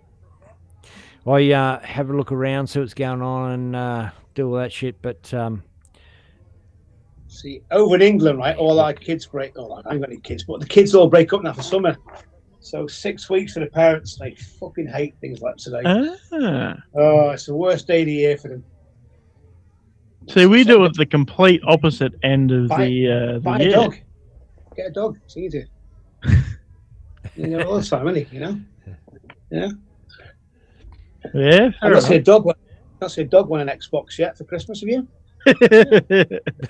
Cheaper, mate. Cheaper. No, that's a fair point. Hello, my brother Glenn, if listening. Father of my niece and nephew. Yeah, they broke up. So, any questions? Then, did we get any questions in the end? Then, Ben, you want me to have a little? Oh well, look, we'll. I'll flick over and have a look at the comments. You got any questions for Paul? He's got the lowdown on any dart player you want to know, any gossip on. He's got all that sort of stuff there. And that's on me. Yeah, and at the same time, Paul, have you got any other questions that are unanswered as far as Australian darts goes? Plenty. Oh, good question, Declan. Go on. We'll go for gold, mate. We'll do it. Well, look, I do my research because obviously I'm trying to cover there's the Asian tour, the ADA, the CDC, what's going on with Africa. But Devon texts me a lot of bits and bobs, so I don't miss a thing in Africa because Devon always texts me saying, "Write this, write this, write this." Fuck off, I'm busy here, mate. But no, but I do understand obviously because I've been doing it for a long time. I understand how different formats work. So I know that on the fourth event, it's a set format. You just don't screw it with just do best of three and piss off early. But I know a lot of the players. So when you're writing, it's good to know when you're writing about a player, you're not referring to him as such and such. You just using he's the Queenslander, the guru, the former whatever, or the 6 times winner this year. So I have the knowledge, and that takes a lot of research and time to know these players. So yeah, I have a big knowledge of not just the PDC guys, but I have a big knowledge of a lot of the top American guys, the Aussie guys, the key Asian names as well. And then obviously I have a lot of knowledge on the Challenge Tour, ADC, sorry, beg your pardon, WDF, the youth, the ladies. So you've got to have a lot of knowledge across the board. You're going to write, because otherwise, you've got to know what you're talking about, basically. There's a lot of fucker people, and it definitely comes across that you know what you're talking about as far as when you're writing those articles. I would say in the darts media, I would have the most broad knowledge of all the factions and companies and areas like women's. A lot of guys would know all the PDC stuff back to front and a bit of WWF, but I could talk about any organisation and hold a conversation, not with Steve Brown's a JDC chairman, he's the expert, but I could hold a conversation with Steve to a degree about the JDC. I know enough to hold a conversation. Same with WDF and ADA. I could chat with you about ADA, you'd know more. But absolutely. I don't think there's a better expert in the world about Australian darts than perhaps myself or some others. But I could as far as a general expert of every single organisation in the world, you know your stuff. Yeah, because I know a lot of the players personally as well, because I worked in the game, in the players' lounge and also in the press room. So I've got the balance there of working in both. So you know the players as well. So when I'm writing, I know how far I can go with certain players. Obviously, when I'm writing about the youth, I don't really go too heavy, especially the girls. And then when I'm writing about the lads, I know I can have a bit of banter with him or him or him.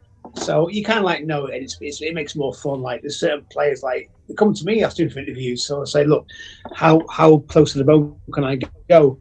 Because what I do as well, when I write an exclusive interview with Corey or anybody else, I send it to them first and they get to look at it. So they see it first and they read it and go, right, that's fine, Paul. or take that bit out, or just change that bit. So before it gets published, they give the green light, and that's the way it works. So even if it is close to the bone or a bit too, I've gone over the edge a little bit, they just say, look, that's fine, but just tweak that, or we don't want to say that, that's a bit too controversial. So they get the last say anyway, which I make sure happens. So that gets me out of jail if it is a bit too. A few times it's happened. Paul, you know, Paul, you did ask for questions, and this is not public comment. This is one that got messaged through to me, and I don't know. You're probably going to guess who it's from. It's supposed that they've said, "Can you keep this anonymous?" But says, "Did Mac Elkin sack you, and why?" No, Mac Elkin didn't sack me. It was October 24, and it was at the World Grand Prix. It was when Dimmy got to the semi-final, and he lost to Dedeker, who won it in the end. And I was working with Mac 3.5 years at that point. And to be fair, I stopped loving it and enjoying it because of certain things, like my confidence was low, I was suffering depression. A couple of players treated me, I just felt like so low. Me self-esteem was down, I was just feeling bad. It just got to the point where we're in a house share in Leicester, me, Mac and Dimmy. And the first night was just me and Dimmy, because I think Mac went to a concert with Don Taylor and Birmingham, Peter Kay concert. And we got fine. Second night, I was just low, and we had an argument about something anyway. And I almost asked him to find me, and I just wanted to go home, just wanted to get out of there. And in the end, they said look, you don't need me or whatever. And I just so low. I was really, really, really bad, really ill. And I just felt every time I went away on tour, I was just so down. So in the end, I pushed Matt to find me, and he wouldn't do it. So in the end, he drove me to a train station in Leicester, and he wished me all the best. And I'm on my way back home, and that was it. So I wanted to find me, but he wouldn't. He's too nice a guy. So that was it. I resigned. Know him pretty well. I resigned. Yep. Yeah, absolutely right. He's a bloody great guy. He's been it's a real. Great. He's been it a got real. To the point that it wasn't working for me anymore, and that was all it was. We had 3 great years and great friend, but it just run its course. It wasn't working for me anymore, and I had one or two players, especially one of the youngsters, and one Jermaine just treated me like crap, and I just got to the point where I couldn't deal with it anymore. My esteem was on the floor. I had no confidence. I was just not myself, and it was a case of having to get out, or I knew I was going to go really, really down a big hole there. So I pushed him to find me. He wouldn't do it. And in the end, I quit. You mentioned Jermaine. What's the story there? We haven't seen a whole bunch of him on the tour. What's going on? What happened with you and him? Yeah, so me and Jermaine, we were fine. So he's one of Mac's lads. We worked together for a few years, and there's an incident I think where we had to rush off to the airport to get the players back to the airport, because I drove all the players around. We had a Max minibus, and I had Dimmy, I think Kevin Dukes, Jeffrey, D'Souza, and Max had gone off at that point to take Adam Gavlas to the airport, Birmingham airport, and I had to get down to, I think it was Luton or somewhere, maybe, or London even. And Max said, look, we're waiting for Jermaine. As soon as this game's finished, you've got to go, Paul. You've got to go, otherwise you're going to miss the flights. And I can't afford to pay for new flights. Well, I can't afford it. I don't want to get new flights. So Jermaine lost and said, look, what happens if we won't go? We said, well, take a suitcase out of the van and just leave him. So he lost his game. I went inside, I said, mate, I've got to go. Max said, we've got to go. He was, I don't give a fuck what Max said. I said, well, mate, I've got to go. So I'm getting some food. I said, well, can you not eat it gets up on at the airport? He goes, no, fuck off, I'm some food now. I went, fine, so cool. Took his suitcase out, went to the airport. He then rang Mac up and said, Mac, Paul's left. And Mac went, oh, well, he's in charge of transport. And speak to him, nothing to do with me. I was like, oh, cheers, mate. So we didn't kind of get on from that point. And then that was in, I can't think what it was. I'm not sure. It's a pro tour in Leicester. And then I, obviously, after I quit the job in October, I started working with Darts World in April. My first press room job with Darts World was a match play, which is this time last year. And I was in the press room. And I heard that Jermaine blocked my press accreditation, tried to block it for reasons because at the end we were kind of all right at the end.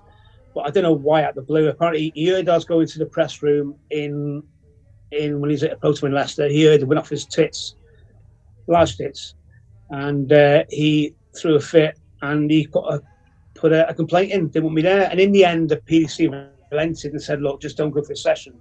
Just ignore. Just don't go for a session." I think he played Sunday and Wednesday by Littler. So I didn't go to a session, and then after the event, I was like fuming. This guy's deliberately gone out of his way to try and ruin my career, destroy my career. You know, he's not a nice guy. There's been other instances that he's, you know, not been nice. I think one match, he lost a match, and he marched back to the table where I was sat with the Hybrex brothers, and he said, "I hope you die of cancer," in Dutch, and I got told what he said. I didn't like that at all. What? And then, I hope you die of cancer. And I said to Mac, he said, "Oh, don't worry," he says that to everyone. I said, "Oh, fucking excuse for that." I wasn't impressed anyway. So I told him on the way home, on that day on the way home, I stopped outside on the way from Barnsley, I think it was. I said, "If you ever say that to me again in any fucking language, mate, I'll say right off." You know, because I've lost people with cancer close to me. And he knows that. So anyway, after the match play, I thought, right, I'm not having that. I'm trying to get back at him now as a writer, so I thought I'd try and dig some dirt about the guy. So I went a bit of digging, trying to get some dirt on him, and he got back to the powers that be at Darts World, and he fired me for bringing the business into this dispute. And then I went downhill again, down in a downward spiral from then to about March this year, when I was really low because they took everything away from me, and I kind of blame myself for that because. Yeah, Jermaine started it, but it's my own fault as an idiot. You know, I shouldn't have reacted. I should have took on the chin, thought, right, you know what, it's fine. But I didn't like the editor I was working for at Darts World. Couldn't stand him. He's just booked it all my work. He was so disorganised, just so unprofessional. I couldn't stand him. I didn't like him at all. And I didn't like it working for... I love working for Darts World and the owners, but I couldn't stand working for that Muppet. Couldn't stand it.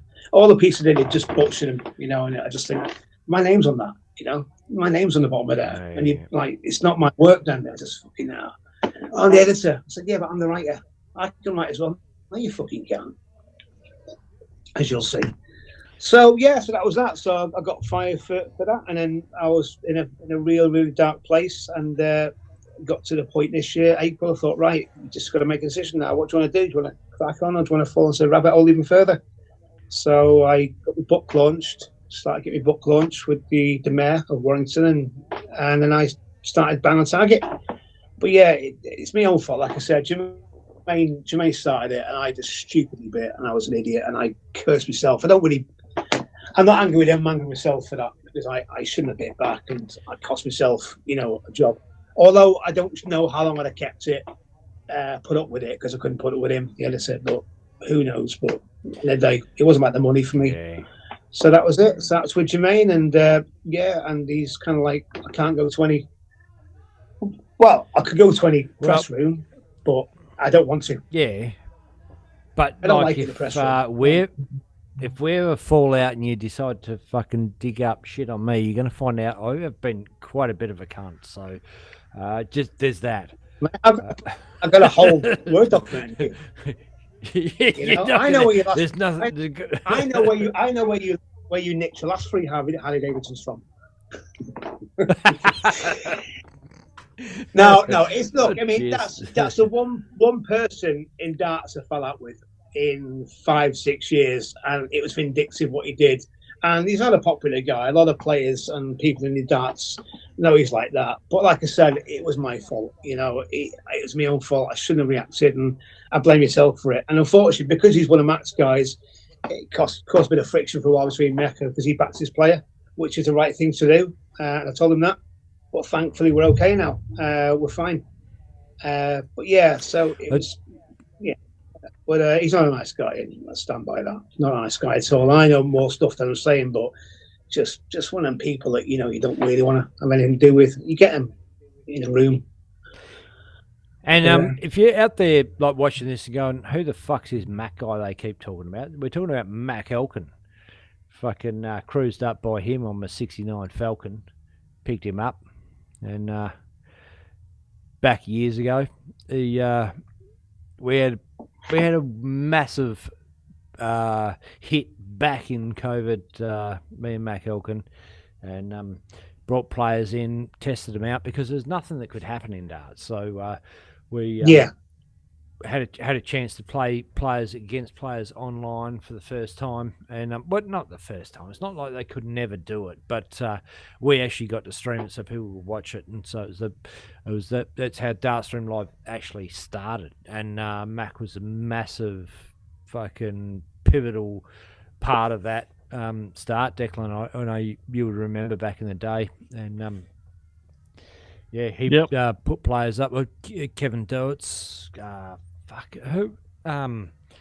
so many of those young. I remember I remember a video called walking around whatever it was, some kind of mall or shop with Dimitri Vandenberg.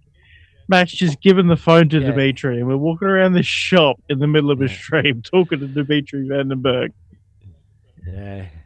Mm-hmm. We had Jose. Fucking. Yeah. Dimitri, yeah. So what it was, Dimitri was playing in Blackpool, not the match play, when he was 18 years old, and he was playing in, I think, some event in Blackpool. As Kim Heibrecht said to Mac, go and check this lad out, this young Belgian kid out. He's really, really good. I think he won that event and didn't drop a single leg. And then Mac signed him up when he was about 18, 19, and he's, 30, 31, 32 now, is he? Just 32? Yeah. Yep. But he's got a really, really good youth record, Mac. If you look at, he's got Corey, Ted, Dimitri on the youth. He's got some great. He's got Jack Drayton now, Kaya Basil, Jensen Walker, Jake. He had Jake Jones, fucking Dom Taylor, like all those guys. He's got Dom Taylor still. But so he tried those guys out through online before, like through COVID. He's like, fuck, this is a great opportunity. He sees the opportunity. Man, he's a forward thinker. That guy's a switched on motherfucker. And so he's like, well, this is a golden opportunity. Everybody else is like, fuck, there's no darts on, nothing we can do. He's like, no, what I can do, all these young up and coming guys, I can, for the first time ever, I can play these guys against the top players.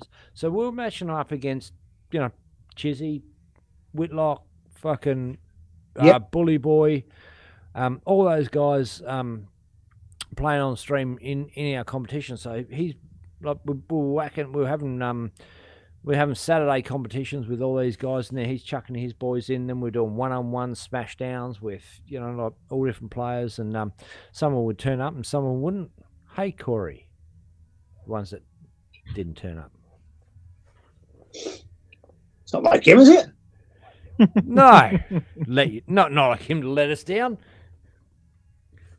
But Matt's always had a good eye for youth players. And like I said, his youth record is probably as good as anyone out there, really, with 3 world champions, and he's got some cracking young players now. And he gets recommended by some players gets recommended, some players scouts. But yeah, he's got a good young stable now.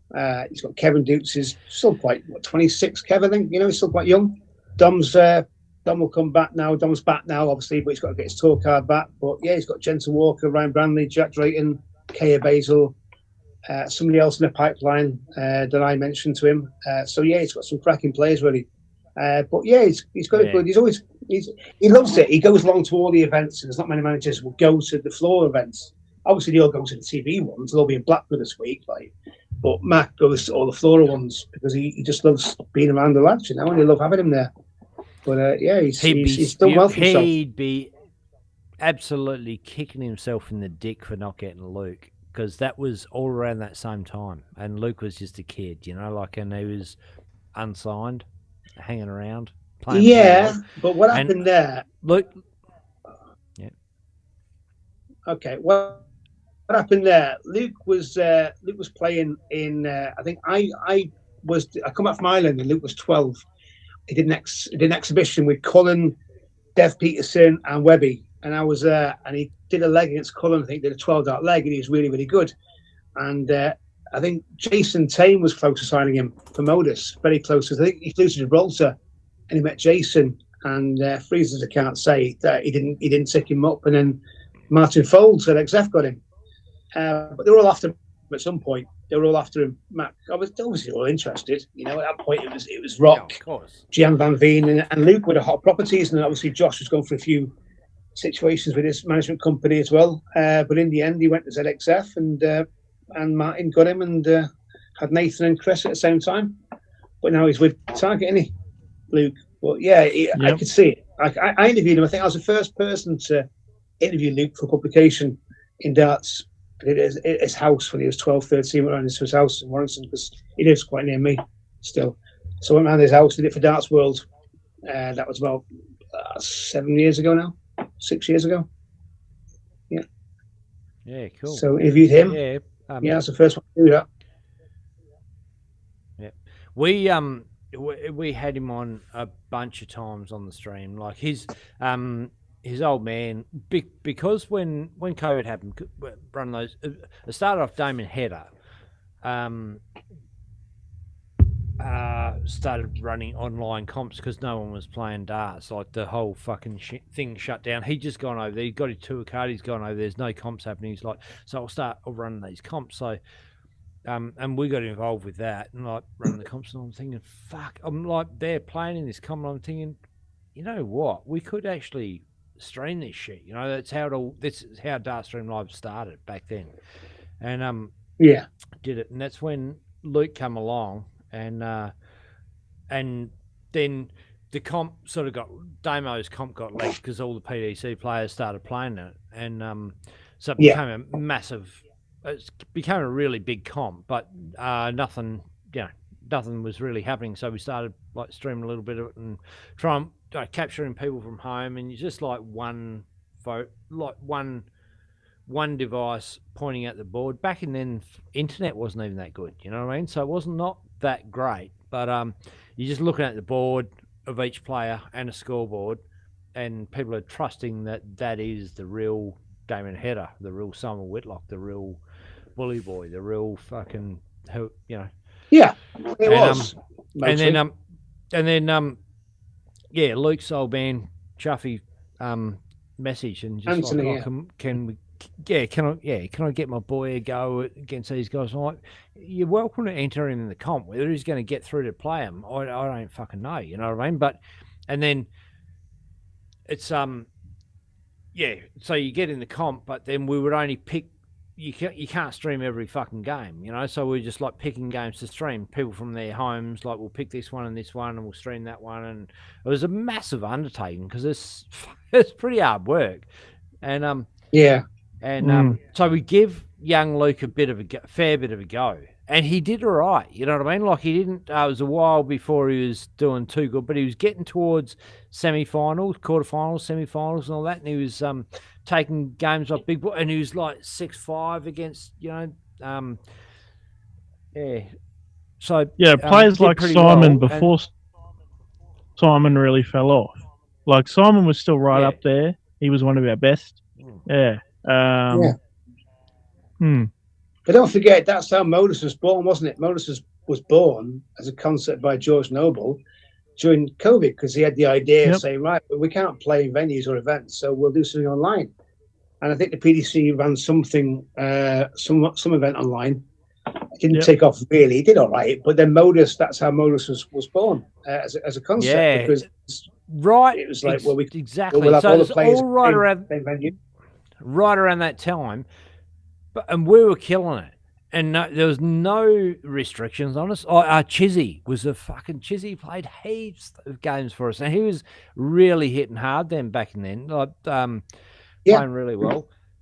And but then at the end of that, as soon as shit come back online, fucking got the kick in the dick from the PDC, obviously, because it's they've got rights to those players and the content and all that sort of stuff, and rightly so. So, well, they haven't got rights to those players. That's the thing.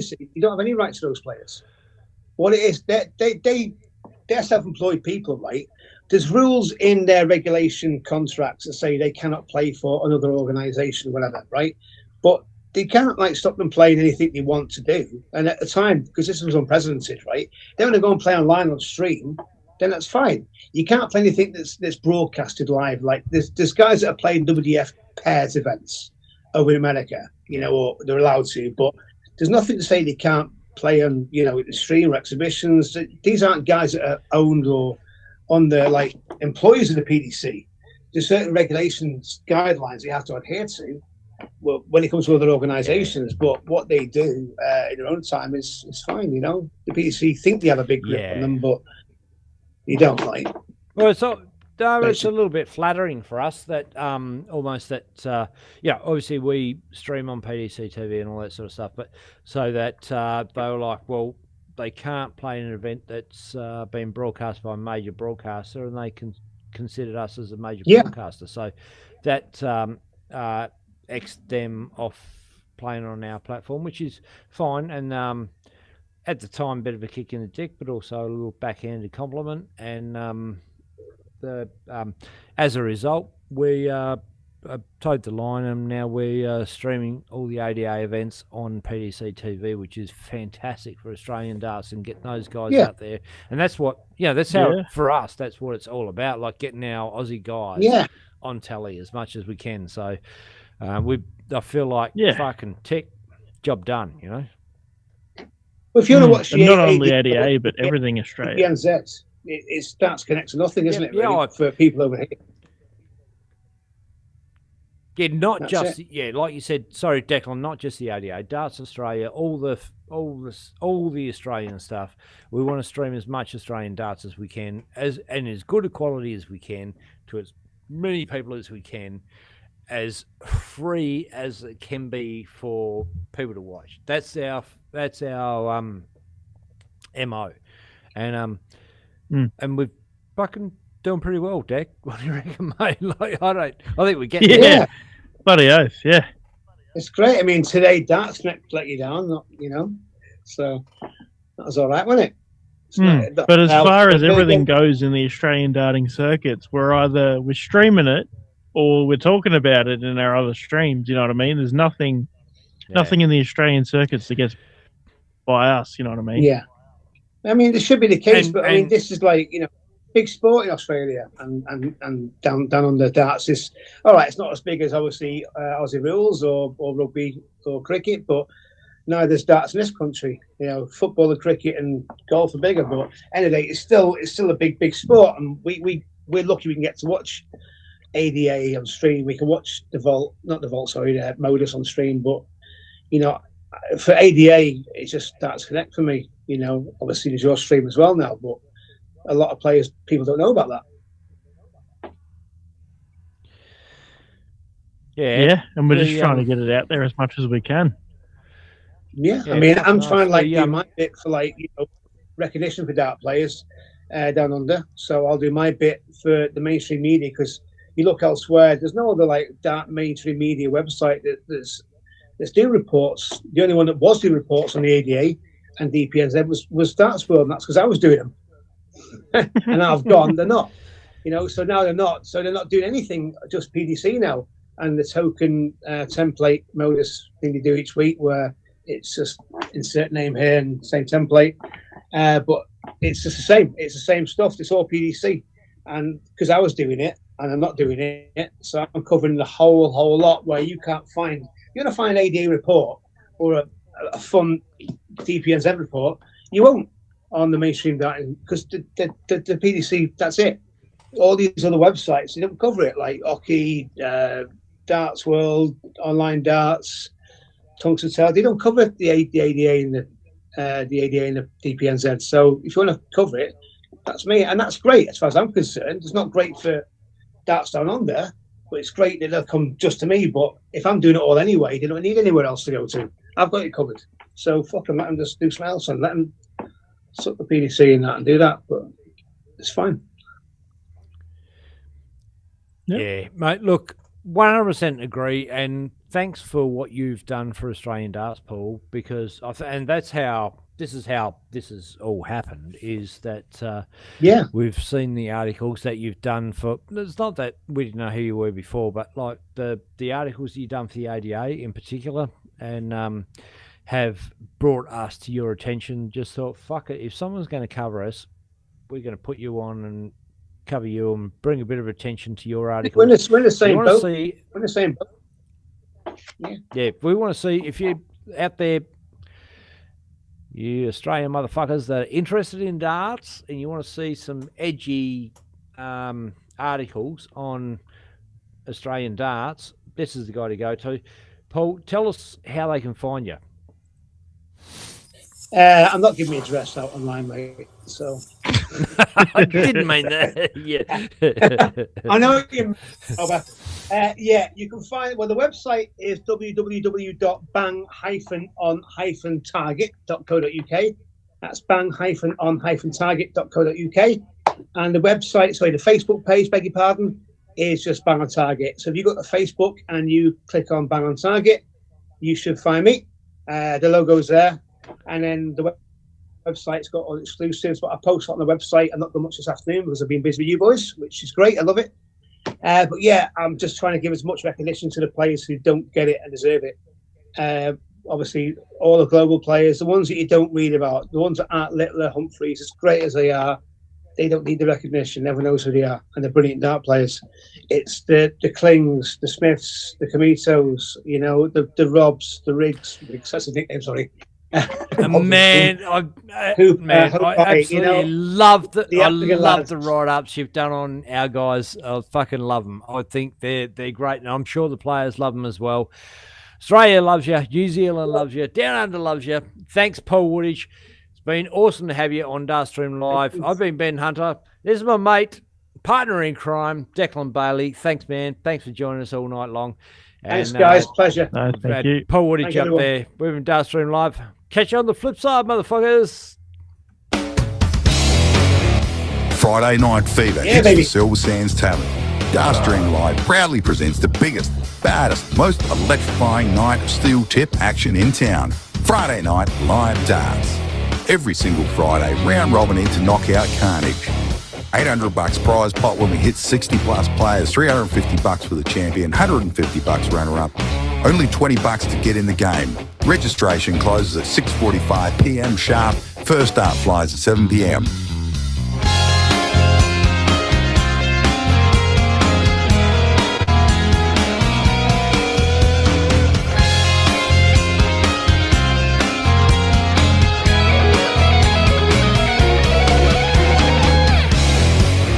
Silver Sands Tavern is powered by Bailey's Carpentry Services, Mining Electrical Solutions, Aussie Dart Supplies Online, Shot Darts, First Choice Metal Traders. Get down under, throw down tonight.